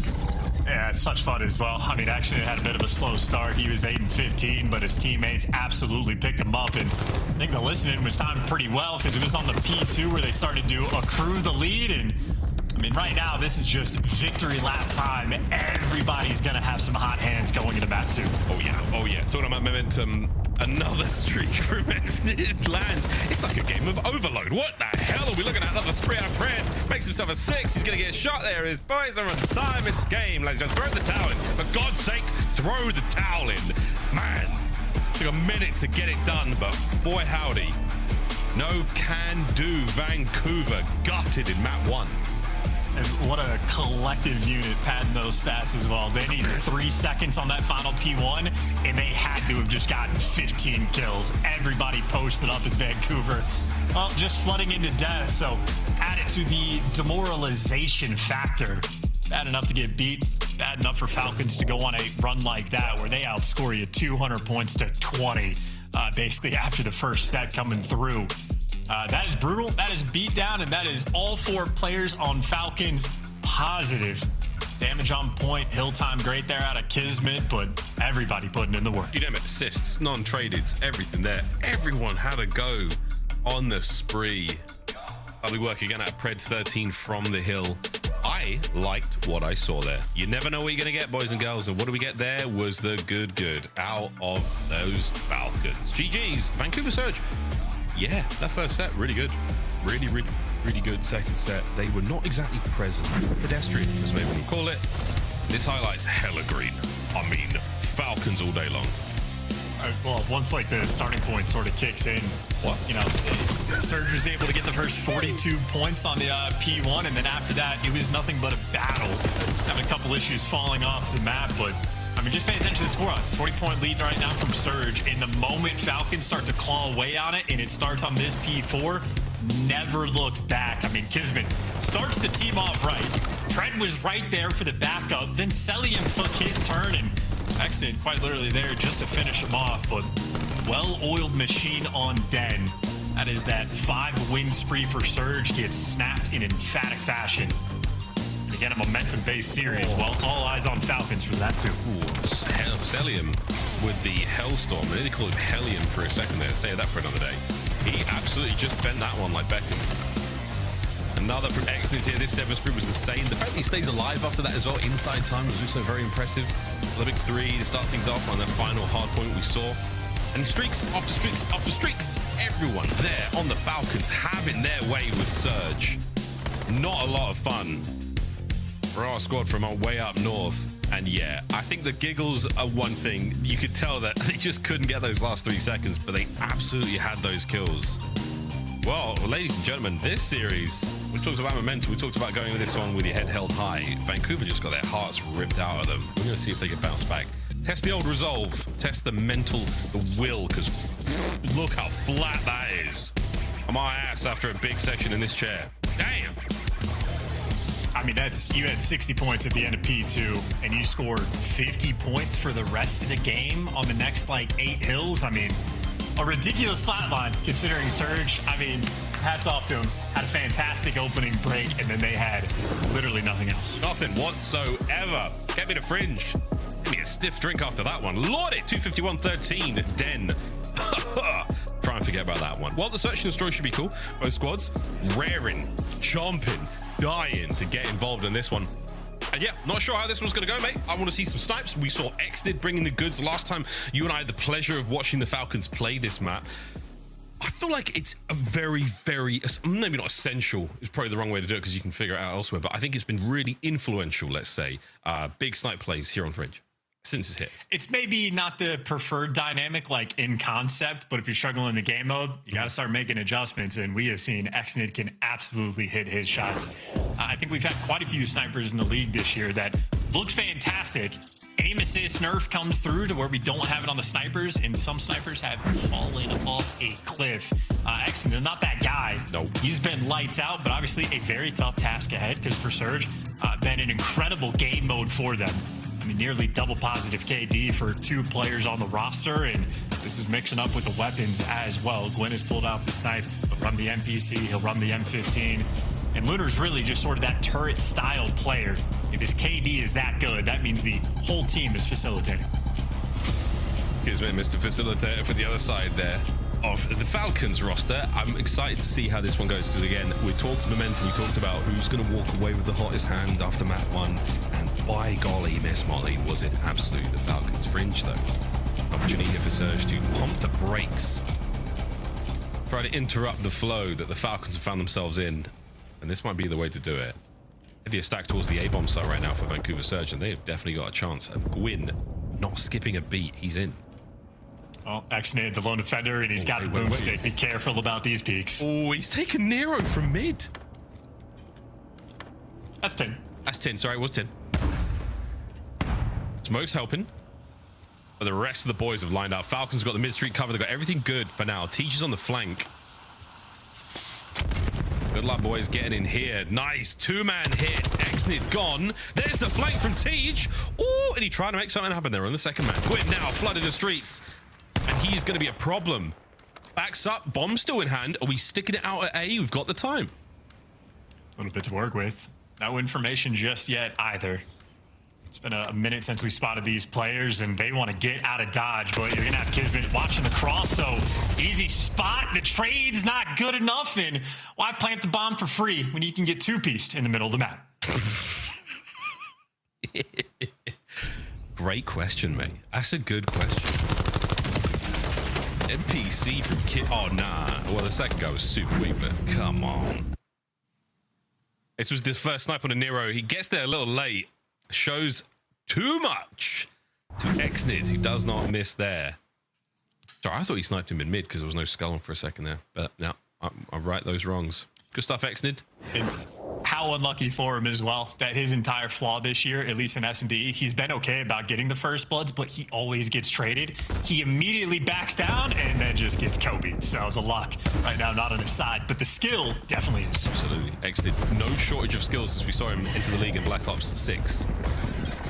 Oh, Teach.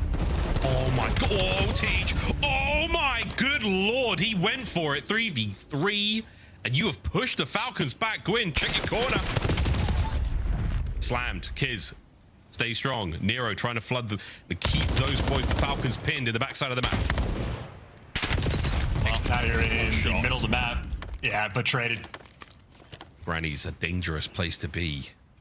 It was more than a pie on the windowsill there. It was X-Nid with a sniper rifle. Thank God he gets taken care of. Luna's now in the 1v2, and he is honestly in a prime position to catch them. Will they hold hands? Will they line up? Will timing go against him? You bet it will. See ya, Falcons 2-0. Yeah, caught completely unaware. Not even a good try there in the 1v2. Vancouver Surge, I mean, they are playing S&D with two different styles, right? You have Lunars posted up, doesn't want to leave his spawn. Meanwhile, all of his teammates wanted to go and explore the depths of the opposition. Meanwhile, Kismet showing off the vet he plays. X-Nid showing off some dance moves. Awkward timing, and he jumps right over you, but he finished the gunfight. No shortage of skill. He had 3 rounds in his Jaeger left. He needed to hit 1, and he hits the first one. But yeah, good stuff, Teach. You nearly made that happen. Shoulda, coulda, woulda. Into the 3rd round we go. Aid backs Luna's down, middle of the map. X-Nid once again with that snipe. Here from Dubs. Top grannies. Nero should have stayed inside. Touch grass. Gets killed. 6-0 for Kismet still, as he's having himself quite the time. Hello, Gwyn. You jump that window, you definitely get him. Good luck, mate. COD gods, are they on your side? We're about to find out. Oh boy. Oh boy. Oh boy. Gwyn finally finds the last bullet.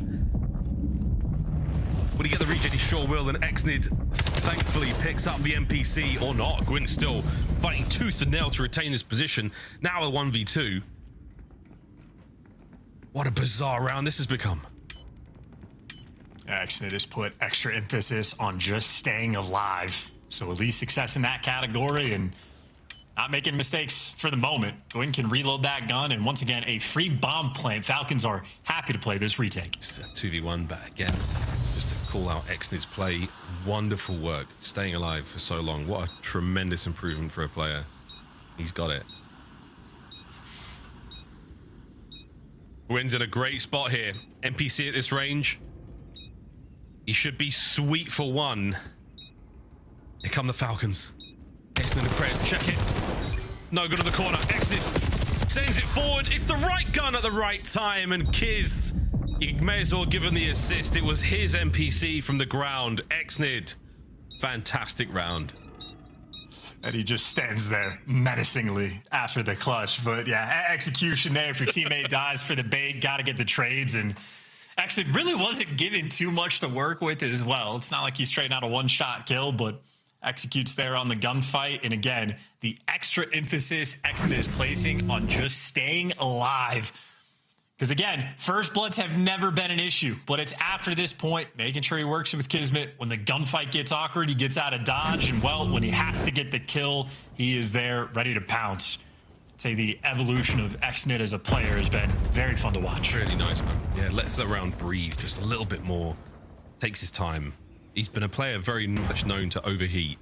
And again, this, a very different look, watching that flank. The rest of the squad making their way up. He's the man on the rear guard. So now, knows full well that that is his responsibility. Falcons towards B they go. Yeah, no flanks coming through for Surge just yet, but they do have a decent amount of map control, at least on the A site. Lunars, though, is going to have a lot of pressure over towards B, but he does his job, gives you the first blood, and slows Falcons right down. Yeah, the overpressure there just takes care of Kiz. Red's your bomb carrier, so there's an opportunity here for a plant, but you don't have the numbers, you don't have that coverage on the top window. You cannot make it out there without a bit of trouble. Nero from the outside rock. Oh, here we go.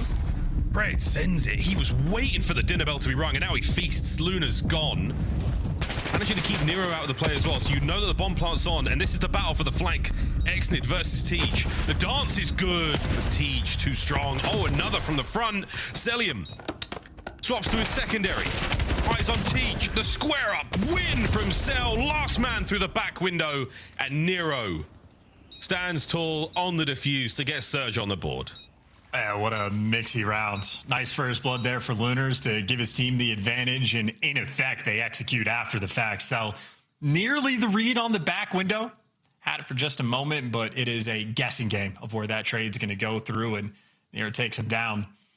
I'd say actually, maybe the theme of the map has been his ability to stay alive. He actually throws some great shoulders to get the information on TJB in front, and before he heals, he just full sends it. So, you know, everybody gets bit by the bug from time to time. Got it, Shao. I've had that bug for about 20 years. Not been able to turn it off. 3-1, Falcons. Tons of damage. Information passed over. You've got players in the middle of the tracks. Are they on the wrong side of it? We're going to find out. Celium dancing on the inside. Pred upstairs by Red. Mid-map now. Kismet. He's trying to be the playmaker. A couple of warning shots there just to keep those players back. Keep the clock on the side of the Falcons for now. Under a minute to play. It's Operation Kill Exnid as well. Nero jumps in this window. Might get his head taken off. He wants the chow. He wants that damage. Exnid is holding. He's the bomb carrier. Still making his way towards B. That's what we're hoping for. But the Falcons have given him nothing. And here comes TJ Haley. Cell gets it. Oh, another awkward fight found here. Teej, fearless in his attack forward. Oh boy, it's a teammate. Good lord, he's turned. 20 seconds. What is going down on the bomb site? It's all happening here, and it's Kismet and Exnid on the kills. It is down to Quinn, and you have to kill the world, mate. It ain't happening. Falcons hold it together. Oh, and talk about a team that does not know what they want to do. Surge could not figure it out. Lunars got the first blood, and we just descended into chaos. And Falcons, heads up on the play calls. I mean, Kismet stood tall towards the middle of the map as well, so Falcons were very quick on the response to this pressure coming through. Once again, these Surge players just keep finding themselves in the middle of the map, and it just gets way too mixy, and Gwen just not in the picture when his team is ready to make the play. So, again, just a team that is working through two different operating systems, trying to figure it out. Woo! Those boys couldn't cook toast in that round. There was nothing going on there.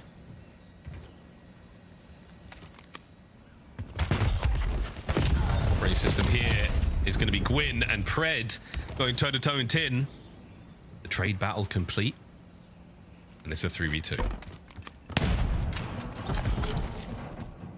Exited not only with a bomb, but now an NPC, so he's loaded. Salium just makes mincemeat of Nero. Reinforcements towards A now for Vancouver Surge, trying to get as close as they possibly can. The Falcons, the opposite, they have gone poles apart. 1B, 1A, 40 seconds, waiting for the scam. Well, Surge now also have no idea where to look. They can't see the trains push through, so they might just be waiting for a B plant to play for the retake, but they have no information on either player. Clock goes red. Falcon's going to commit towards A. Surely, Surge, don't vacate the A-bomb site with this little time remaining. They're going to stick to their guns. They're going to stick to their corners, but a dirty shoulder keeps this play going. Salium, oh dear boy, that hurt. Luna's on the back door, safe and sound. Good work, Surge. Held strong. Keep that L trigger going and hold the positioning. Nice teamwork there from Lunars and Gwyn to close that one out. Falcons maybe spent a little bit too much time just trying to figure out what they wanted to do because the time they got together to make the moves, well, just not a lot to work with. Lunar's there for another clutch kill. He's been on point for some of these first bloods as well.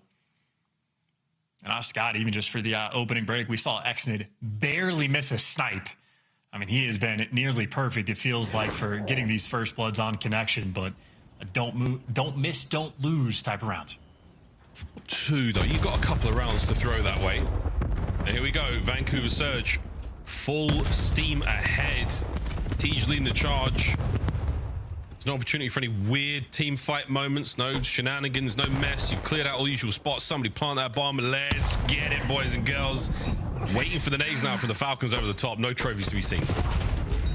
Okay. It's a main AR trying to jump up top arm. Here come the Falcons. Gwyn's on a 3. Every corner possibly covered. Trying to play around each other. Cell peels another. Tej can't get away with his life, and it is an easy retake for the Falcons. Kismet finds his 10th of the map, and it is now map point.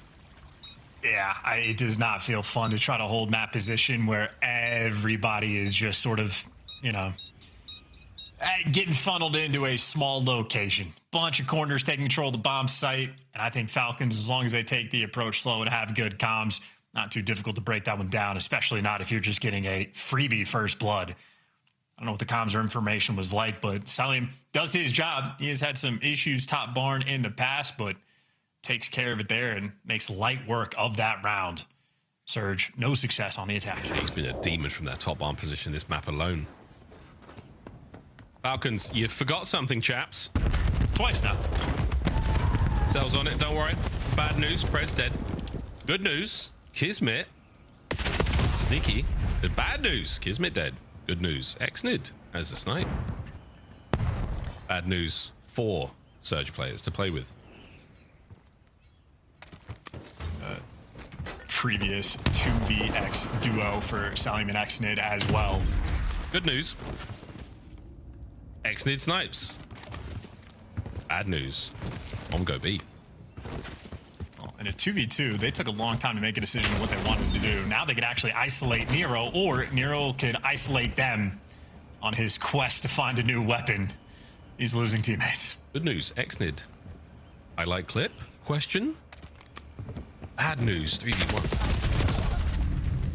Great work from Vancouver Surge. A very strange round after a little mishap there by not picking up the bomb. They punish the Falcons very well.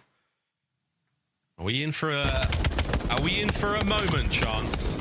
Squin finds number 10.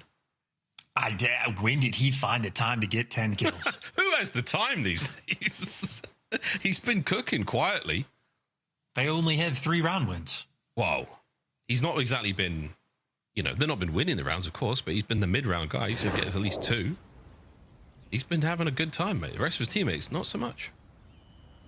Okay, well, TJ bomb in hand. Certainly leaning towards that B site. Gwyn will be left on an island, or maybe a little bit of help towards the middle of the map. Holy. They're going straight into the double setup there from Pred and Kiz. Those boys. Trophies out. We are holding a back position. Oh, they're well in the back position. They were sacked to crack, man. They were way too close. No friendly fire. I mean, bouncing stuns and nades off each other's heads. Very possible. Kiz. Oh, the wall hops are so dangerous. Lunas, get out of there, son. We're going towards A. Gwyn's got mid for a second. He didn't see the man in Dub's window, though. Lunas is good there to check that, but Teej. Airborne, great damage. Slammed! Oh boy! Exit managing to level the first hit with a pistol. Quick swap over that for Gwyn. Yeah, from one pistol to the next. Needs his NPC if he's attacking the A-bomb site. Perfect. What a nade. Clean up there. Gwyn on a 4. Not planting just yet. His teammates watching the pinch. Middle of the map is open. The Lunars should be able to turn and check in. There's the catch on a player. Should be easy trades and a cleanup there and an offensive round win for Vancouver Surge. While previously Xnid's name in the game was just to stay alive, this time he wanted to square up with the pistol inside a junk.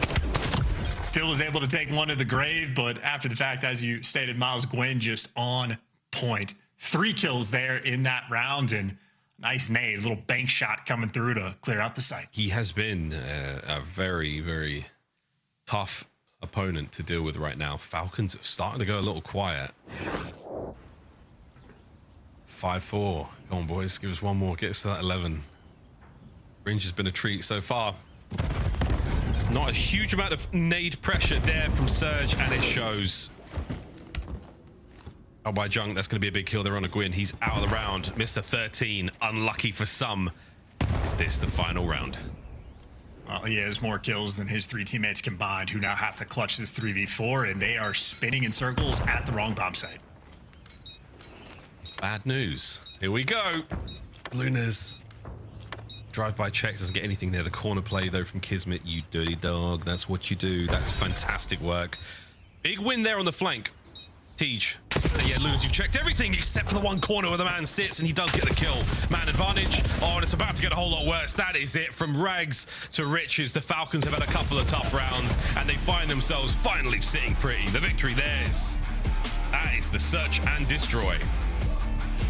And just awkwardness as well for so many of these rounds from Surge, where it felt like there was either no game plan or just competing game plans for what different players wanted to do. You just caught in so many situations where we're effectively playing hope Call of Duty. I hope I catch a player. I hope I pick the right corner. I hope these things are going well, but in a 3v4, not really even an opportunity there on the attack. Kismet able to throw up a nice game. A little bit of a first blood battle as well between the 2 teams, but ultimately that is 3 players for Surge negative. But Gwyn's KD looks nice. Yeah, it does look nice. That 13-7, not bad at all. 9 of those being non-traded. Not a whole lot of good looks, though, from Vancouver Surge. Their fringe didn't treat him that well. Scar Overload coming up now, and neither team particularly adept at the mode right now. A 2-0 lead for the Falcons. That is something, boys and girls. Chance, surprised, disgusted, any of the above? All of the above. Disgusted with some of the mid-round adjustments. Not too surprised with the results. I think the smart people on the desk had the Falcons, right? Maybe not. Can't remember. It was a split. Yeah, they did. We'll find out at the end who did get it. We're going to go to a break, ladies and gentlemen, the other side of the Skull Overload. Maybe the last map of the series. If the smart people can have their way, but if everybody else can have a bit of fun, please. Vancouver, cough, cough. Let's see a map 4, maybe, after this.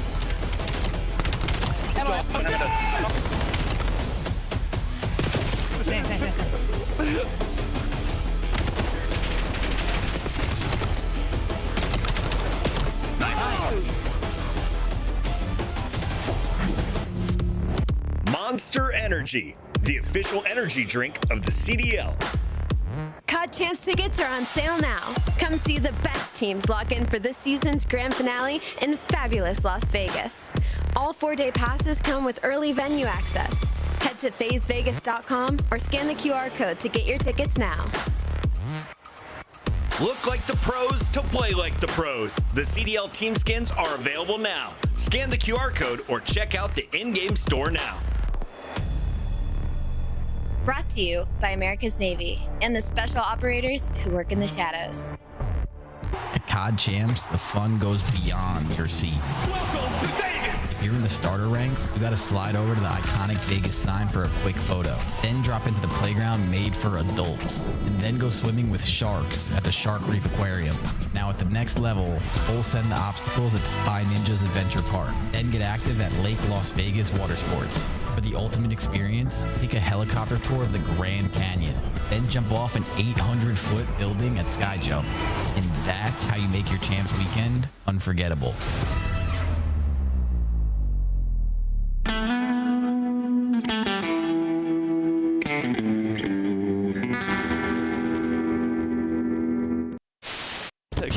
He's gonna close left, close. Dead. Nice. Good job. Yeah, nice. I'm on shot. Push freezer. Push freezer when you kill him. Okay, I'm chilling in. Oh. TK. Go back. Hold on.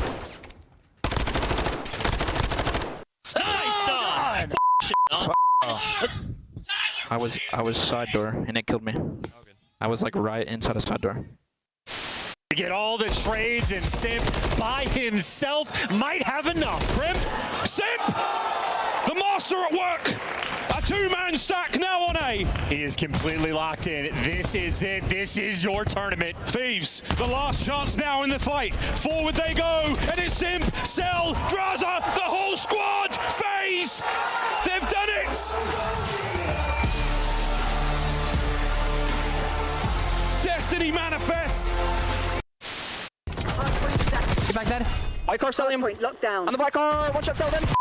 On you fucking idiot. Pillar, mid pillar. Mid pillar dead. Not playing, he's running that. He just got fucking shit on in finals for 5K. No, core, no. That car right now. Shut the fuck up, get a haircut. Midnight. Come on now. Come the fuck on. Who's fucking with me? That's every single year. That's Zuma's tournament every single fucking year. Give me that 3P. I'll fucking out of here. Yeah, Scrap, you want the Twitter me, big dog. I'm fucking tweeting it. Yeah, come on. I'm trying to chop my cut. Purpose uppercut for shot top. Oh, I can't travel this? Well, that's tragic. At least let him middle. Oh yeah, I forgot. I think that's side. Nade hit one a couple times and stunned mid cut. What am I doing, bro? One guy's at mid cut. Sorry, Ben. It's such a legendary clip. We can't let it die. Speaking of dying, we're dying to see a result here out of Vancouver Surge. Time to lock in, boys. Overload, Scar. This is your last chance today. Otherwise, you're given a free 3-0 to the Falcons. How's the last 60 days looked in this mode, Chance? Uh-oh. Well, I mean, it's not just the last 60 days. They've been batted overload for a long time, Miles. So, yeah, thank God for that. Player camps, if you're looking at the player camps for Vancouver Surge, there is no degree of happiness or confidence. There's really no surprise as to why.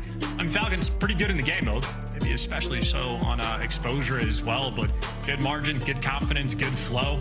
And even the team vibes for Falcons, at least after the Hardpoint listening, I mean, seem pretty on point. Yeah. They're happy. Look at them. They're so happy. They're so happy, smiling, joyous. Kismet, no. Kismet's serious. Kismet's strictly business until the map is over, until the bell has rung, and it's over. Then we're good. But yeah, for Vancouver Surge, oh boy. Somewhat a bad split for them so far, but it's getting a bit tough. It's getting a little bit stressful. That's Coach Clay. He's sending out high fives. When Clay gives you a high five, you take it. I'll wash that hand afterwards either. That man's a legend. Here we go. Den was pretty mixy. Fringe had its moments. Scar always delivers something special. Celium has been the man on this mode for quite some time. 3 to his name. See if he can't add to that pile this matchup. If we get to 8, we will end the game. Not a lot of teams have done it. Not that perfect 8-0 spree. Could we get another one here today? Find out the duality of man continues to be elusive. One man's mixy is another man's blowout, where Falcons got the lead and never looked back and strangled the life out of them. And there has not been a resuscitation. Falcons trying to do the goods. Opening break as well. Sending 2, maybe 3 players to shop, or maybe just 1. It was a bait. It was a ruse. We're playing for the gunfights. A couple trades rolling through. Yeah, look at this. Exit instantly in your spawn. Instantly. Oh, read by Luna's lovely staff. Min-map. Not a safe place to be. Nero and his M15 is having himself a time. Kismet. Man, he's aggressive. That's what we want to see. That's going to be pressure now on your side of the map. Vancouver, you're in trouble. Trying to maintain something in mid. And one by one, baby, they are finding nothing but trouble. Gwyn keeps it going. Excuse me. Yeah, doing what he does best, trying to set up for some spawn kills. But Selim doing a good job reading him on the mini-map. But now Cell's going to get overwhelmed on one side, and we haven't actually touched the device just yet. Surge, Lunar's really worried about that pinch. Well, yeah, he should be. Let's go, Teach. In the back. Gets one.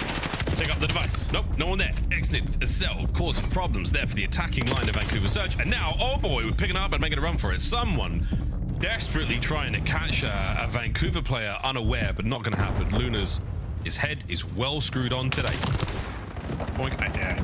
Paranoid about pinches. Well, there's 2 in the feed for Surge. can't quite find number 3, and Falcons battle right back. This is a quest right now. Someone grabbed that device, but with an actual lead blocker. Get a standoff, square up, battle at the 50-yard line. Surge getting the kills. We'll see if they can get some motion. No motion in this ocean right now for Vancouver. Surge, one more bullet for Nero. Oh, he's going to channel it. Send it, son. Nah, that's Exnid, the master of the pistol.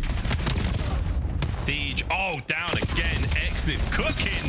Look at the damage here to the next man. He finds another kill before being traded out. It's a 5 spree, and still not a huge amount of space gained. Not a massive amount of possession.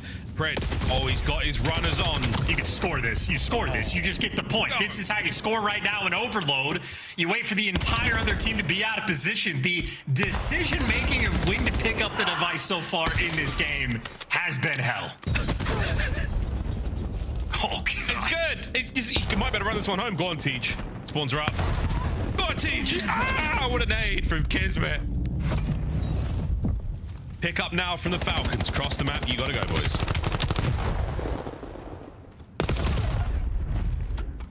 Exit good cover. No one on the front, though. Kid's trying to get this done alone. The rest of the Falcons now fighting through mid. We could be looking at trying to cross this one up. The spread narrowly misses his teammate's head with that one. Still waiting for the kills. What a perfect grenade. TJ caught it with his teeth. Here comes the EMP cross. 3 dead instantly. Might be time to run. We had the device on plain heady, waiting for the teammates to get in position, and we just YOLO'd that through the middle of the map and handed it right back to Surge. I think this is what overload would look like in an AIDS lobby. Wow. Well, that sucks because it might just become 2-0. No, good work, Exnid. He knows what's up. Grabs it, follows up his boys. Looking for kills here, looking for green kills in the feed. That is a victory condition right now for the Real Falcons. Can they get that bad boy home? Exnid is sending it. That left stick is moving. Eyes on a man. He does have a little bit of help here. Oh, he crosses the threshold into trouble. 3 dead. Surge forward. You know, the typical play for the team spawning on the left side is to try to run the device through mid if you get the kills. Through plain side, typically, Falcons have other ideas. They're trying to bring out the goods right now on Scar. Goods, bads, and uglies, maybe. Still lots of time left in this first half, just over a minute. That's a lifetime. And look at this, number 6. Thank God somebody stopped that. That would have been unbelievable. A couple of kills are on the side of the map. Nobody in position there for the Falcons to make anything crazy happen. Over the plane side we go. We've crossed the plane heady, nearly. Pred's going to do what he can here up front. Pred's doing it all. Pred's doing it all. Where's the EMP? Here it comes. 1-1. That's why you go through plain side. Yeah, that is the typical standard play. Falcons now officially showing off the goods, and that is 3 players crawling around blue. I mean, you'd expect Kismet to just have a free run to get past his teammates, not actually watching all the crosses, but his feet are fast enough to flip his way through. We got a 2-1 lead. Yes, perfect. This is it for the 3 rallies, the triple cap. We rarely see. No one on the pickup just yet looking for those kills. And Kiz down, 3 dead. Oh boy, shoes in the other foot, and we might be kicking here. Gwyn's got to stay alive. Can we get it home, Teej? 2-2 and 4 dead yet again. I mean, you should be able to set up for the spawn kills. You should be flying into their spawn and spawning them out P2. Well, if you're not going to do that, you have to kill the entire other team again. They're doing it. Oh, big shots from Nero. Nice damage. Oh, the quick fallback from Luna's. The pickup now. We're going to see extra time. Numbers in position now, trying to slow this down. Tejas on you to get big here on an Exnid. No. Exnid down. Hold the line, Falcons. An open lane towards B. Luna's with the cross up. Are we able to get this one home? Waiting for the slide. Waiting for the kills. And even with the possession, this has been a massive comeback and a wonderful resurgence from Vancouver. Well, that nearly became 3-2. Well, Surge got handed the freest of free scores. I think Nero maybe has the easiest capture in the league for at least the start of the highlight. It was a little bit after that. And then ultimately Falcons finally restabilized and went back to doing the standard things. And then Surge, well, just found a nice little capture. I think Tej was able to give you 2 with the pistol, a peach of a nade coming through from Nero as well. In a wild and unpredictable first half. Nice rally from the Falcons, but and we really had to see them dig deep to get that first one in. Second, easiest pie. And here we go. This was Tej running at home under cover from Gwyn. Lovely work from Teach. The 2-piece with the pistol. How the hell he pulled that one off into Nero's peach as well. Well, 2-2, second half. Falcons are playing for the win here. And Nero's nades continue to make an impact as well. He's able to get his teammates some positioning off the opening break, but as TJ's tattered up, well, easy enough trades. Xnid hears the call and full sends it into death. And now this is Surge device in hand. Gwyn in the right position, frying, looking for the spawn kills as well, but Xnid stops the device, and that is good enough. Oh my God. A poor route being taken, and well, now we go back to Mixfest. Just manages to cover himself from tank. Mixfest. Red, Sail. Oh man, he's a tough character to deal with. Xnid's 22 and 16, running it right now for the Falcons. Oh, Luna's, that was disgusting. Accidental RFK on broadcast. Shots. Can he get another? No need. Gwyn's going to be here for it. Left-hand side of the minimap, all good. Looking forward to the right. Oh, Tej gets himself one. Lunas is in. He's trying to get himself lost, and that is a wonderful juke. Oh, but Xnid, he is not being fooled. No capture. What a save. How are these unique routes not quite paying off just yet? And now the device is getting picked up by Celium in his own spawn, so this might be a long route rolling through. Kismet, the lead blocker, taken care of for Falcons. No open avenues. Celium just wants to buy you some time. He wasn't necessarily the blocker just as much. The first guy up, that's a problem. That's a big problem. Tej does not dig himself into the spawn there. Now Kismet's managed to reinforce. Thank God here Luna's finding the kill. Here comes the lead change. This one's going through. We're looking to new, and that's the top side of the map. No one home for Surge. You've got a double back, boys. Someone's got to pick this up. Luna's from mid. Nice work. Nero on the pinch. We could be looking at a rally. Nero, what a shot. Well, dude, everybody wants a spawn kill. Nero's looking for his, and Xnid is currently just in Narnia. But Surge want to look for him, and they take care of him. Okay, so a little bit of a time investment to wrap back and find these kills, but Surge at least have stabilized the map. Wicked work, Gwyn. 21-20. Mid-map still full of Falcons. Oh, nice work. Gwyn again. Another from shot now. Nero's trying to make the run. Running out defending players. Nero goes on a route. Oh my goodness, he's managed to get lost for a second. Can he juke the players? Shots were good. No help though. Trying to make something tricky happen. We have seen it from that front blue window. Oh boy. Oh boy. Tej. What a goal.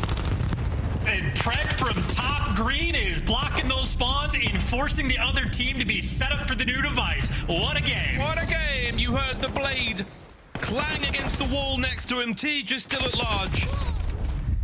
And that life is done, but what a goal. 2 minutes to play. Falcons still able to get this done. Nero with the shots, and now the nades from way downtown. I'm never criticizing a diamond rank play team again for their decisions in overload. My word. 2 minutes left to play. Falcons down by 2, have device control, but that is the only thing they have control of. Lunar's posted and zapping. He's talking about me, chat. Whoa, here we go. Not even. Literally everyone. Falcons with the numbers now. Lunas gets away with his life. A minute 35. Vancouver to stay alive in the series. We're talking about that momentum. It just took a little minute to get here, and right now it is Surge. Falcons are flapping their way forward. A-Goal's looking good, but what a peach from Q. Nero takes care of Kiz. The peach is good. The connection is on point, and you might have just taken care of all the problems. One left. That's that. Oh dear, Falcons. 1 or 2 more goes at this. Brother, Nero's nades have magnetism right now. I mean, his dead nades are getting other kills, stopping the device. So that's on form. That's 4 kills in a row for Vancouver. And frankly, from this point on, if they just waste time, they'll walk away with the map win. They're trying. Nero's going to get those. Wait, win?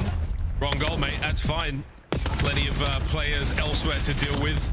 Pressure still here from Luna's. Lovely work. The drive-by with the pistola. Kismet. Yeah, finds another. Still with the pressure. And the pickup there is going to stop that respawn. So the EMP is still in play.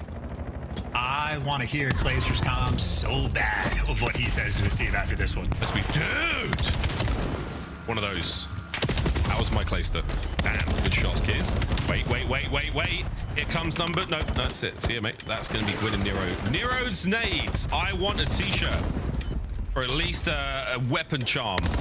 Something to commemorate this man's performance. This map, by howdy, he has thrown some of the holiest of hand grenades we have ever seen. And, you know, honestly, with some of the hand grenades he was able to get, I just think luck was not on the Falcons' side for this map. But I think we just shuffled the deck and saw what random bit of strings we could come up with for that one. That is a wild game of Scar Overload. A lot of novelties as well. I mean, we're really trying to sort of push this strategy on this map and see what water we can squeeze out of that rock. But I don't know if either team really undiscovered any unknown secrets. Ultimately, though, Surge happy for it. That's a 4-2 win. They are still in this series. Yeah, Indiana Jones, the Temple of Dam. What a map that was. 2-1. Falcons still chilling on match point. And Vancouver Surge, your stats in Overload were poo-poo la caca. But I tell you what, 4-2 with the pace they played at. A little bit of magic from Nero. 32, 27, 4K damage. I am not that disappointed, but very, very surprised. That could have been the 3-0. We'll find out now, Chance. We keep rolling through this series. We are going a little further. These are going to be some wicked highlights as well. I mean, there's even moments of this where, like, the device guy, instead of running towards his, like, 3 teammates, like, for where they're spawning, just says, nah, I'm going to take it as far away from you as possible. Wild stuff, constantly running the device to, like, the inner side of tank to try to make stuff happen, but I mean, once Falcons were able to stabilize a little bit, the getting was good, built themselves the 2-1 lead. The first score Surge had was literally just a steal of a freebie, but moments like this were sort of there to set yourselves apart. Surge, maybe just for the individual prowess, had a couple moments of pop-off. You see a 2 in the feed there for Lunars. Nero had a handful of multi-kills as well, and the mini-map of madness. Fred with a nice 3 as well, but just a wild game. What a fun one. I just warmed up for map 4. We love a fun one. That was a fun one, wasn't it? He's had his moments as well. Those trinkets at their moments. Good God. Wow, there we go. Surge, gridlock, Hardpoint. Again, all bets are off. No idea where we're going with this. Dan S&D. I tell you what. I don't know. If we have to go that far, I don't know. We'll see how it goes. Charles, quick sort of gut check on you as far as we're sitting going into gridlock. Who do you think's got this?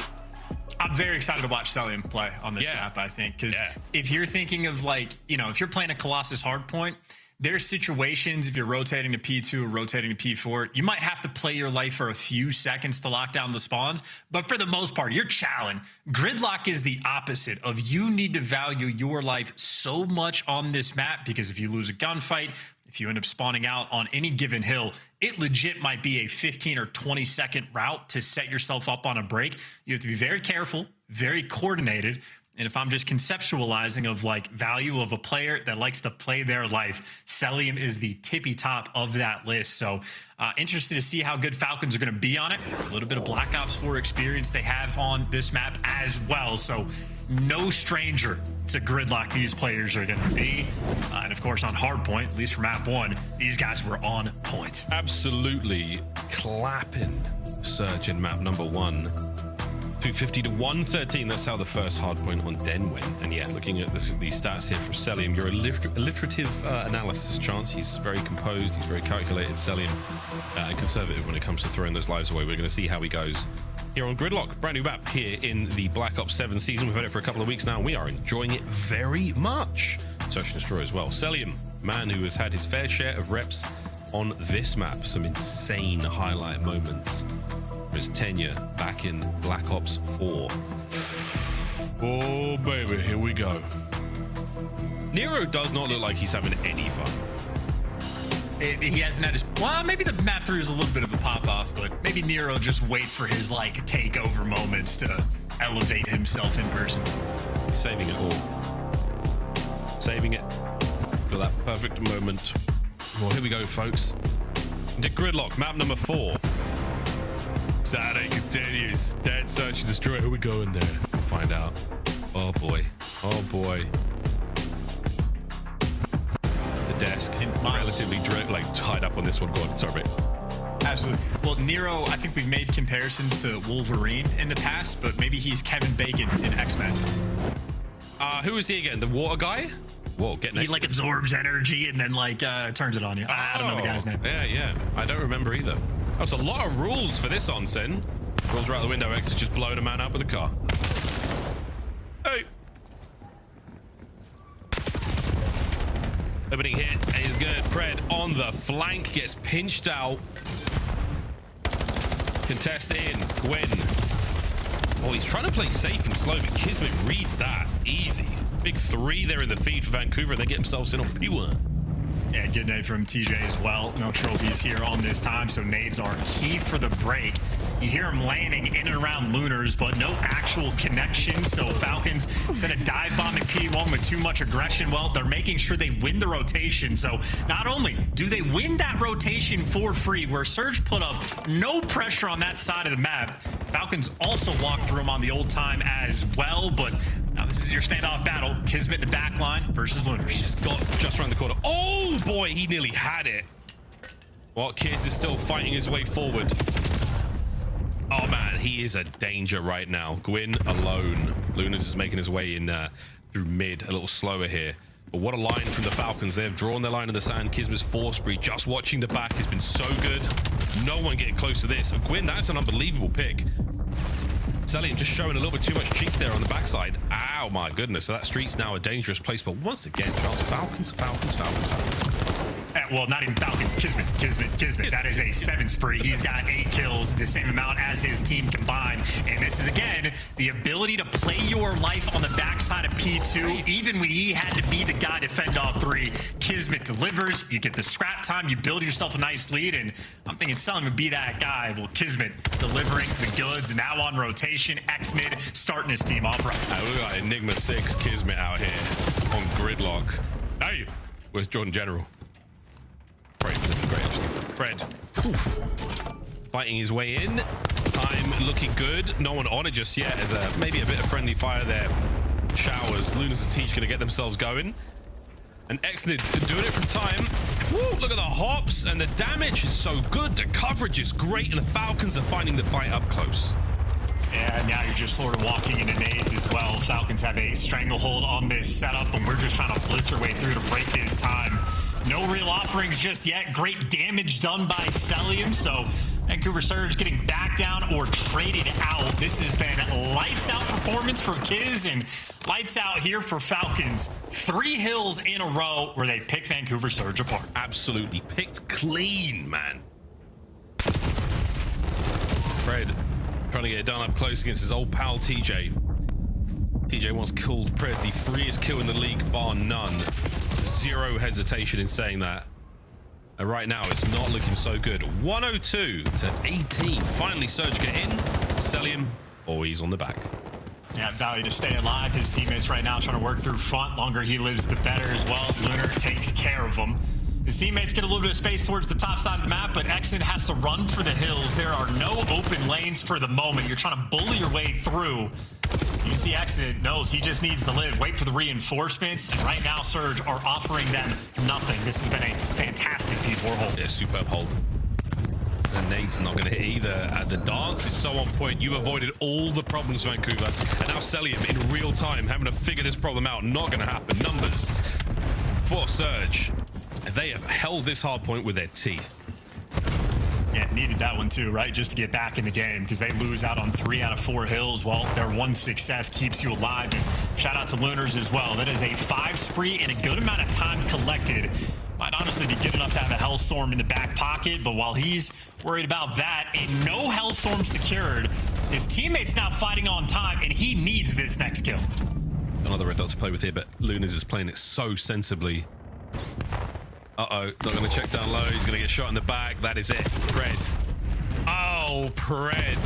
Another, well, 20-point-ish game. About to become 30 as the Falcons starting to get this P1 run going. And once again, it's Xnid now backside. Falcons with the back street coverage, that left-hand side. Kismet now, he's about to get back to Old Faithful at 14 and 9. Cell from P1. Oh boy, Andy Moore here. He's got the hop and he's got his teammates, more importantly. Okay, Falcons starting to take over. Yeah, they have some lights out setups on P1 as well. They created so much distance on the map and a painful one. You think about how close Lunars was to actually getting that Hellstorm, how nice of a tool that would have been to have, but instead, it's going to be a mixy battle over towards P2. Xnid, the only player alive for the Falcons nearby the time. Well, now he's got the backup, and Kiz has been the wrecking ball on P2. He's back home. Yeah, damage control, all good. Oh, the nade. Here comes Pred, another flank. Not enough to get the kill on the Gwyn there. He's still a little too hot to handle. Shots from Cell, and what a snap that was. He was looking for the next man. He's found the next men, and there are too many men to deal with right now. Lunas manages to make it to the side room. Teach backing him up now. Oh, what a win. As you start to push the front line closer and closer to the hard point, Vancouver Surge 1 kill at a time, but the spawns are so close for Falcons. Well, P2, maybe not a ton of time being collected by the Falcons, but for how the rotation was starting off, they're happy to be able to walk away. And if they get the final 20, even better. TJ sliding out for the child, but sliding into the final 10 seconds there for the Falcons. And on rotation, Xnid already here. He was the entry man to start the hill off right last time. It is doing the exact same thing. Problem is, he couldn't get any help. Nero picked his teammates apart, and he gets left out to dry. Nero secures the rotation for his team. Kismet nearly had another Hellstorm to play with there. Cells gets called in during the the Xnid run. Another hard point here by Tree, or the Onsen. How clean will it be on the attack towards the Bards? Nero, nice work with the NPC. Pred can't get into his safe space. Numbers are still good here. It's a 2v2. Hardpoint still with their hands for a second longer. No way. Xnid, what a break. He's in. Bill Diffie on this map right now. 3-piece for him. Why not? An extra slaying power he has brought together on this hill where, once again, I mean, Surge able to battle just a little bit, but the response is instant in the game. Still feels like it is almost decided. Falcons just have a massive lead. Massive, only getting bigger. Massive rotation on. And this time around, Surge are again in spot. Can sell. Oh, go huge. Yes, he can. What a win. Gwyn with 2, though. Should make it safe. Now, this was the hard point. The Vancouver Surge in set 1 absolutely locked down. Quarantine procedure in effect. Nero. Pred down. Now looking at the top side. Oh, my word. Kismet looking to keep an angle now to play with through the top. Luna's on the dance. Not enough to get Kiz. What a tight kill it was on the wall jump. Unfortunately for the team nade. Not a big problem, though. You've got the numbers. Falcons are in. Yeah, it was a good hold for the first little set, but still just that eventual break. Shout out to the closer spawns rolling through and taking your time. Xnid absolutely sniping, it feels like now with this NPC, and you're gonna have an 80-point lead now going into this new time, and pinches getting set up well in advance. Talking about how important it was for that. You know, holding onto your lives, playing as conservatively as you can here on this map. And right now, Falcons doing it very well. Another Hellstorm in the air. Kismet still has this in the back pocket. So rude. Cell's second Hellstorm of the map, by the way. It's back to P1. Red with a protracted gunfight. Xnid with the jumps. Luna's once again holding it. But, oh, bad news, chaps. There's another Hellstorm.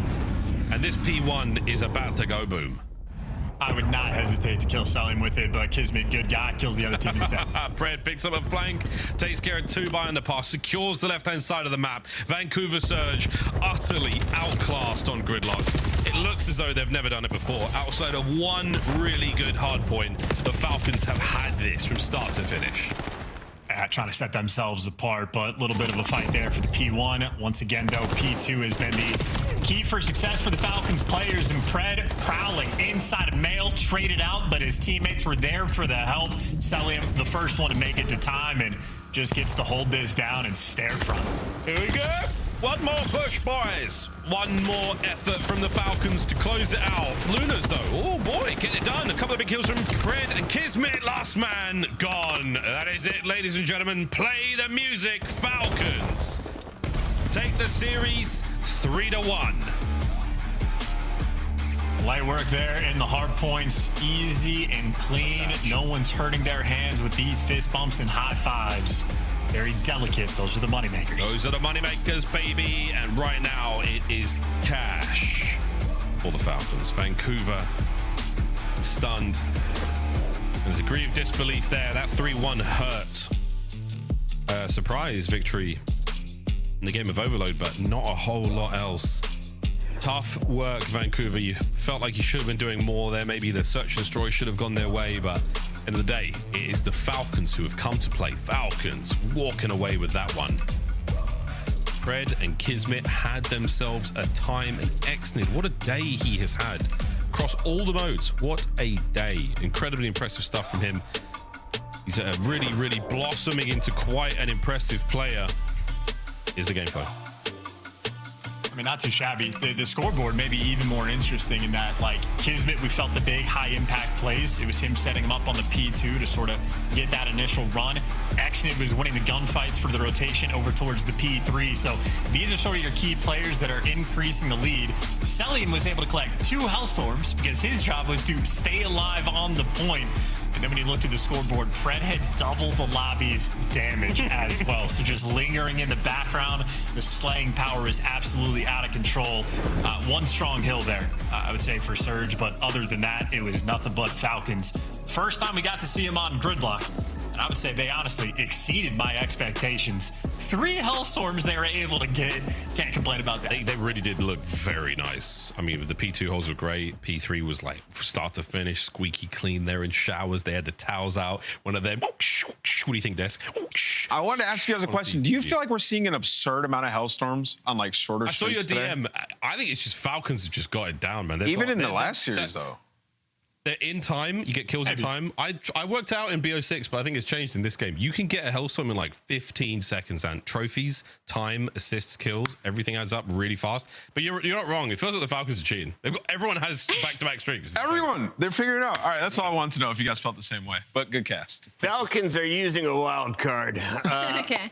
No, they looked so clean in the hard points today. A little bit sloppy in Search after a really strong start. And then, of course, the overload goes to Vancouver. But I want to start with you. What did you see in your Falcons? You expected the win going into this matchup. Yeah, I mean, clean hardpoint, kind of what we've learned to expect from them throughout the last stage. Also, they just feel real comfortable in this matchup. I think the most important thing, though, is by far the search and destroy. Exnid on the sniper getting more and more comfortable. At one time in the league, he was #1 in getting first blooded across the whole league. He got 3 first bloods that map. I mean, that is sensational improvement for him. And we joked about it, like, give him the snipe, maybe it works. 100%. Keep the snipe in his hands. 100%. I mean, he started the gates of that map, like finding a first blood immediately, right? So kind of setting the tone. Kismet, the cerebral plays for them. Chance mentioned it on the P2 early in this game, setting the tone to get a huge lead. Yeah, I mean, everything just came together for them in this match, but it's just like, can they do this consistently versus the better teams they have? Can you do it against good squads? Right. That's the kind of the angle you take. But I mean, I guess when you go back to that map 1, like, you can see the improvement of that Den Hardpoint. They had played them, Vancouver Surge, in it last weekend as well. Much closer of a matchup. Within like 4 points, we go into the map 1 in this one, and Riyadh, we're just out of the gates frying. You get Celium numbers you're used to. You get 99 kills throughout the series. He drops 12 in the search and destroy. So you could tell that they came in with a much different fire and confidence today, and I think that's the biggest point for me when it comes to Falcons. And also, even vibes are back. Yeah, even losing map 3 and able to come back for that map 4 win in the way that they did. I think that is a testament to kind of where their mentality might be in that camp right now. Yeah, and you know, that's another map maybe added to their map pool. They lost some good maps to them. Like the Blackheart was great for them. They needed like one of the new maps to be a go-to. Maybe that's Gridlock for the Falcons going forward because Surge had liked that map prior to this. We have the king of the air, Celium, joining us from the Falcons live in our Monster Winner Spotlight. Celium, every time we went to your screen, you were calling in Hellstorms. Why did you get so many? Ant wants to know. Did the game change? Did you guys just figure something out?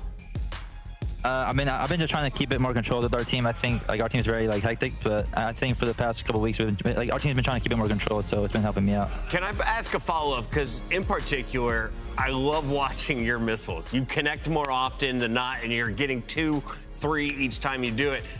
Do you practice Hellstorms? How do you get better at this? Because you're always curving some shit. I mean, I always just spam it and then hover it. So I mean, just I don't know. I've been doing it for a while, so. Sally, I want to ask you about your search and destroy. I mean, you in particular, it's been a down year for you in that game mode. Why is that? Because in this one, you guys looked way better in search and destroy. What did you work on, and what was the issue prior?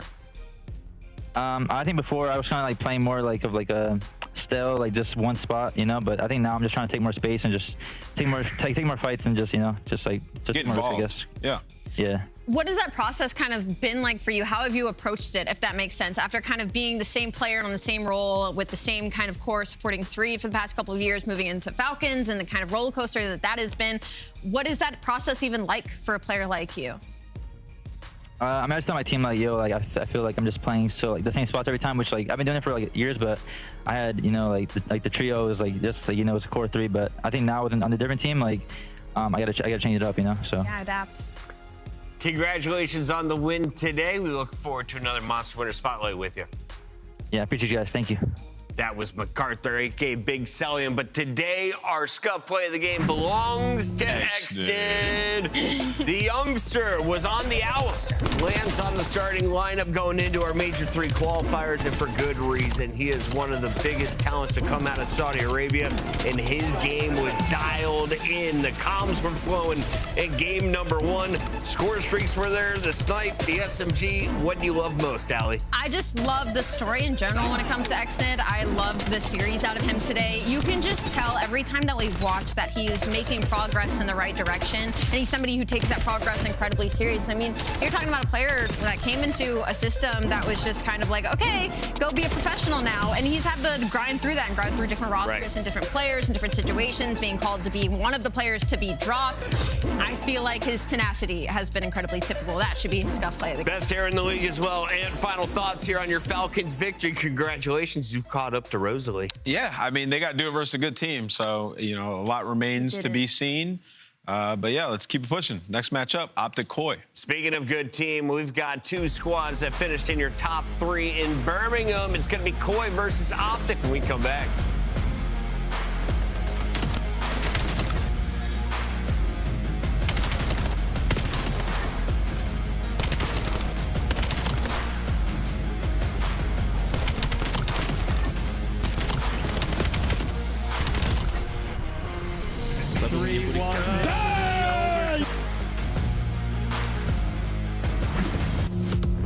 COD Champs tickets are on sale now. Come see the best teams lock in for this season's grand finale in fabulous Las Vegas.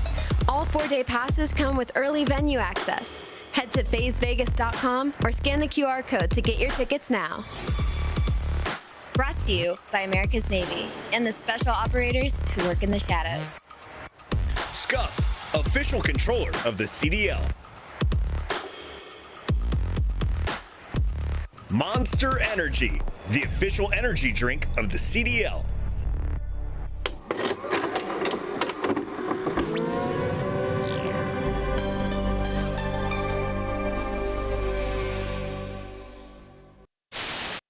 Oh my God, what a play. Coming in from old time, and I love this. Well, now shots Can't read this. Yeah, what a play.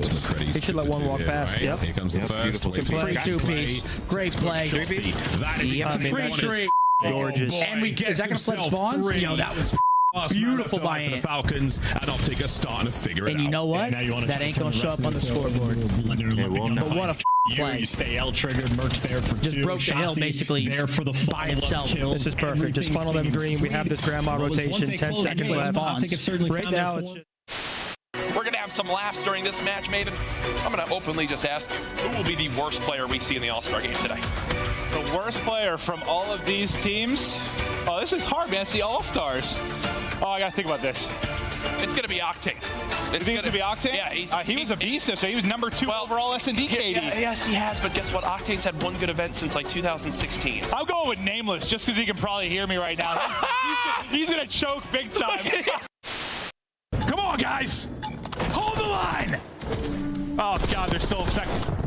They're on the other side. There's no respawns remaining. Oh, no. It's all falling apart. Yeah, there's still time left.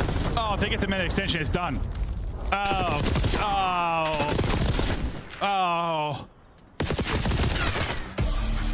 It's done. Well, you said it was the law. It is the law. No, this is literally, it's literally the law of control, though. It is, man. It doesn't matter how. Push up the staircase. We're gonna be getting pinched. I have no ammo. I have to push up. Yeah, you just push. Dead. Umbrellas. And just don't line up with me.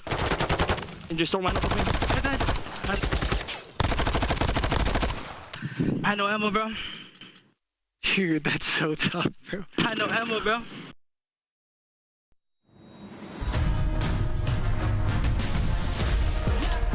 Yeah, locked in, clocked in, working all day. Tunnel vision like a rocket slide, but I ain't here to play.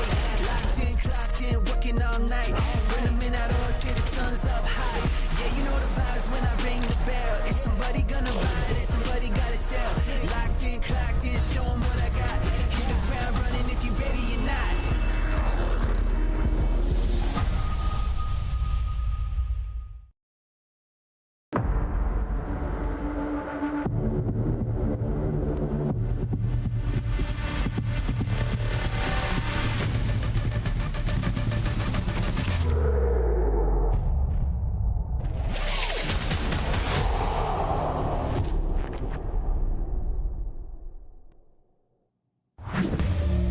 Vitamin D is flowing outside, and we might be there soon if Optic does what they did at miner number 1. Koi has always been beat down in this series by Optic, and Nameless, you were confident in Koi at that miner. You learned your lesson. We're talking about it in the green room. Why does Optic just have their number? Yeah, I mean, you know, it kind of feels like the Miami and FaZe matchup, just a matchup diff. I will say Insight in particular in this series has not played well. They've played 3 times. They've won 1 map. Insight's highest KD across any of those series was a 0.73, so he has to play better as well. But yeah, in this matchup, even at the top of their game last time, where Koi was winning all the new maps, they looked like they were ahead of the rest of the game. They got smoked. Let's go in with this Optic Texas squad. The only thing they're missing is the trophies from Major 1 and 2. They were in both grand finals. They were in the driver's seat going into both of those grand finals. But Optic did not make it to the Minor 1 finals. Are there any concerns with this squad? They're the clear favorite when it comes to all the stats. Yeah, I think the biggest thing is just them expanding the map pools with the new maps added in. I think that's probably their biggest focus right now, because everywhere else feels great. 7-1 record in Hardpoint during stage 3 is going to be the biggest thing. And then obviously confidence going into this matchup, having already beat Koi 3 times. So at that point, I think it's just their comfortability in this new meta and how much everybody else is catching up to them and kind of keeping that in the back of their mind. They can't fall back into old bad habits from previous years. In the minor tournament, Shotzi was throwing his life away, flying through alone, dying with no follow-up and really no structure behind it. That's when he's just playing loose, maybe trying to learn timings on maps. This kind of happens when like games first come out for him, but yeah, he's got to figure that out, you know, sooner than later so they can actually get that championship on a Sunday. I'm excited for the new plant tech from Hook. He's going to teach us that throughout this series. Optic always evolving. On the other side, I was really loving what we saw in Birmingham from Koi, a squad that we thought was done, really saw a rebirth. Insight in front of the fans reached his peak. You saw the youngster, though, Kips, step up his game after a first beatdown on the main stage. He bounced back when elimination was on the line. Allie, can he do it against the squad he used to look up to? That's the problem, is like the ceiling for sure is there, but the results just aren't. I mean, they've had plenty of opportunities versus Optic Texas and still have yet really to get anything through the hoop. I think it's ironic they've beat Optic Texas specifically in an overload, considering their overload feels a little hit and miss right now for me. That could be a personal opinion, but they do have an 8-3 record in respawn during stage 3. Their hardpoint has looked fantastic. That's going to be their biggest strength in this series. Is probably 2 of the best hardpoint teams that we have. The biggest problem is when we do get to the map layout, even though it is a little bit of a square up, technically Optic Texas are still a little bit more in their bag when it comes to map pool and veto control. Yeah, I was gonna say, I feel good about Koi, like, against anybody besides Optic at this point. Like, you know, you're talking about a team that was feared on Den. They've played Den map 1 all 3 series. They've lost all of them, 250, 219, 218, and 216. So it's been close. They get to the 2s. They do, but they choke it every time in the series. And like, that was their bread and butter map, right? So for Koi, it's got to feel like, what the hell do we even need to beat Optic? It takes me back to the burgers and fries, and one of the clips was Joe not checking enough corners because Shotzi and Hook are so sneaky. Is that the kryptonite? Because I feel like Joe Deceives was your top 5 player to watch. When he can't do what he does because of the play style from the opponents, you slow him down.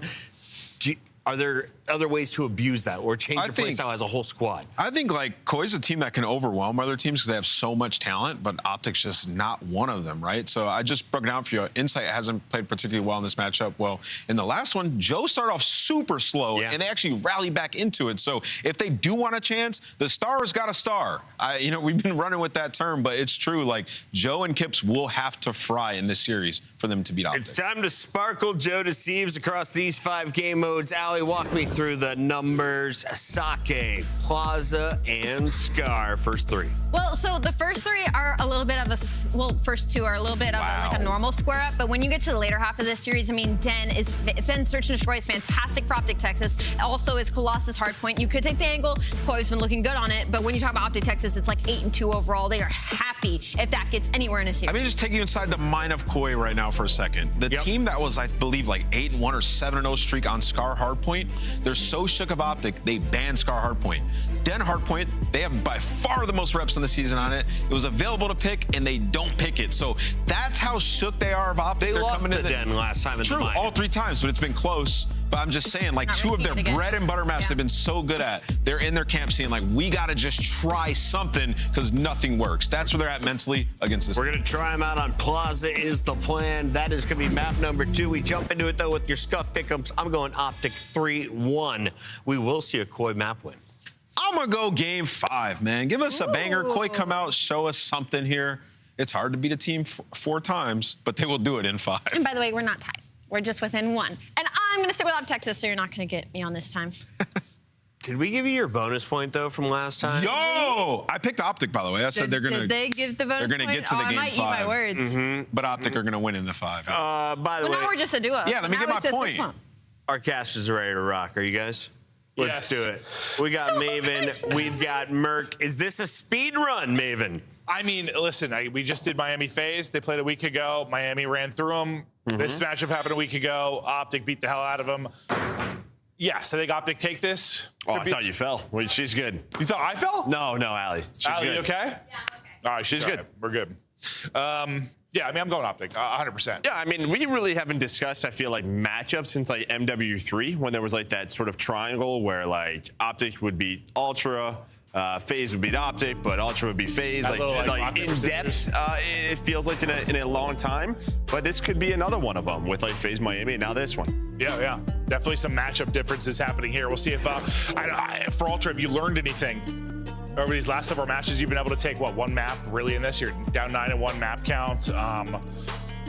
It has not been pretty. They talked about Insight and the fact he's had, what, around like a 0.7 in this particular matchup. It is a difficult AR matchup. Yes, we've seen the bright spots for Insight, but this is, again, when they say like stars got a star, I don't even know if it's like stars got a star sometimes. It's just like every player has to produce. You just can't have a dud from anyone in your lineup, but it's this type of matchup playing against a top team. Yeah, and Insight did, right? He got smoked in their last match, but yeah, I kind of liked what Ant was talking about on the desk. Like, at this point, you just kind of have to switch up these maps. Like, some of your comfort picks in Scar and Den, they just have not been working versus this team. So, all right, let's play something else. Yeah. I mean, no Denny, no Winnie was the comment for a little bit, but Kip's joined, but that conversation now over, because they've been struggling on Den, well, especially in this matchup.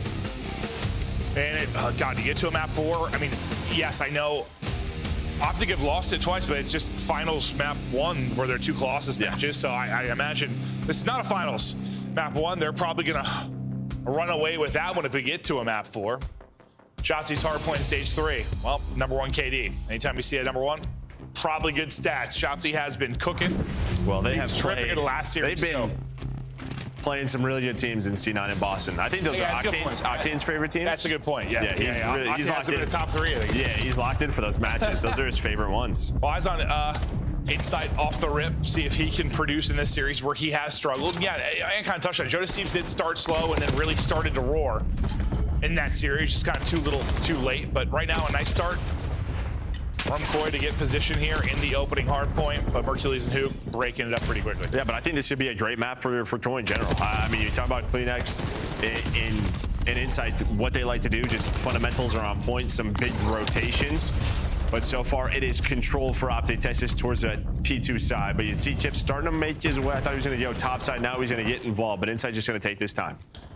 Yeah, I thought he was going to take the route and maybe should have. Might have given himself a favorable fight against Dashy, but helps enter and then gets cut down. Look at the final couple of seconds, but Mercules, those 5 spree comes to an end, but you've got a decent looking setup here early for Optic Texas.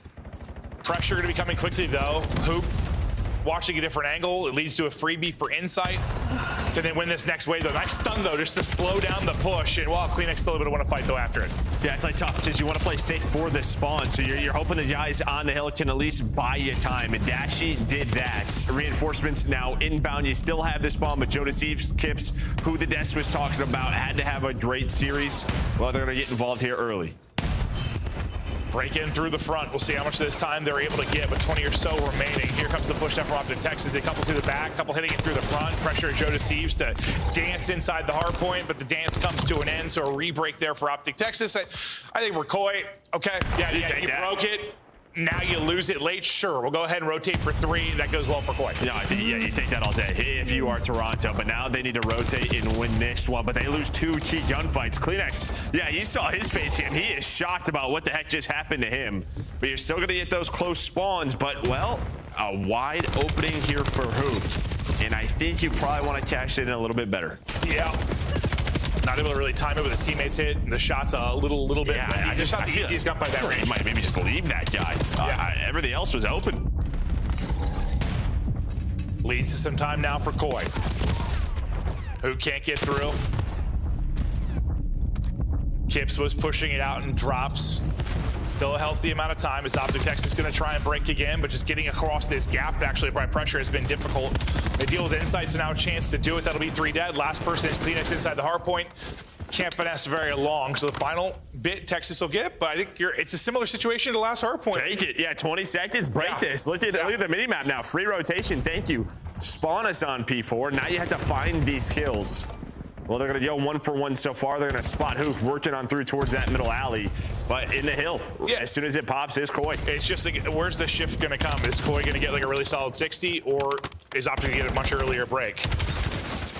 So far, it looks like Koi are going to turn this into a lot of time. Already 15 seconds into the hard point. Just look at the space they have. I was going to say, we never really see this where you're blocking the left and the right side. You kind of have them spawning P5. But this is the worry about it. As soon as one dies when there's no trade, you're going to have immediate pressure. But Joe Deceives, Kips, they take care of that. 30 to go on this hill, and well, you've gotten all this time. Yeah. White for maybe a moment, but not real long. 3 HP for Joe Deceives, so he'll go ahead and dip out. And where he had a slow start in the last matchup, not here. Lead the lobby. On 12 and 7, maybe Dashy trying to get going. He's at 4 and 8, but probably dealing in damage at range. But this has been as good as you could want for Koi. I mean, so far, yeah, it's everything you could want. You've had some nice breaks. If you've lost the hard points, and with 10 or 15 seconds remaining, so you go ahead and rotate, and then finally you get a really strong hold in. This is where Optic now need to bounce back. It's their turn. Well, really the first time they've had an early setup, yeah? Yeah, I mean, this is exactly why I think this map plays well here for Koi. It's just exactly how they want to play hardpoint, not very chaotic, just fundamentals on point so far, and then their breaks to follow that up. Well, it's going to be 3 dead in the feed. Optic just have not been able to hold. They've had this one early, P2 early, has not mattered. Koi are in. Oh, that's true. I was thinking they didn't really have this at first earlier setup. You're right. Yeah, I forgot Koi. That was kind of that first break that got things going on that P2. Optic, they'll break right back in, and they really needed that. Otherwise, yeah, it's probably a 100-point game. They'll look to get the remaining time and try to get set up at mid to string this into a second set of rotations. Nice kills coming through. There'll be 3 dead per Koi in a second here. Well, I got sketchier than I thought it was going to get, but finally was 3 dead. Well, now they got to read these spawns. This might be tough, but I think with Hook spawning there, Shotzi's going to have an idea. They spawn behind them towards the P2 side as we're about to rotate. But this is another one of those plays where the team goes towards P5 one more time, and then you blink, and all right, Inside's the last guy left, and now you have a chance to chain 2 together. Oh, this is looking very good. Best moment for Optic Texas. Mercury's heating up. Nice shots from Shotzi at range. Koi have not been able to sniff this yet. We'll see if a Kips pick is enough. Shotzi just kind of on the hunt, or at least coming to his teammates. Kips is able to get a second, actually, before he's traded out. So cleared out of the hard point, our Optic for now. A chance now for Koi to get in with about 30 or so left. Keep an eye on that right side of the map. P2 can be so strong for either team. Right now, it's going to be Optic Texas in position to take advantage, but they're still sending pressure at this mid-map. Yeah, I mean, really, all it's been is Kips finding picks. I don't know, there's a lot of finesse inside of P1, drop downs, like you can get lost, and I think Kips had a double, and then he was able to get that last player through, but it hasn't mattered. Now you fight back. Behind Mercules and Dashy, you have the P2 spawns again. You see where Hook is. Mercules locked in this side of the map down, and well, Shotzi's just wasting their time. Yeah, and where they send another push at that, I'm like, if you lose a couple of fights, things might get dicey, but they win every single fight, and you've got Koi spawning in Narnia as the hard point's about to pop. You've already got 15 seconds into this P2. Here comes their first push. This is where they broke it though the first time. Well, maybe not this time. Nade hits, shots hit, team nade, and that's just off that first nade kill. So that's basically a double with that opening nade. Yeah, and I think the first P2, the key was that they lost the player that was out rocks, right? So it's like you have to adjust for that. The player in the back cannot reinforce the hill. Yeah, wasn't that when Hook was like trying to take an angle to watch front, but just got pinched and dropped? Yeah. Well, Optic, they were down, what, 80 or so points? Now stringing together what is basically 3 good hard points. Lead change is not quite in. Let's hear the comms from Optic Texas. They try to break. That's fine. Pick up left. Someone get hill. I'm going to get pushed up on the right. Joe and I top 3. Good top 3. I'm still pushed out there. They're lobby, Kips. They're lobby, Kips. They're mean. P1 lobby. They're lobby on me. They're lobby. Weak. Nice. One's gonna be bridge. Yeah, what's top on us? He's top bridge, and what's right door? Top bridge. Lily's right. On there. I got one. My bad. Top bridge, Joe. I played to the left. Oh, left 50 bird. Deep left, dead. On time after that. I'm one shot. One's close on the car. Yeah, Jamie's close on the car. Close on the car. He's got my semi. Hard side on the car. There's two deep. Yo, basement. I'm gonna die. He's gonna push me out. Close left. I don't know. Yo, BA, Zan. They're hunting you. Bro, what's your right? Little boy. He's in the right corner. At the street. Yeah. I'm gonna kill him. There's 20 on this list. Maybe one's top body up. P1 dead. P1 I'm gonna chill top bridge. I got out here. Yeah, I'm trying top bridge with you. He's back left hill. One push me out. Back left hill. Right side hill. I'm telling you. Walking. Good to see weak. I'm dead. Yeah, make sure I'm dead. Might get a P5 spawn. I'm letting them spawn in the back though. Yo, one got a milk spawn though, I'm pretty sure. I'm almost positive. Yeah. Yo, one's front new. That's front new Joe. Front new Joe dead. One shot. One could be dead, Joe. Out of the listening in, despite the fact that Inside is still struggling mightily in this matchup, you are holding on to a 20-point advantage, but that could change very quickly here as P4, Texas are holding. Yeah, I mean, as soon as we got that listen, it looked like the P3 setup for Optic was on point. They won the rotation, but then Koi able to break in. So they win that hard point. Then you heard the comm. Shotzi was saying, I think there's going to be players spawning in the back on this rotation towards the P4. He was correct. And it looked like they were going to have the reads, but now the kills go in the way of Koi. They've got them grouped up, and they're just trying to funnel in. Shotzi does get one for you. Nice nade from Dashy. We'll see if that'll be enough to get through. There's been some individual moments here at the P4 that have helped them hold on. Inside gets you two, which might help you contest, but it doesn't look like that'll be the case. So this is perfect for Optic Texas late in this P4. 3 are able to rotate over towards P5. Everyone funneling through mid right now for Koi. But Shotzi, they get there first, they get to their spots, and that's what it leads to. Yeah, again, it just feels like these P4 and P5s with what we're seeing, you're just, or P5 and P1s, like you're just late on these rotations from some of our teams. Just, you think you can take shortcuts through the middle of the map and just easily be there, but they're already there. Then you get cut down, but you are fighting back. Fine line between being able to hit it one more time sometimes, yeah, and just taking a gamble. You massive gamble. Yep. Or when a chance call, I like that. You call it like hope gameplay sometimes. Like, I hope this works out. I hope this happens. I like that. About to hit that 200-point mark. 50 away from the dub. Our Koi, Joe Deceives having himself a map. They're in position. Last time a lot of this time got broken up due to the plays from Optic Texas, but Koi seem to be holding strong. Can't secure the win here by any stretch of the imagination, but they can get closer and closer. And I think right before this P1 is basically where everybody dropped for Koi, and it put Optic in such a good, well, I put them in like a 2-minute stretch. Maybe you can already see, I mean, he's been there since 20, but yeah, Joe Deceives has been in this area right at that P1, and that was an impressive hold there at the P5. Oh, hell yeah. We normally don't see that, where you don't have the close P2 spawn. It just feels like sooner or later they're going to break through, but you get up to 222. But Optic, they're able to find a couple of kills, and now they're back down the hill. Yeah, you lose 2 players right as new pops, basically, and Koi get put into a hole. So Optic surviving, extending. They can't win it here. Koi can with a break. More than likely, we're going to see a P2, which Optic have had the early setups. They've held that right side. It's been whether or not Koi can break. Yeah, what's his time going to be like for Kips? Because if he does this correctly, his teammates can get the hill. But yeah, Shotzi is there for the trade, and while everybody else was off spawn. So it just felt like if he went like a second earlier, just such a tough call. Or maybe to put pressure on those spawns. And that's going to be the call now. You know, if you are Optic, they cannot win here. Let's hold on to P2 side. You're going to give up the final 10. They give it up and rotate. Mercury spawns all the way out. He's got to get back to the fight as quickly as he can. You lose Dashy as well. Pressure to Shotzi and Hook down to make plays around the point.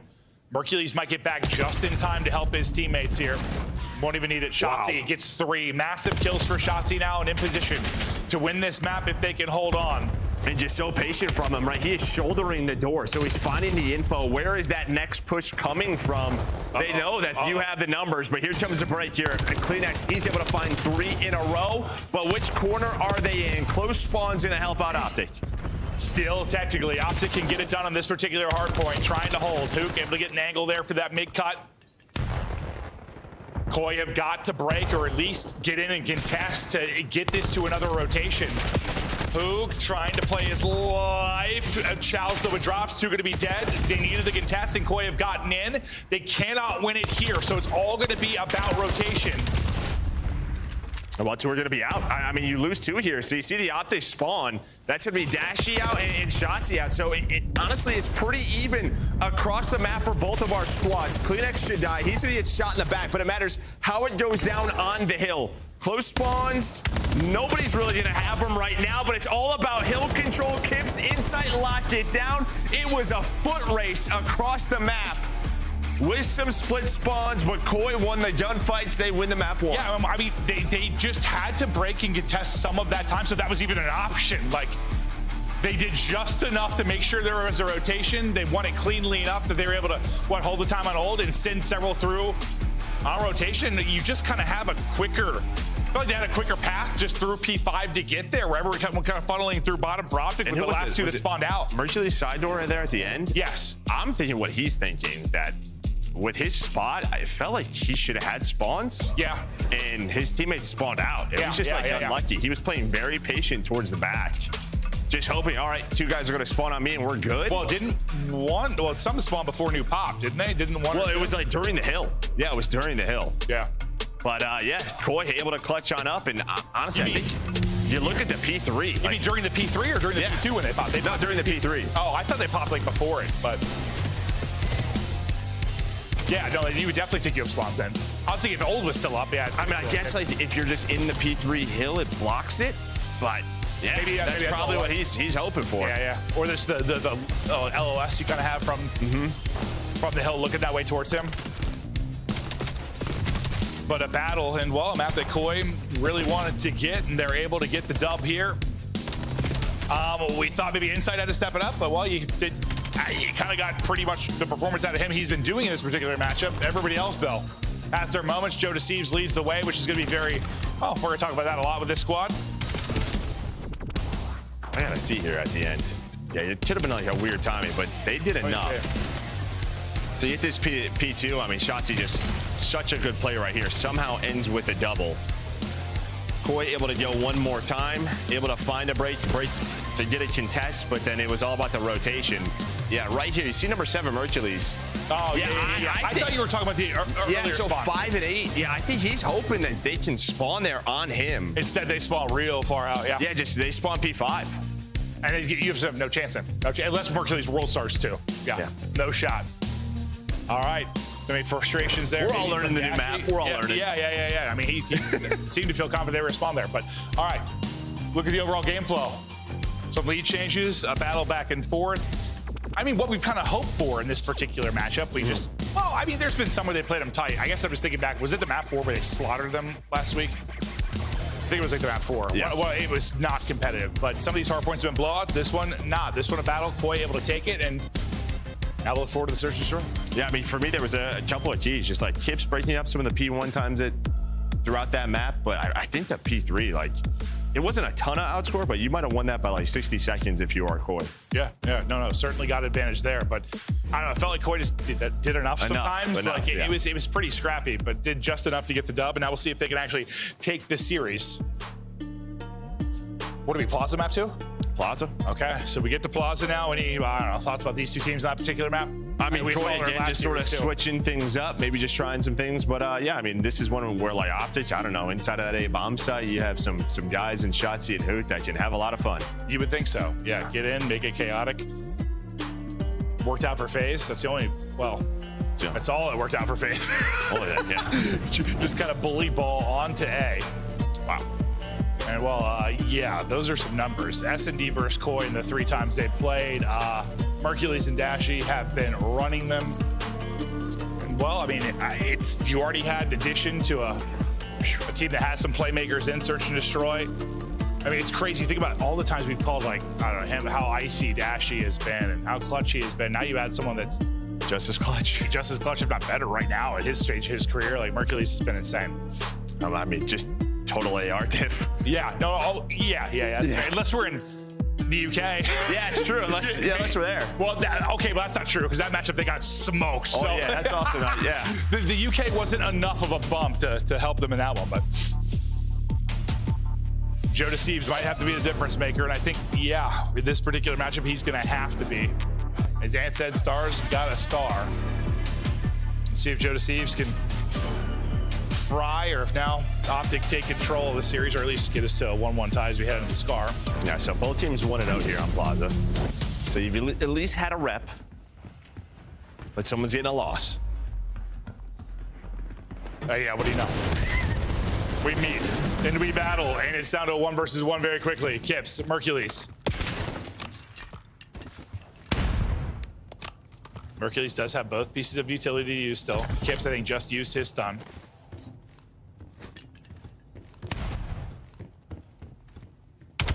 And Kips is thinking the stun just missed, being to try and catch a timing, maybe with him going to the plant, I think.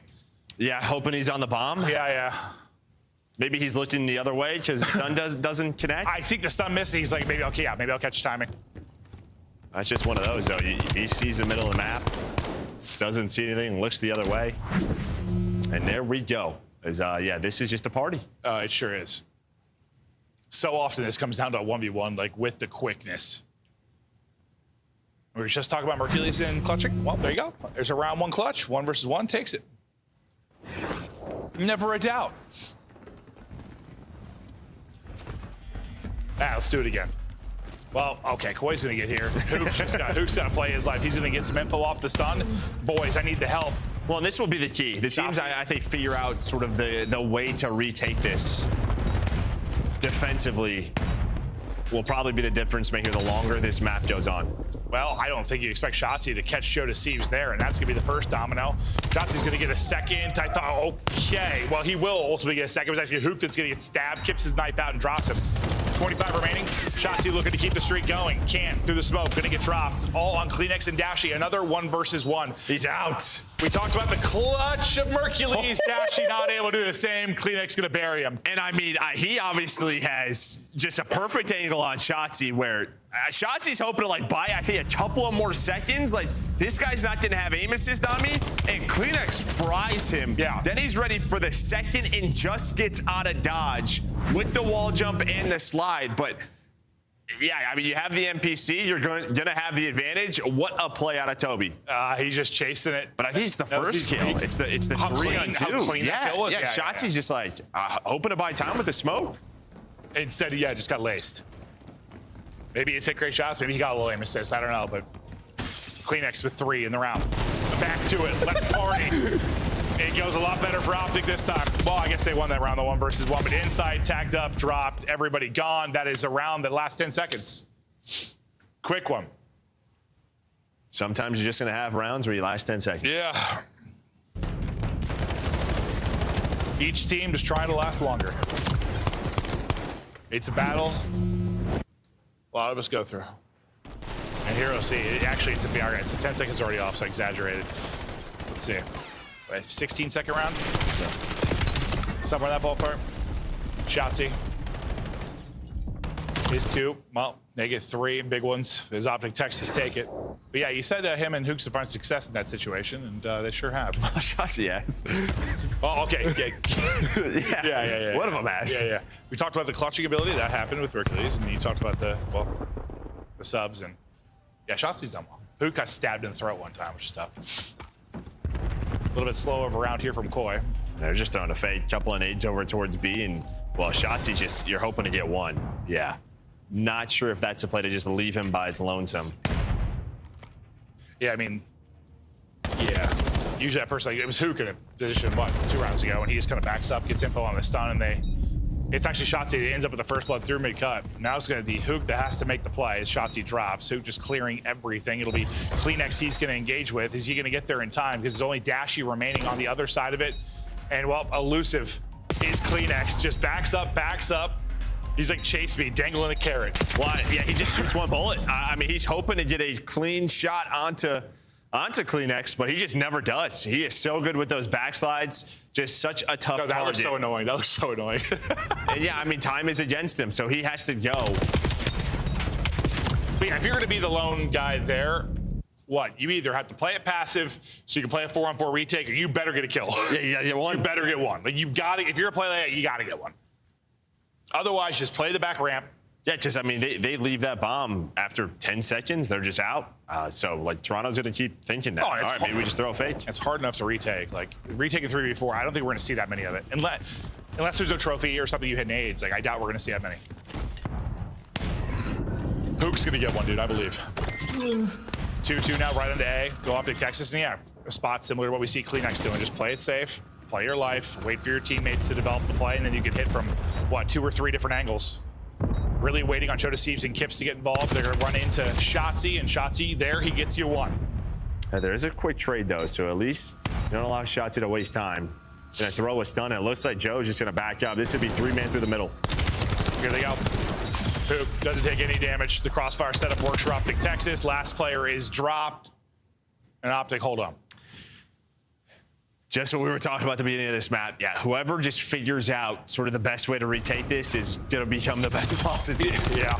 Whatever that strat's going to be or whatever is going to either work. that or you're just sitting 4 in defensively every time and you're going to retake B. Retake B. Yeah. The problem is sending 4 inside of A every time may not lead to round wins. No, it might not, but it's better. If you're working on retake, if you never retake, like, if you're just finding out you never can, yeah. I'm sure people are going to get better doing it, but it's just tough. Real tough. It's like, honestly, it makes me think of like Vault. I don't know, Vault A. It's just, it was not easy.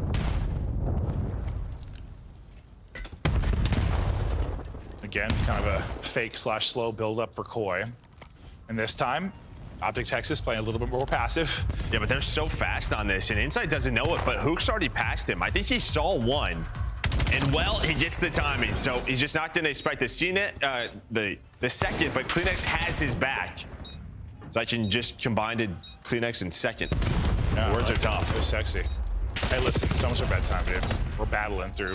And there's pizza waiting for us, which I can't stop thinking about. I've been drooling a little bit. Might get a little more interesting. No, it does not. But I think they've had a different player playing like backside A every round. It's been like, it was what? We saw playing A. It was Shotzzy, it was Hook around, it was Dashy that round. It's probably all depending on what the subs want to do, but... Yeah, no, that one's just we're playing 100%. But retake. We're trying to go fast on the full They've had a lot of different setups. And that could have worked. It's just if they see Kleenex, then yeah, well, maybe it does. I guess it strikes me as they're trying stuff. Like, that's what I think, at least. Like, you kind of find a couple things that work and you do it. They're trying something different every time, so... That's what it looks like to me. We're trying different stuff. We don't know what works yet necessarily.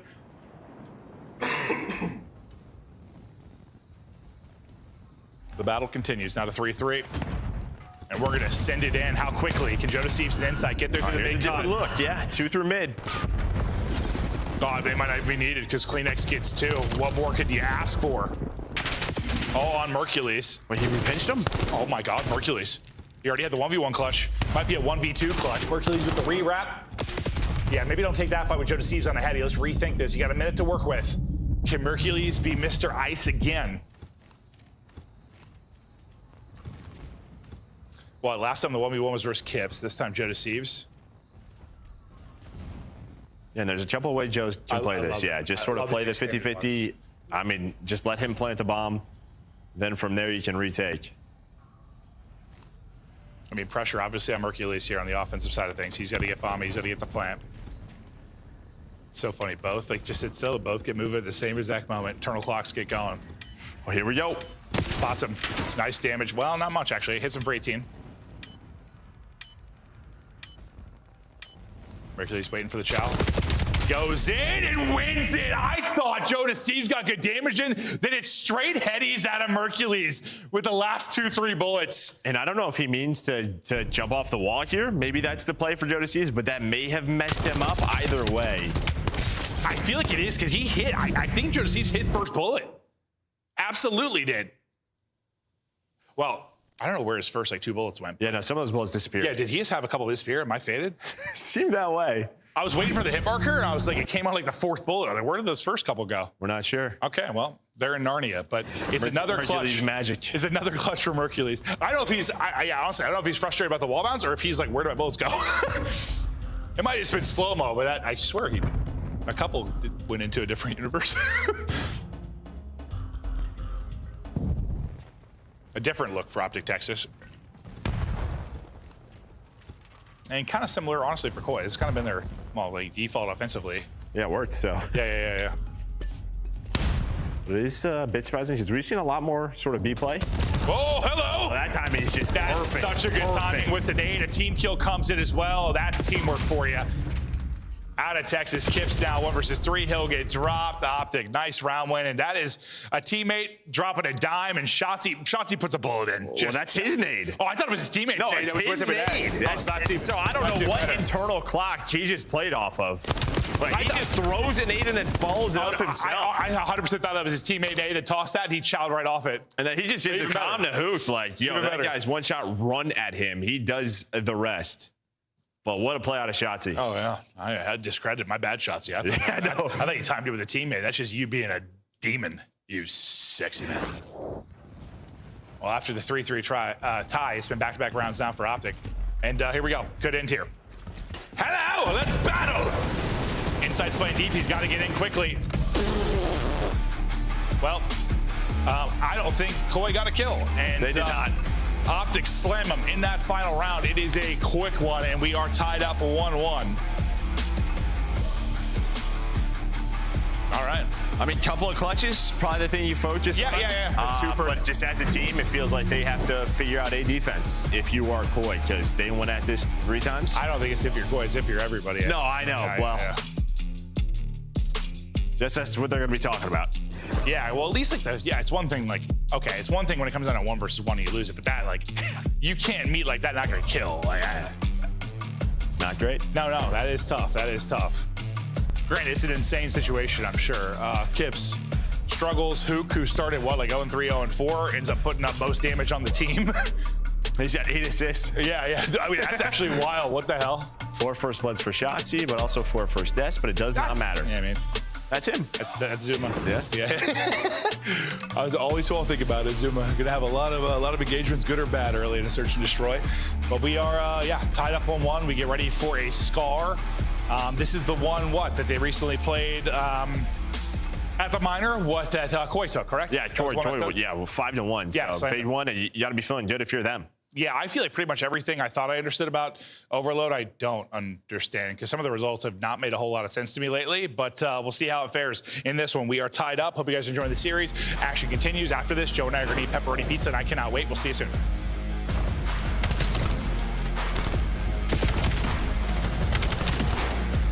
Nice! Oh, man.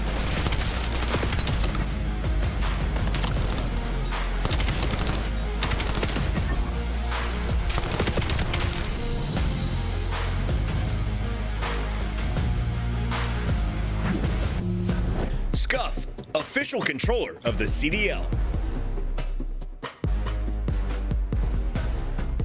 Brought to you by America's Navy and the special operators who work in the shadows.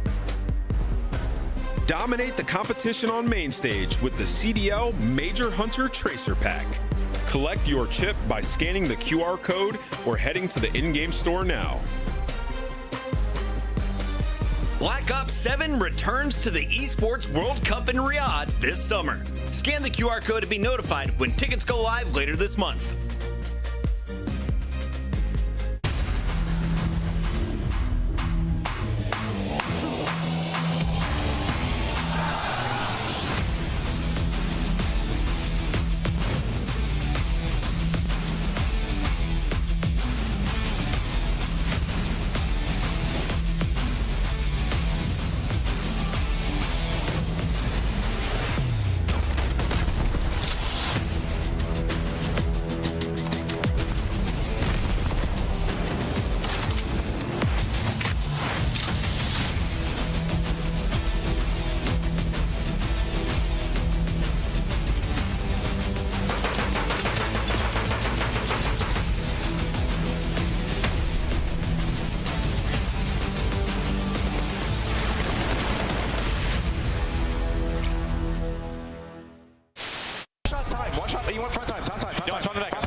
That looked like horse manure. Obviously having a big performance there over at that Train Hill. This guy is looking to finally really pick it up. He's had a few slower maps, but I guess he's finally caught his bearings. Now 16-9 and forcing the issue on the flank. He's inside of their face, as that's going to be 5 in a row. How about 6? It's 6 for Capsimal. He is woken up and erupting right now on the subliners. Can he find another? 3 lives now for the Stallions. Hey, this is just a round of S&D. It's a round of S&D, but we saw how that one went. Dylan and Rex, last Hermano, does not survive. Ultra clean, efficient, no time wasted. And Scrap, never a player that says any mean things about any of his opponents. An incredibly nice young man. Unbelievable gameplay. I feel we're gonna be really good. I like your trophies. Which one's your favorite? Yeah. Honestly, I don't know. This one seems like insane. Look at this one too. Like, this is crazy. Like the golden nut, baby. The diamond nut. Excuse me. You know what I'm saying? How could I not be like? How could I not feel like I'm not gonna lose? You know what I'm saying? Like, come on. Yeah, and that's what I was gonna ask you. Is like, Sib, you're coming into a winning culture. These guys won champs. We obviously. Hello and welcome back. We're going to talk a little about the upcoming major in the Pro-Am side of it. So 2 teams have already qualified for our 16-team pool play. 2 more teams are battling right now in our Challengers Elite 3. I think what? Huntsman already guaranteed top 3. Teams are fighting, and listen, I'm excited for the Pro-Am. I wish we had like 1 or 2 opens every year. I would love, well, this isn't really an open, you know what I mean? I'd love that, but I know they're difficult. I didn't realize I was on screen. This is how I am, by the way, at all times. I'm just moving around. Yeah, he's a maniac. I wonder why I get hot, dude. Because I'm a freak! Speaking of freaks, Mercury's ready to put in work on this map 3. Some great clutches. Continues to be icy, despite the fact he hasn't seen the sun since he was born. And I'm excited for this. No, the sun's just on him. That's what it is. Yeah. It's just what it is. I love the hair, though. I wish I could grow that. Can't. You like that mullets are back in? I kind of do. I'll tell you what, the whole like mustache thing, I hate it. I think mustaches look dumb as hell. I do, always have. Yeah. Mullet, for some reason, I don't know. I'm all right with it. I am. Yeah. It's better than like mohawks. I don't know. Yeesh. You take a mustache over a mullet? Yeah, I think mullets are horrendous, I think mustaches are just awful. Sorry if you got a mustache, but like, I just think you're creepy. Honestly, you creep me out if you have a mustache. I'll be honest with you. I just find them creepy. I just want to like tickle it like a little. That's like half our league. I just want to rub it like a little caterpillar. That's like half our league right now. Here, tickle, tickle, tickle. I don't know. I can't stand them. Just makes my nose itch looking at it. I don't know. I'm sorry to all you mustache havers. All right. I'm losing my mind. Koi, last time with the Miner. This particular map and mode combination, they were able to take it in dominant fashion. We'll see if that continues here, but it's a nice break off from Optic Texas. You're gonna have Hook into your spawn instantly. No EMP pickup yet. There will be the pickup. Hook will take down 1 more, which will maybe delay the push out of spawn from Koi. So this should be the possession game. Okay, never mind. I'll say a possession game for a moment, but you just mow through them, chopping down timber. Trees are falling. 1 point up to Optic. Yeah, some good trees here. Take you down, get some lumber, but right now, Optics are flowing. And I was about to compliment Koi because, well, this is a map they really haven't played much on the year. We saw 2-2 on the year, but they're 2-0 throughout the minor and this stage. So a map they kind of know, all right, we need to figure this out. So they've been doing that, able to take down Optic, but Optic are like, all right, we are gonna run these guys down. And Joe Deceives 2, I think the reason maybe it didn't turn into a second score, finally EMP in the hands of Koi, and they'll try to get this out. Problem is you still have 2 players pushing you. All right, you deal with that pretty efficiently. Now we'll work this up Motel side. You've got to get through the ARs of Dashy and Mercules, though, and Mercules gets dropped. Hook, though, gets you 2 and well, stops that push for now. Just think about how different this is, though, than that Miami phase game. Like, how many NPCs have we seen in the feed? Like, I feel like that's what we've been seeing. It's like 2-2. Yeah, I don't know what they were doing. They had some up their sleeve. Yeah. Well, they were on what, 3? 3 or 4, yeah. 3 or 4 M15s. Yeah. First time they were saying NPC, I was like, we watched a different game, Joe. Making sure I wasn't hammered. Just too many M's. Yeah, no, 100%. Actually, I kind of hate that with our guns. They got the same letter to start. I don't know why, but it bothers me.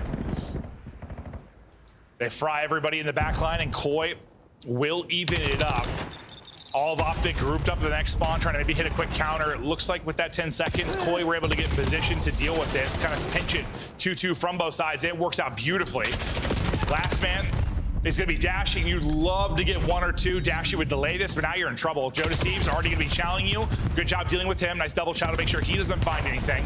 And that 1 death should stall things out for now. Yeah, I mean, they do a pretty good job there just slowing things down, but honestly, huge props there to Troy, because, I mean, that is a totally set up for a counter. You had all 4 players motel. They all wrap back. They're able to play their life, find some kills, but now on the attack is Optic Texas, and well, Shotzi is in your house. Yeah, one of the big things about beating Optic is stopping plays from Shotzi in behind enemy lines. Or killing his teammates. Yeah, or actually, yes. That's the other option. There are 2 ways to shut down Shotzi. You read Shotzi's flank, or you kill the rest of his teammates so he doesn't matter. Yeah, so you just turn around. Yeah.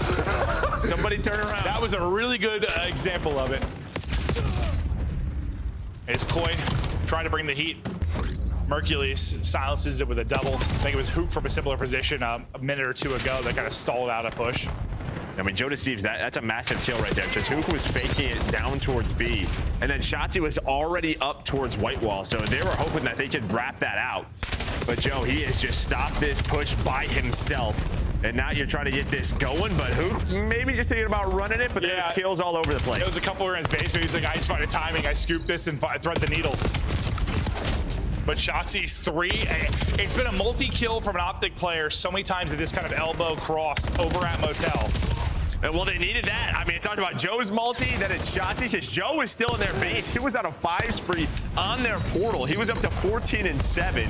It looked like, all right, if they found Shotzi, they would have had that score, but they did not. But now Koi trying to do what they can, but it's just EMP carrier left.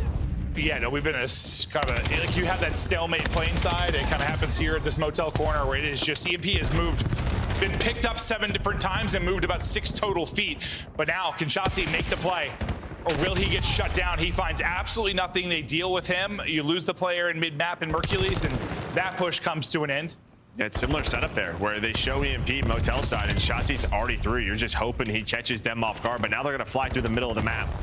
Hoping that lead blocker was able to stay alive. Hold up. Yeah, well, the lead blocker gets taken down. Oh man, that was so, he just almost missed. Oh my We regained. God. He regained. That made me think I had flashback to, was it JCap? Why would you say that, dude? Yeah, when he just missed. Yeah. That's our guy. I'm sorry, Cap. I'm sorry. Why did my brain go there instantly? The second he slid past, I just pictured JCap. I'm sorry. He's not even throwing it. What else would you compare it to? I don't know, man. Trying to rally, maybe another one before the half, not going to happen. Hook scared me there, but he did ultimately get it in. Because honestly, there was number 4, I think Kleenex was like racing to beat him there. Like, I thought when he missed it, he was screwed. Right, it was close. I thought he was dead to rights. I don't think any fans know what I'm talking about unless you've been around for a long, long time. Oh, we're going back to, what, IW? Yeah, they know. Yeah, we're going back. Well, I mean, if it's new viewers like CDL time, no, wouldn't. But if you've been around a long time, that was a moment. He was looking like CJ Stroud in the playoffs. Not good. He's literally turned too. He literally turned around and did like a backslide. It's like a fast break dunk and you just miss it, like one of those. Yeah, okay, that's a better comparison. Yeah. I'll leave Cap alone now. All right, 2-1 edge though for Optic into the half. Mercules continues the beam. His streak will end at 7, but he did a hellstorm. Put in work.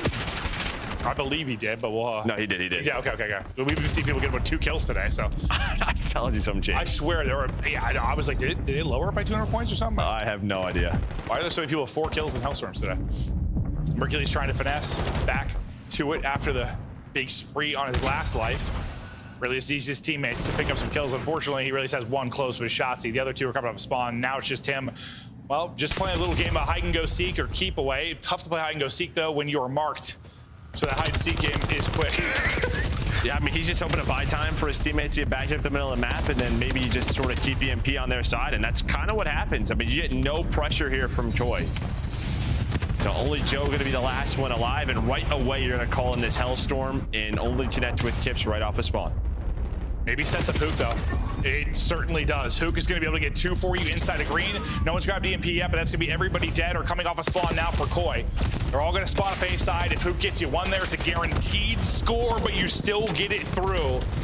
2-score advantage for Optic Texas and flipping the script for the last play here on the minor. I mean, couple of scenarios there with like Hook and Shotzi when they're in these forward positions and just hold your irons, just get a kill, but it does not matter. His teammates able to put that one in. Well, sometimes honestly, it's like you fly out like that and just those guys shoot, or you hit them record, or those guys literally with that timing there just being shot at.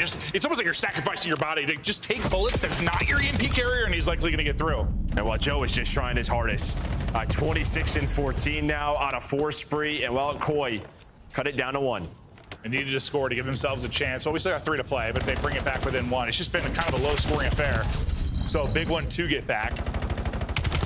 Now I hope you're not counting on the other. Just trying to clear everybody out of the base. You still have Joe Steves back there finessing. He gets you.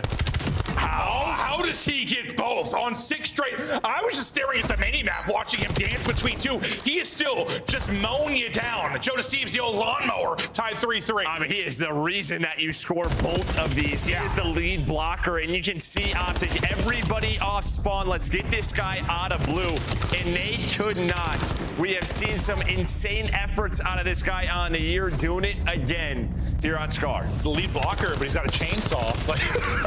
And well, they're still down. Oh, no, the stuns hits. The stuns hit, and Kleenex's triple holds them off. The sub-duo, frying currently. EMP possession, back over to Koi. His bullets are working now, Clint. Yeah, they sure are. Streak coming in. Everyone has to group up outside of Shotzi, inside of blue, and he's going to get one through the window as well. Dashy's going to drop. If Kleenex gets 1, this is going to be a score. Kleenex gets you 1, there goes the score, and suddenly, from what, 3-1 advantage for Optic, now down a score. I mean, they just have not been able to deal with Joe and Kleenex in some scenarios. Normally, we kind of talk about like Hook and Shotzi this way. Now it's Kips's turn. The NPCs, when they're in this part of the map, they are just running the show. How different is this versus our Overload earlier?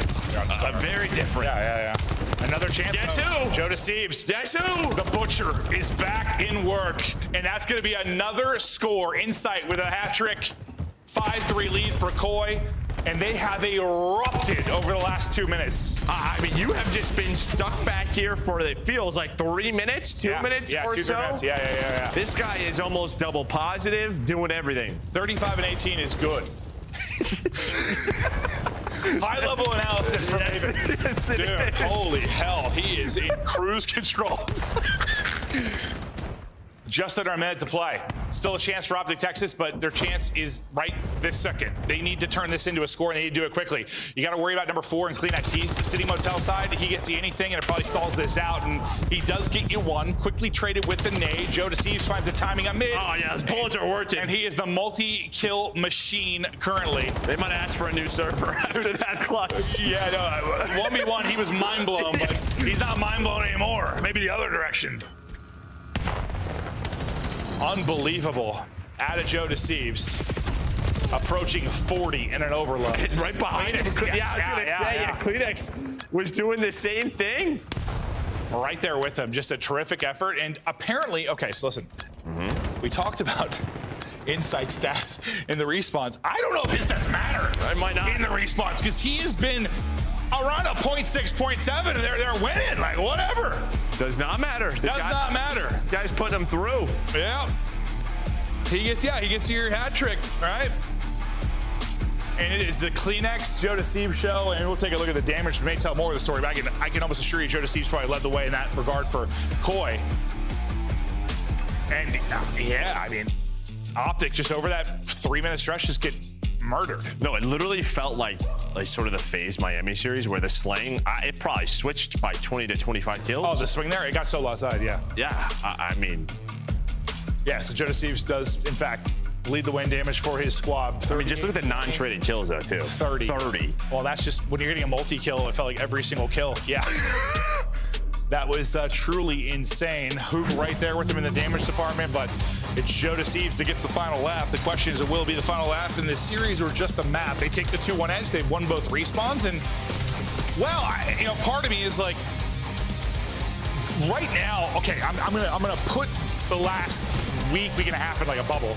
Okay. But like, I feel like it's kind of what you want. All right, listen, take away bias for teams. Just if you want to have like a lit major, Like Thieves improving, Heretics improving, FaZe and Optic maybe look a little bit vulnerable, Koi improving. Like it's shaping up to be like a 6-team race. That's what I'm hoping. Listen, it might not play out like that, but I'm saying put this last week in a bubble. It kind of feels like that. No, it does feel that way. Yeah, more so than like the rest of the year. Yeah, no, true. And it's hard to say that because I mean, Koi, at least for the FaZe Miami one, that's 2 matches where they beat them pretty handily. Optic just slammed them a week ago, so this could just be trying to sit for maps or an off day, but I guess I'm hoping it's felt like we've gone into each major with 1 or 2 teams. It feels like it win it. It could be like, it's been basically Optic will win it. Maybe somebody else. Yes, exactly. Whereas, and this isn't just discredit Optic whatsoever. I just think it seems like some other teams are improving and it's going to be a little mixed here. That's what we want. We want great competition. I mean, I wouldn't be surprised if Optic don't drop a map till final again because they've been insane, but we'll see. Koi, though, I think for them, this is, and kind of touched on a little bit, like, and we've talked about sort of the mental battle. Miami has FaZe in a stranglehold, or at least servers do, or whatever has got them in a stranglehold. Here, I think a win could be big for Koi because you've played them 3 times. You've gotten utterly smoked on some maps or just in series. Yeah, I mean, what do they say? You keep shooting, you just got to see one go through, right? It's kind of the same thing here. But on the other side, I feel like when you're that team that's just always winning and you see the bracket and you see who you're going to match up against, like winners round 2, there is no better feeling in the world. Like you just know, I don't know what it is, but as a player, as a team, you're just like, these guys are screwed. Like they are just mentally done. Yeah. So yeah, I think they have to see one. Absolutely. Map 1 rewind. We check some of the stats from the Phenoms in the Map 1. Jodeci just having a series. Yeah, I forgot he even did that in Map 1. 39 in Map 1. What did he end on? Just now 38? Yeah. 38. If this goes 5, sometimes you talk about like, I don't know, who's got the most kills over a 5-game series. Jodeci is probably approaching that. I forget what he had in the Search and Destroy, but... Well, we are going to Colossus, so... Yeah, true. He would need like a Colossus with like a 50 bomb. Yeah, if you're Optic, like, listen, you're 8-2. It's a great map for you. Maybe just don't play Map 1 at Finals. Because Map 1 at Finals is where you've lost both. You lost to Paris. You lost to FaZe. And honestly, Map 1 at Colossus might be one of the biggest reasons they lost both finals. Like, just momentum gets swept away, it feels like, in that Map 1. But outside of that, though, they've been lights out. So expect this to be one they can take. Koi been kind of hit or miss here. They've had some better with tips. Better with tips. Yeah. I always think back to one of the early ones. FaZe being like 250-70. I was like, oh god, maybe don't play this again. No, they started to like put in the map. That was like major added tips on the team. That was a long time ago. I'm thinking of, but sometimes I just remember like the 100-point club maps because they stand out. It was a nail biter Map 1 though, just 11-point difference. Into the fray. Koi looked to close. Optic looked to keep the door open for a Map 5. You gotta slow down this man on your screen. And well, you do that by killing the rest of his team, but he's currently doing laps. Yeah, I don't know if you're gonna expect this. Like, where is this guy? Somebody turn around, and while Shashi's just not gonna have the timing because that guy just jumped through your stairs and then flanked your lobby while his teammates died. And yeah, just a weird one, but it does not matter because Mercury's off spawn. Well, not off spawn. He stays alive. He's up to 3-0. No, I was honestly thinking like, this is an impressive amount of time not to get a gunfight on Colossus. Like everything Jodeci is trying to do isn't working out. But Mercury starts out a little bit of a spree here. He'll try to keep it going. He's got some coverage fire, and that is Shotzzy that'll do it. Nice shots at range there from Hercules with the NPC, and his streak is still alive. Might continue. It does. Hipfire connects. Nice tracking, and now he's just a couple away from a streak. And that's a kill that he needed. Chips is the one guy, if he stays alive there, maybe spawns it a little bit weird, but he's able to hunt him down. Plus, you flip that right away if you are Optic. Well, but immediately there is some pressure, but there's going to be a pinch from Shotzzy, so hopefully you're okay. There is a close spawn. And well, that was a big part of the early going in the Saki, right? It was some Koi breaks. Pretty early in hardpoints, like 15 or so seconds in. This time, well, you're gonna have more chances to probably retake here than you would on something like Saki. And with that backspawn, Optic Texas do get back in real fast. They'll take a 40-point advantage here, still with a healthy amount of time to earn. A nade hits for Jodeci. Inside finds a pick as well. You'll have numbers to go until the backspawn comes in. You gotta get forward, you gotta get forward quickly. Try and influence these spawns. They don't, and well, Optic saved the point. I mean, just right up from them, especially early on at a P2. The first time you're here, it just feels like a couple of nades and then you're broken. But they get so much of that time. They hold on to a healthy lead, and now before this hill pops, you already have a first push here. If you are Optic, Koi are not into a clean setup whatsoever. No, it felt like they were caught between taking another push at that and like locking them in, but they didn't really do either. Yeah. That's why I don't usually highlight stuff like that. I was like, you gotta pick something here. All right, they stabilize now as well. Joe Deceives finds a couple for you, and due to the position from inside, you got a real good idea where they are spawning. And while with Kleenex's death, you definitely know pressure to win the fights through the mid-tunnel, win those, but Shotzi will get out to the point to contest. He's got Mercules to work with, and as I say that, both of them are gonna drop, so again, it stabilizes for a second here for Koi. Yeah, I mean, great shots out of inside 2 times. You had Shotzi right as the hill popped, working that flank, somehow wins that one, and then he's able to find who is going on a pinch. So just making sure Optic cannot flip those spawns or get behind you. Keep everybody in front of you. Speaking of that, look at number 6. That was Shotzi. He gets all the way through the spawns flip. Yeah, as you were saying that, I'm like, well, Joe, I think before you're done, they're flipping. Yeah. But yeah, 2 take the route. They find the fights they need to now. Well, they don't really need to answer in the sense they're still up 40, but you know, your turn to do something with an early hold. Shotzi just trying to tuck away into a corner, go vertical, and maybe catch a fight. Can't do it. Dashy's on a spree. He's at 14-7, by the way. I haven't realized Dashy was that hot off the start. But once again, Koi are able to battle through the front. This time, break through the back as well, and a much better break than they saw 2 hardpoints ago. They just finally able to get through, and then they just push to the front and they're able to block those spawns, flip them. But I have to go right back to it. You're going to send Hoot on the pinch, and well, there is just a 4 dead. That cannot happen. I think you just saw Joe Deceives went, all right. Like, his reaction, like that, yeah, that cannot happen. That happened just way too fast. Like, you didn't kill anybody. Where Kleenex is putting on the last map, not really finding that success currently. Joe Deceives, well, still leading in volume. The pistol is insane when you're on the head, and Dashy has dialed in here late in this series. 19-9, 4 straight for him. The Beeman Demon. I mean, some is clicking right now for this guy. Like, I am not losing to these guys. I don't know what it is. Did not love that map. Number 3 is happy to be here. M15 pistol, doesn't matter. 5 in a row for Dashy. Finally gets taken down, but you have a comfortable lead with his plays. Well, you know he's feeling it. He's just sliding out and just pre-aiming a heady with a pistol to chow. Like, he's feeling right back to it. Yeah, literally back to it and back to a double. And I mean, on the Koi side, yeah, I mean, Joe Deceives is, listen, he's got like 30 interactions, 15 and 14, that's great, but he's gonna need somebody else's supporting cast to at least step up a bit here. Well, yeah, I mean, the big problem is, though, is that P4. Like, you got that break, and then you were insta-broke. Outside of that, I mean, your rotation to P3 was clean on the first set, but they lost big at P2 and P4. That's the difference in the lead. Yeah, but if I told you Shotzi, well, a second ago, was 6 and 14 on Colossus, I probably wouldn't think that we're up 80. Well, it doesn't matter there, because 6 and 14, 7 and 17 doesn't matter. It's a triple. All right, the spawns holds down the P2 again, and well, this time is Dashy. It was all about Joe Deceives and Kleenex in the last respawn, but this is the Dashy show. Duke, nice shots from top middle. The lead continues to build down for Optic Texas. Still a bunch of time they can get. Hercules gets in position, will get some damage in for Dashy. Let's just set up Dashy to fry. He's in the back line. It's like, teammates, just give me a little damage in and I'll get you a multi-kill.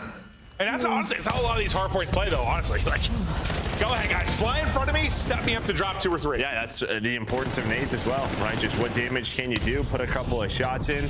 Hope your boys can clean it up, and they have done that. So you're going to be another chance where you early at P3, you're going to have some Optic members nearby, and well, that is not going to help. Oh, we'll see you later, Kips. Go for a swim there, kid. Kips will try to get back in the action where anything goes wrong. Joe Deceives runs out of ammo there, so he loses the right to Dashy. Inside knows he's weak and just wall bangs him with the pistol to trade that. Lovely out of insight, and that keeps them fighting inside of the point, but more pressure to be coming to him. Taking a route to try and flip maybe again where Optic found success last time through. It is Hook applying pressure there again. Look for number 4 spawns in Kleenex, and that might be a flip for next. But we still have 30 seconds to go, so we'll see if it matters at this stage. Yeah, I say, well, this is even better for Optic because they're able to break up some of this time, but can they earn some? P3 has been like the only bright spot for Koi. But yeah, you might need another scenario where you're gonna have to break the front of a P4. Maybe you're going to give up some scrap time. They did it really well last got time. Your back. They just got instantly broke again, right? Last time through. So, okay, we'll see. If Koi can break here early again and actually turn it into time, they'll be in a position to maybe win the map. This is a solid hole from Optic, and it probably is out of reach. This is Koi's chance. And while Inside doesn't have a chance, his legs are blown off. And you're just, well, this time, it was like immediate pressure last time, too. You do not have immediate pressure. Yeah, it was just Dashy who was like top middle that we saw, and outside of that. But here we go. Do you pick up on this? Yeah. Oh, well, you picked up on it, but the headshots connect. I mean, this guy's just vaporizing. Well, he's the only one getting kills, though, unfortunately. He does get his team the backspawn, though, and yes, he's shooting. The guy's shooting nuclear missiles. Joe Deceives since map 3. Wow, late map 1, all the respawns. The guy is just someone else. Shoot! Dude, give the man some help. Free Joe Deceives. He's on 30. He's talented, huh? No, he is, but it may not matter. It turned into 2 seconds. It may not matter. I mean, at least, yeah, you break up some of that time, but it's still an 80-point lead. Yeah, what did they? Optic got about 20 points or so there, yeah? Yeah. Into the third set we go. It's going to take an incredible comeback here from Koi. Otherwise, we are going to be visiting a final search and destroy. What was the map 5 again? Oh my God, I just... Was it Den? Maybe, yes. That's where we haven't seen a lot of search, have we? I feel like I've cast it. I feel like I've seen it like one time since this qualifier, since the new addition to the maps.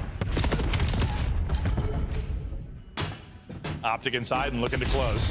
Toss it back. Well, unfortunately, you've got a handful of nade and then a face full of bullets. But Koi holding on inside the point with 30 seconds to go. Dashy remains the hot hand, sitting on 35. Joe Deceives right there behind him.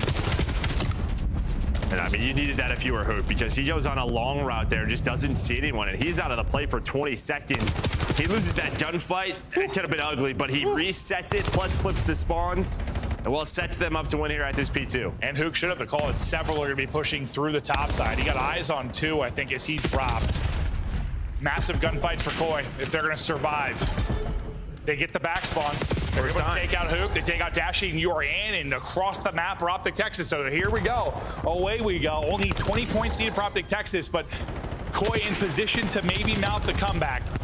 And they get broken instantly. Okay, well, I was going to sell the story, but might not be a good salesman. Optic back in, and it's not that you're not a good salesman. It just may not be a great product. Yeah, no. Reviews might be bad. Yeah. What was that, like trying to sell catch up to a lady with white gloves or something like that? Yeah. I've never heard of that in my life. Yeah, something like that. But it does make sense. Dashy puts on to continue. A big map out of Dashy. Optic will see a map 5. 2 teams going to war, but honestly, it felt like at times Joe Deceives was going to war and his comrades were dropping around him. The supporting cast, which has improved with Kleenex back at a sub position, and well, since Kips has joined this team, I think you can see Kips probably frustrated with his performance in that particular map. He's like, Joe Deceives is going to spank me tonight after that one. Maybe. I'm sorry. I should be fired. All square. And, well, honestly, we got the series that we hoped it would be. Yeah, I mean, 38 and 28, 4,200 damage. That is dude, Joe Deceives is having himself a series, but right there with him, damage-wise, is Hook. Dashy puts up 39. But, yeah, that's just... And, okay, that's why Kips is frustrated. That's just like, Kips had himself an insight map. Oh, it's just a tough one. He just had Stinker, 2,600 damage. He was lost. Sorry, insight.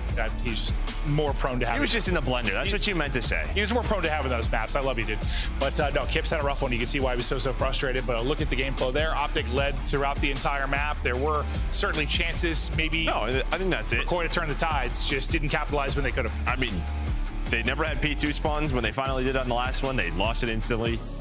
Their P3 was great. Outside that, it was just a pretty ugly map for them. No, 100%. 100%. Outside, I mean, Joe Deceives looked like he was having fun. Guy was shooting nukes, but I mean, you got to game 5. I guess that's what you kind of ask for if you're Troy. No, 100%. Considering how the most recent series have been going. All right, we are headed to a quick break. After that is the map 5. We're having fun. You're all so lovely at home, just tucked in with your pajamas, probably eating nachos or some spicy hot dogs, tacos. We'll see soon. I don't know what I'm talking about anymore.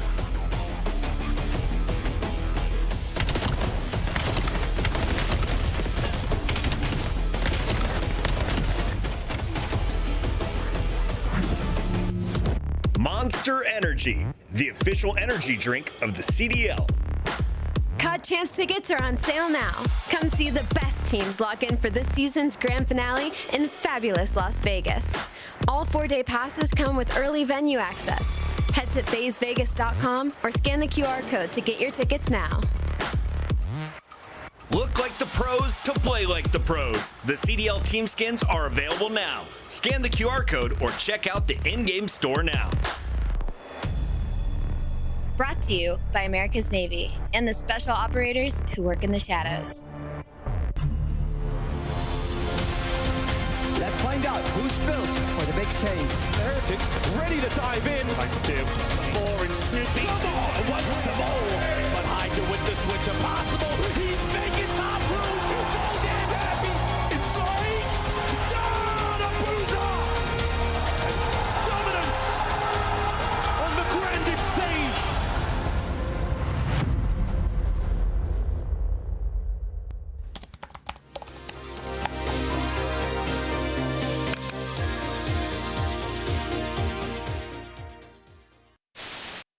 One's got front door, you guys. Front door. Hold front. They're back door. One shot. Back right. And inside calls game. Come on, baby!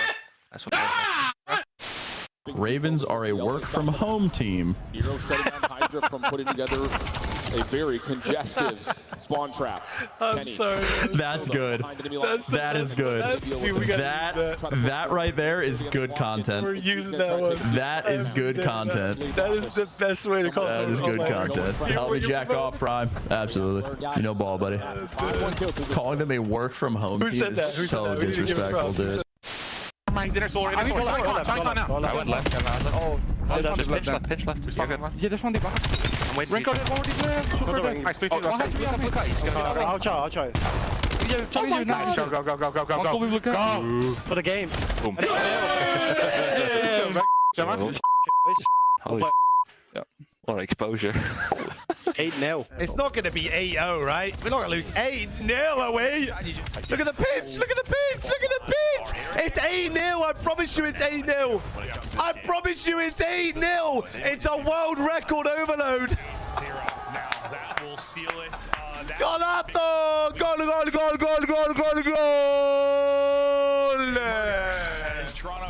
Have they played the game mode before? But it does make sense. I think we call it, yeah. Game 5, right? Yeah, it is. GG, come on. Game 5, Colossus, no problem. Bang. Game 5 coming up. I feel like Bruce's damage was insane, bro. Steve was going to war and his comrades were dropping around.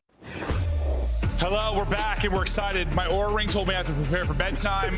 Listen, Joe also told me that whenever he says something, I reply with 100%. It's because I 100% agree with him, but I have to stop saying it. I don't know how. So every time at home, if I say 100%, I want you to tweet me, maybe you're a dumbass, and then I'll stop. Major 3 standings. Let's take a look before the map 5.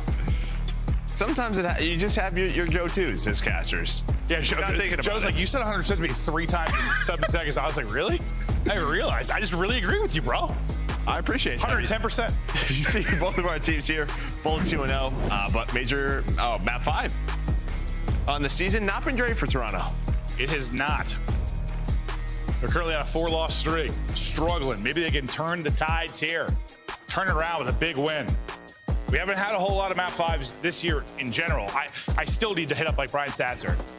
Easy Mac and just ask like compared to previous years, like how many I could be wrong, but it feels like it's none. Nah, BO6, I swear online in BO6, like on LAN we didn't have many, but I swear online we had a ton. Yeah, LAN I feel like it's been several years since we've had a lot of game 5s, but yeah, online a ton. Not been the case this year, and if it has, it's usually been like bad matchups.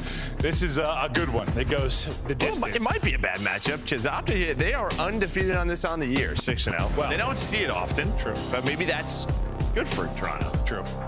I more meant like both versions of Cloud9 went to some map 5s. That's also a fact. Because didn't the first team with like 5 of them? With like 5, yeah. Well, there. closer than this version. Den though, which I'm gonna make it. Have we had a Den in this qualifier? Have we had a Den search? There's probably one we didn't. Probably two? not. Yeah. Probably a couple that we didn't. It just catch. seems like it's been so much of the new maps that I've barely seen it. Pressure towards A. Well, he's had a very good series, but he has had to carry so hard. The weight of the team was on his back that it carried him off the map. I'll be honest with you, props to like Chips that locked it in right there and just sort of ignoring what happened because they bumped into each other and then he got two. Like, I'd be like, oh man, like he's probably thinking to himself, he's already getting spanked later, I said. but now we're good. We've turned this around. Oh, it was Mercules with a 1v1 and a 1v2 clutch to the map 2. Dashy looks to make the play here. He was absolutely twisted. A gosh darn tornado in that map 4. He still has both pieces of utility to use. Right, Catches timing on one. Oh, buddy, he'll pre-fire. He just slams him. The clutches continue for Optic. Dashy with the 1v2. I think they said there's gonna be a full moon tonight. Do you see him turn into a werewolf? That was a horse or something. That was a horse. Bro, we gotta get me in bed with a book, dude. That was not a wolf whatsoever. Insight went for it. Does not matter. I mean, so impressive too. Just the pre-fire in the second one, like the snap towards the window. Yeah. Not winning that one after his map 4. I'm not sure if Dashy's ever read a book, but he read them like a book. 1-0 Optic. Honestly, you think he's ever read a book? Like for fun? No shot. I mean, when I was competing, I definitely. No, you just read your first book like last year. I know you did, because I think I gave you the book to read, or told you to. I read multiple books every night. That does not count. This guy's reading Dr. Seuss. Wait, Dr. Seuss. Little flick. After the 1v2, Dashy stays hot. Clicking, flicking. He'll go work to the plant down. Keep an eye on that. Well, yeah, keep an eye on number 8. Keep an eye on number 8, and while off screen, he's gonna get buried. So Insight gets a little bit of revenge. Will it lead to the 3v4 or retake? Oh, nades were perfect. Both nades go to hit. Kip's going to fly in. He'll get dropped. Insight's going to hit another snipe. He's going to hit all the snipes. Not going to happen. Insight gets you 2, but that's the only kills. And yeah, I think Shotzi's nade was not fine, but Mercules hit, yeah. But they're both throwing. I don't know what internal clock these guys have. We saw it in the plaza as well. But they just kind of know. All right, it's been 15 seconds. Load them up. It takes me back. I was thinking like Halo CE with the timers. Dude, I had a talking timer that I'd wear on a hat on my head. It would just count down, bro. So I know what like rocket spawn and camo spawn. Yeah. So maybe they have a talking timer? Maybe they do. Okay. An internal talking timer. I think they're all just Call of Duty freaks. 2-0 Optic. And yes. 38th map 5 this season, aren't you? What? That's what it says. That's not true at all. This is not, we've not had 38 map 5s. That's a fake stat. I don't know. That is a fake stat.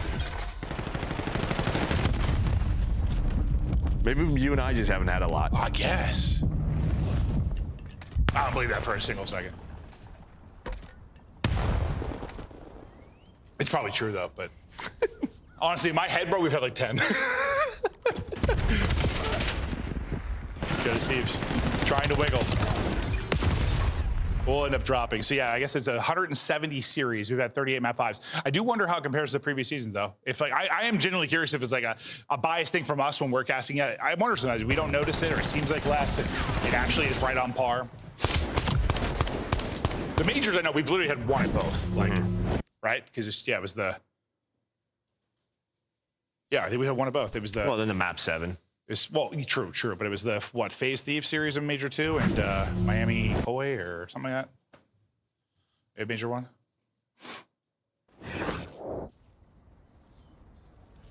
The stats boded well for Optic Texas in this map 5. Yeah, they've not lost it. They continue to, well, it starts that dashy clutch. You 1v2, and they have not looked back from that. They've got numbers here over towards A. And well, the numbers will increase. Joe Deceives, well, he's been finding crazy multi-kills. He's got to do it again. Well, not really almost. Hits him to 60, but he will get you one. Yeah, it felt like he had a chance.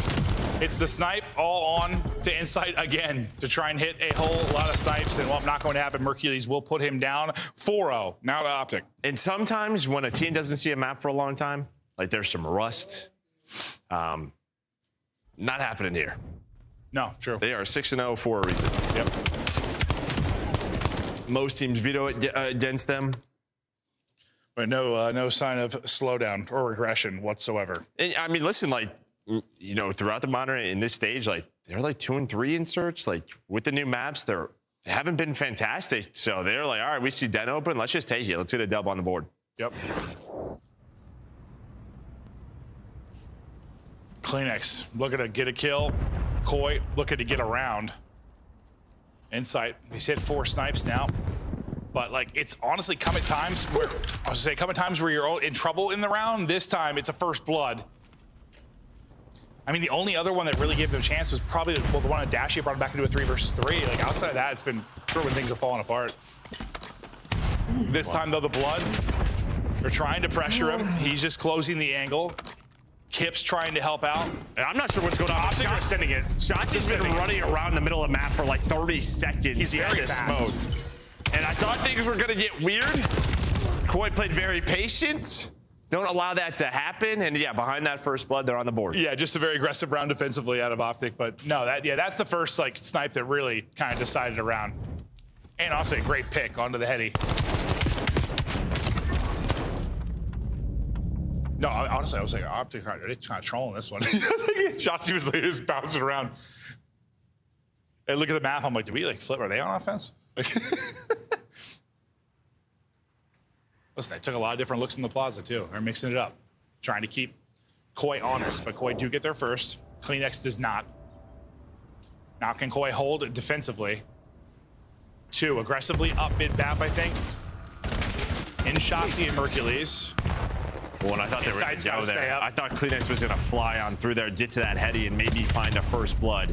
Instead, everybody is alive, and well, he finds a first blood through the middle of the map. But on the other side of the map, the A-bomb is wide open thanks to this man. Yeah, they just kept backing up Insight, backing up Insight, backing up. They just isolated him completely. Insight tried to play his life, but just couldn't get out of harm's way, and Shotzi eventually huts him down. You've had a couple, kind of 3-on-3 retake situations for Koi. They have not panned out yet. We'll see if maybe this time they do. Shotzi obviously playing for them to push through Dojo. Everyone gonna wrap to mid or roof side, so. Yeah, his spot pretty much gives them all the info they need. He is out of the play for a second though. But yeah, tons of info. And they're all here. As soon as they're all spotted, he should move. Okay, so they get the spot and Shotzi's now gonna rally in. Time to work with, they gotta find a pick. They'll get the first one. It is Dashy that'll drop, but Hook also gets 1, 2 versus 2. Joe Deceives working to get back to full HP, and now they got a Chow. That timing truly horrific, and he will get hunted out and dropped. Kips last alive. 1 versus 1, 11 HP, no time to get it done. Optic Texas get their 5th. And again, just a timing where, all right, Hooch and Dashy trade and turn it into a 2-on-2, and there's just sort of this internal clock with Hooch and Shotzi. And they just kind of know, you throw a shoulder, you spot Shotzi, and Hook's like, boom, I'm going to fly at this and at least find one. And after that one-on-one, there's 9 seconds left. Yeah. Just beautifully done. Kips just has to guess, and yeah, hope he zaps somebody, but not really a chance to do it. Optic tested, but around away. And also, I think it's good for them to be tested a little bit in this qualifier. Like, there wasn't much of that through the last, and also the team that won the major was FaZe, who got tested a bunch. Like, they kind of limped in some ways, so Optic maybe battle a little bit more this qualifier. Maybe it'll lead to a major win, but they're still going to close out the map. And Shotzi just running at you from the defensive side. Hey, what's up? They catch a couple on the other end of it. This has been a chaotic round. Numbers over to Koi here for the moment. Well, look at this guy just running to the map, sub in hand, and well, just need 1 more bullet. Yeah, first shot's so good. Yeah, 2 HP. 30 seconds to go. Hook. This will be a difficult clutch, but he's like, hey, listen, Dashy's got a clutch, Mercury's got a clutch. It's my turn, boys. It's my turn, boys. No, not gonna happen. But makes it spicy. I think it would have been very close, but whoever was inside the hut, like, put a bullet or 2 in him on the slide. Like, if he's like healthy here, I think Joe just shoots as he slides. Oh no, never mind. He just got melted. Yeah, I did. He did shoot a couple bullets, but did not connect. I still don't know how much damage the first shot put into him. I'd say. I think he got decent tags in. Koi, stay alive. And try to continue staying alive. Kleenex is finally on the board. Optic sending everybody outside of Dashy over towards a B. Heavy-handed hit. Shotzzy gets forward to be the point man. I'll have the smoke to try and finesse if he gets in trouble. Well, thinking about a nade, second guesses it. Kips will end up dropping him. Hook is backed up, and his plan's been stalled out for now. Yeah, I mean, some of these rounds, it just feels like Shotzzy's played so carefree, and I think there's another example Kips of it. is about to ace you. Oh, my God. But I think that one a little bit too overconfident there from Shotzzy, but yeah, what a round out of Kips. One more bullet, and Kips just popped 3 in an instant. And you saw he was real frustrated after that map 4. Bringing it here in the final map, but they're still obviously in a hole, but they're chipping away at this lead. Assuming Dashy doesn't now 1v3 you, but what's the timing going to be like for Joe Deceives? He's starting to... He's just not going to challenge. Yeah, don't give him a shout. Okay, 3 rounds now. We're not done yet.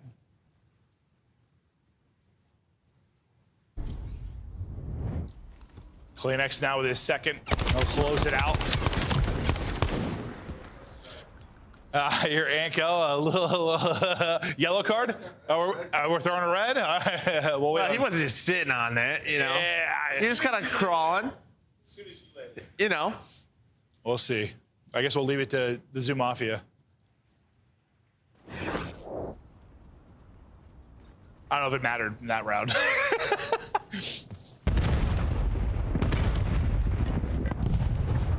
Why can't we just fix it? Yeah. Shotzzy with another blood. Told you, he just does what he wants. This needs to turn this one into a round when he's had a couple of bloods that have turned in around losses. It literally feels like he's just picking a lane, running at it, and then getting a first blood. I don't know. Yeah. He's playing with so much confidence. Oh, he is. I think like 4 of his 6 are first bloods. Yeah, I think so. Yeah. 3 or 4 of his 5 might be first deaths. What was it? It was 4 and 4 in the map 2, yeah? Well, now Koi in trouble, 3 versus 4, and well, they obviously have to take this round to continue on. Where is he right now? What? Oh, is that Clayster? That guy was in a tree. Shades of Clay. I saw his arrow on the map, and I was like, what is he doing? I thought he was just like prone. Joe, I believe he had a piece of bamboo in his ass. Mercury is trying to get some damage in. 3v2 for Optic. They'll try to shut it down. 20 seconds to go. Dashy, great damage in. Tags up both. Time dwindling. Joe Deceives is gone. Insight. Well, we'll see you punching later.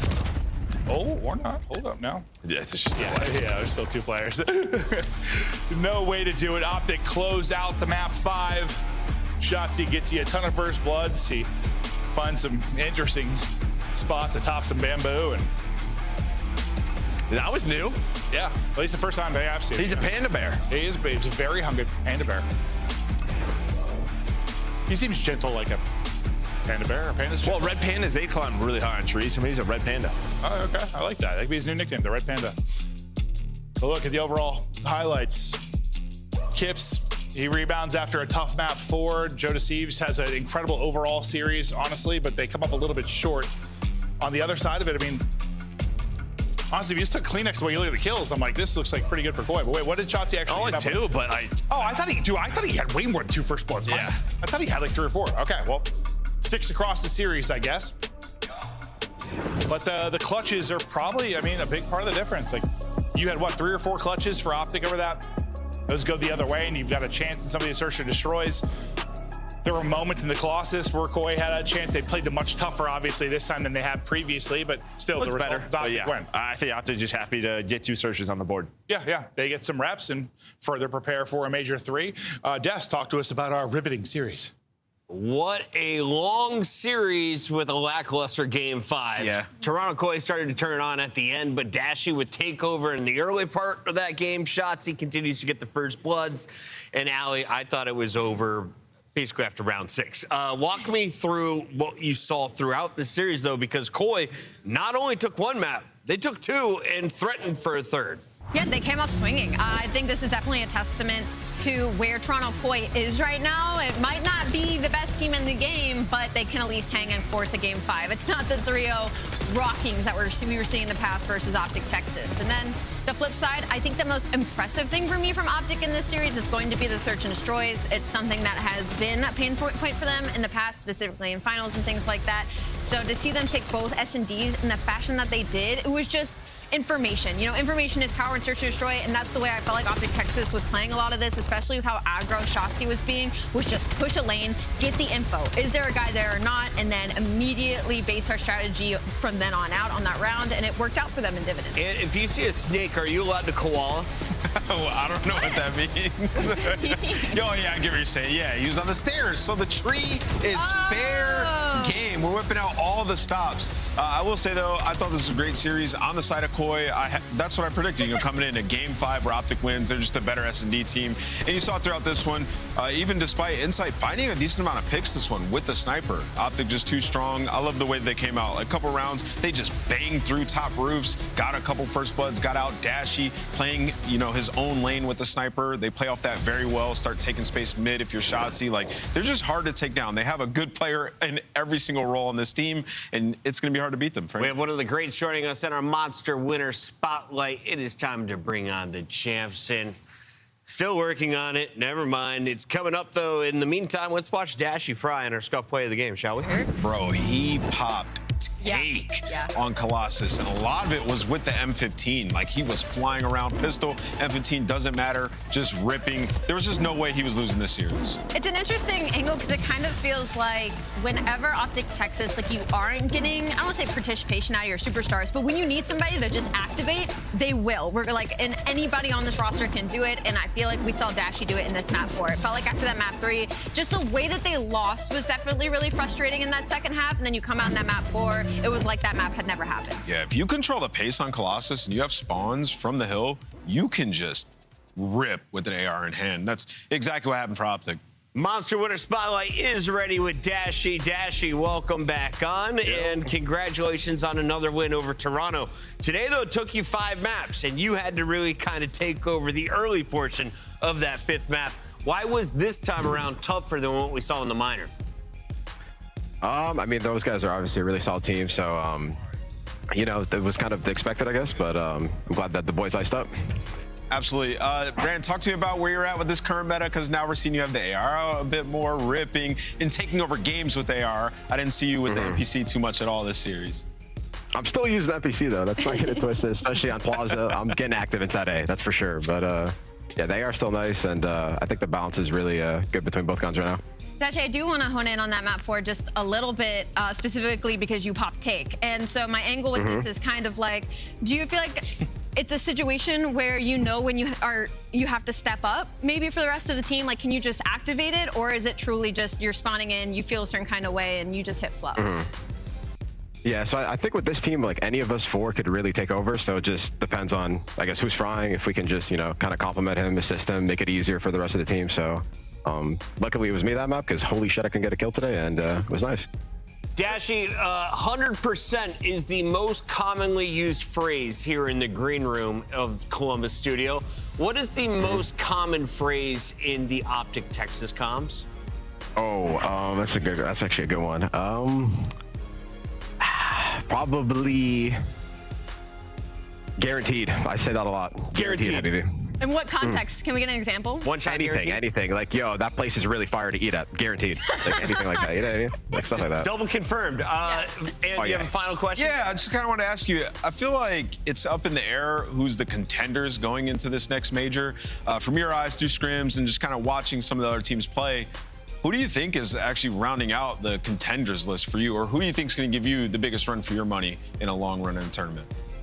Yeah, I think the answers are pretty obvious. I mean, FaZe, Gentlemates, Toronto now. Still mates, huh? Thieves.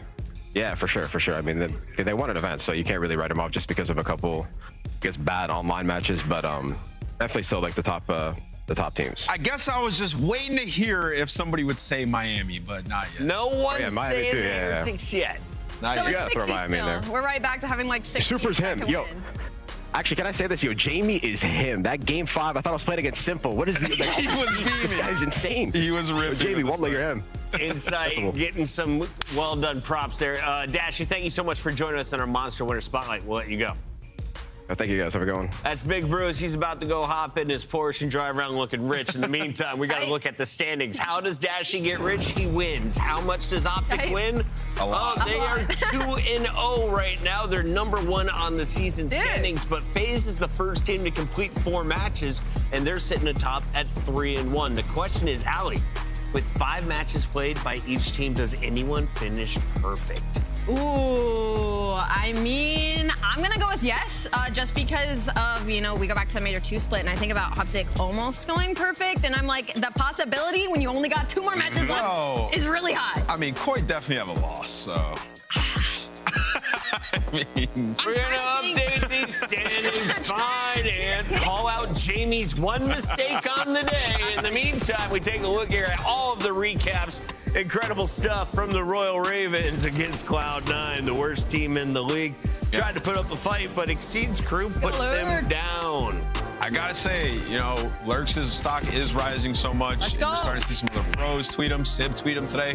Earning your stripes, kid. I told you guys, if you just pop a 2.0 versus C9, your stats will be good for the rest of the stage. That's all you need to do. But yeah, Lurks is a monster. They win this series relatively comfortably. Did what he needed to do, but the big story of Lurks is really just, his supporting cast maybe not being all the way there in a lot of these series. And it was choking for. And yet he is still able to put up the numbers and the play style he's able to do, and that's probably why the pros are also now, the other pros, he's technically still a professional. It's pretty fun. So was Crazes today at 1.24, had 109 kills, nearly 13,000. This might have been the best series I've seen out of Craze this year. The one they lost, he fried in the one prior as well. He's been good for a couple weeks now. 233 engagements is a lot of gunfights. Metals took as many as he could as well. The man went on a 14-kill streak. Looked like Simp in final form. I love seeing underrated players succeed. It makes me so happy. Like you fist pumped off air here. When I first, think about it. Way back when I first came into the league, one of my favorite players was Mac Melts, and he is a player that, to me at least, feels a lot similar to Metals, at least in their roles and stuff. Of course, the past couple of years, the meta has changed a decent amount, and the way the game is played has changed a decent amount.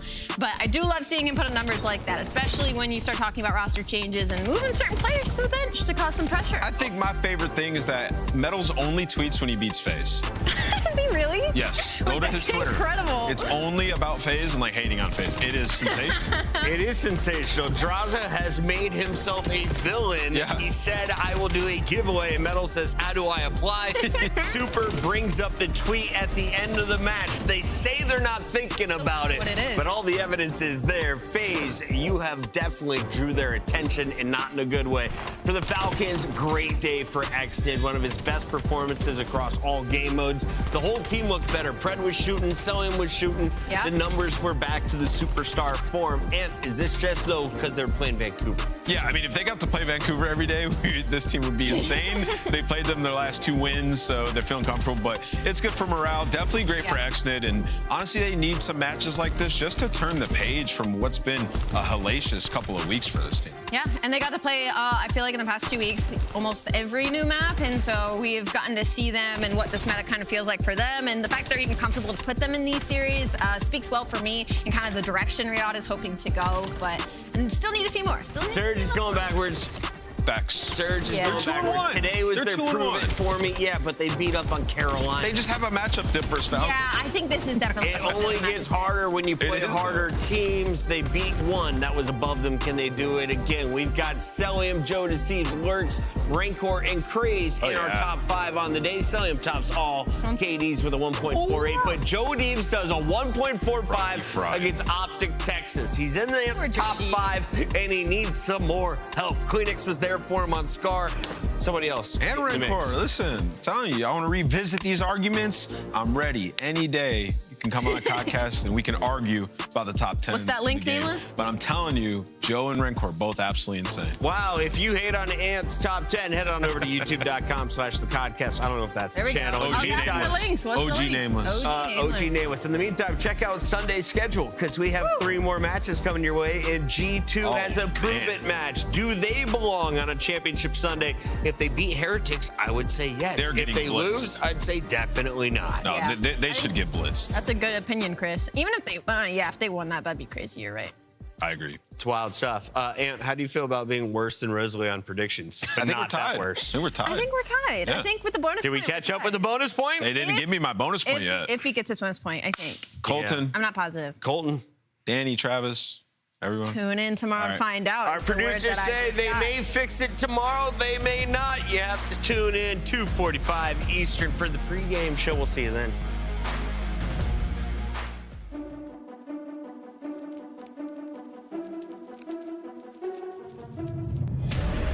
I'm coming back with a new rap. Lighting up the dark on a new path. Never can be stopped, I'ma prove that. Tough as a rock, I'm a shock, I'm a champion. Brighten up the night like a full moon. Ready for the challenge, overcome it too.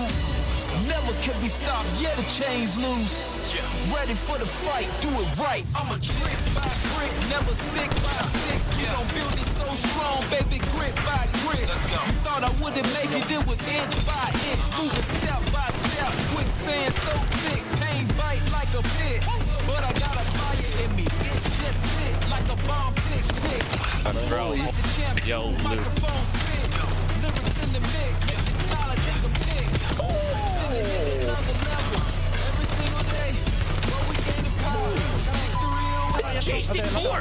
Break through the gate, stepping on the scene like a break. Yo, they are getting leaked on. New breath, lighting up the dark on the new path. Never can be stopped, I'ma prove that. Tough as a rock, I'm a shock, I'm a champ. Ready for the challenge, overcome it too. Never can be stopped, yeah, the chains loose. Ready for the fight, do it right, I'm a champ. Man, God, bro. Where did my nade go? I just naded that. They don't get to 250. Of your hardpoint lines? But wait, Metals replied to his tweet. Can I participate? Ash and Dylan, how do I enter? Get to pick one. Metals, this is where you can be the playmaker. Oh, Metals. In is step one. See, look, he's trying to win that giveaway. Hey, that would make sense. Okay, Metals. 8 straight. Oh,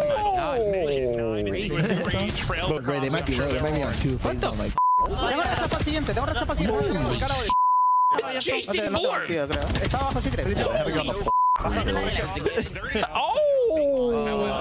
Oh my God. He's showing the tweet. He's showing the tweet.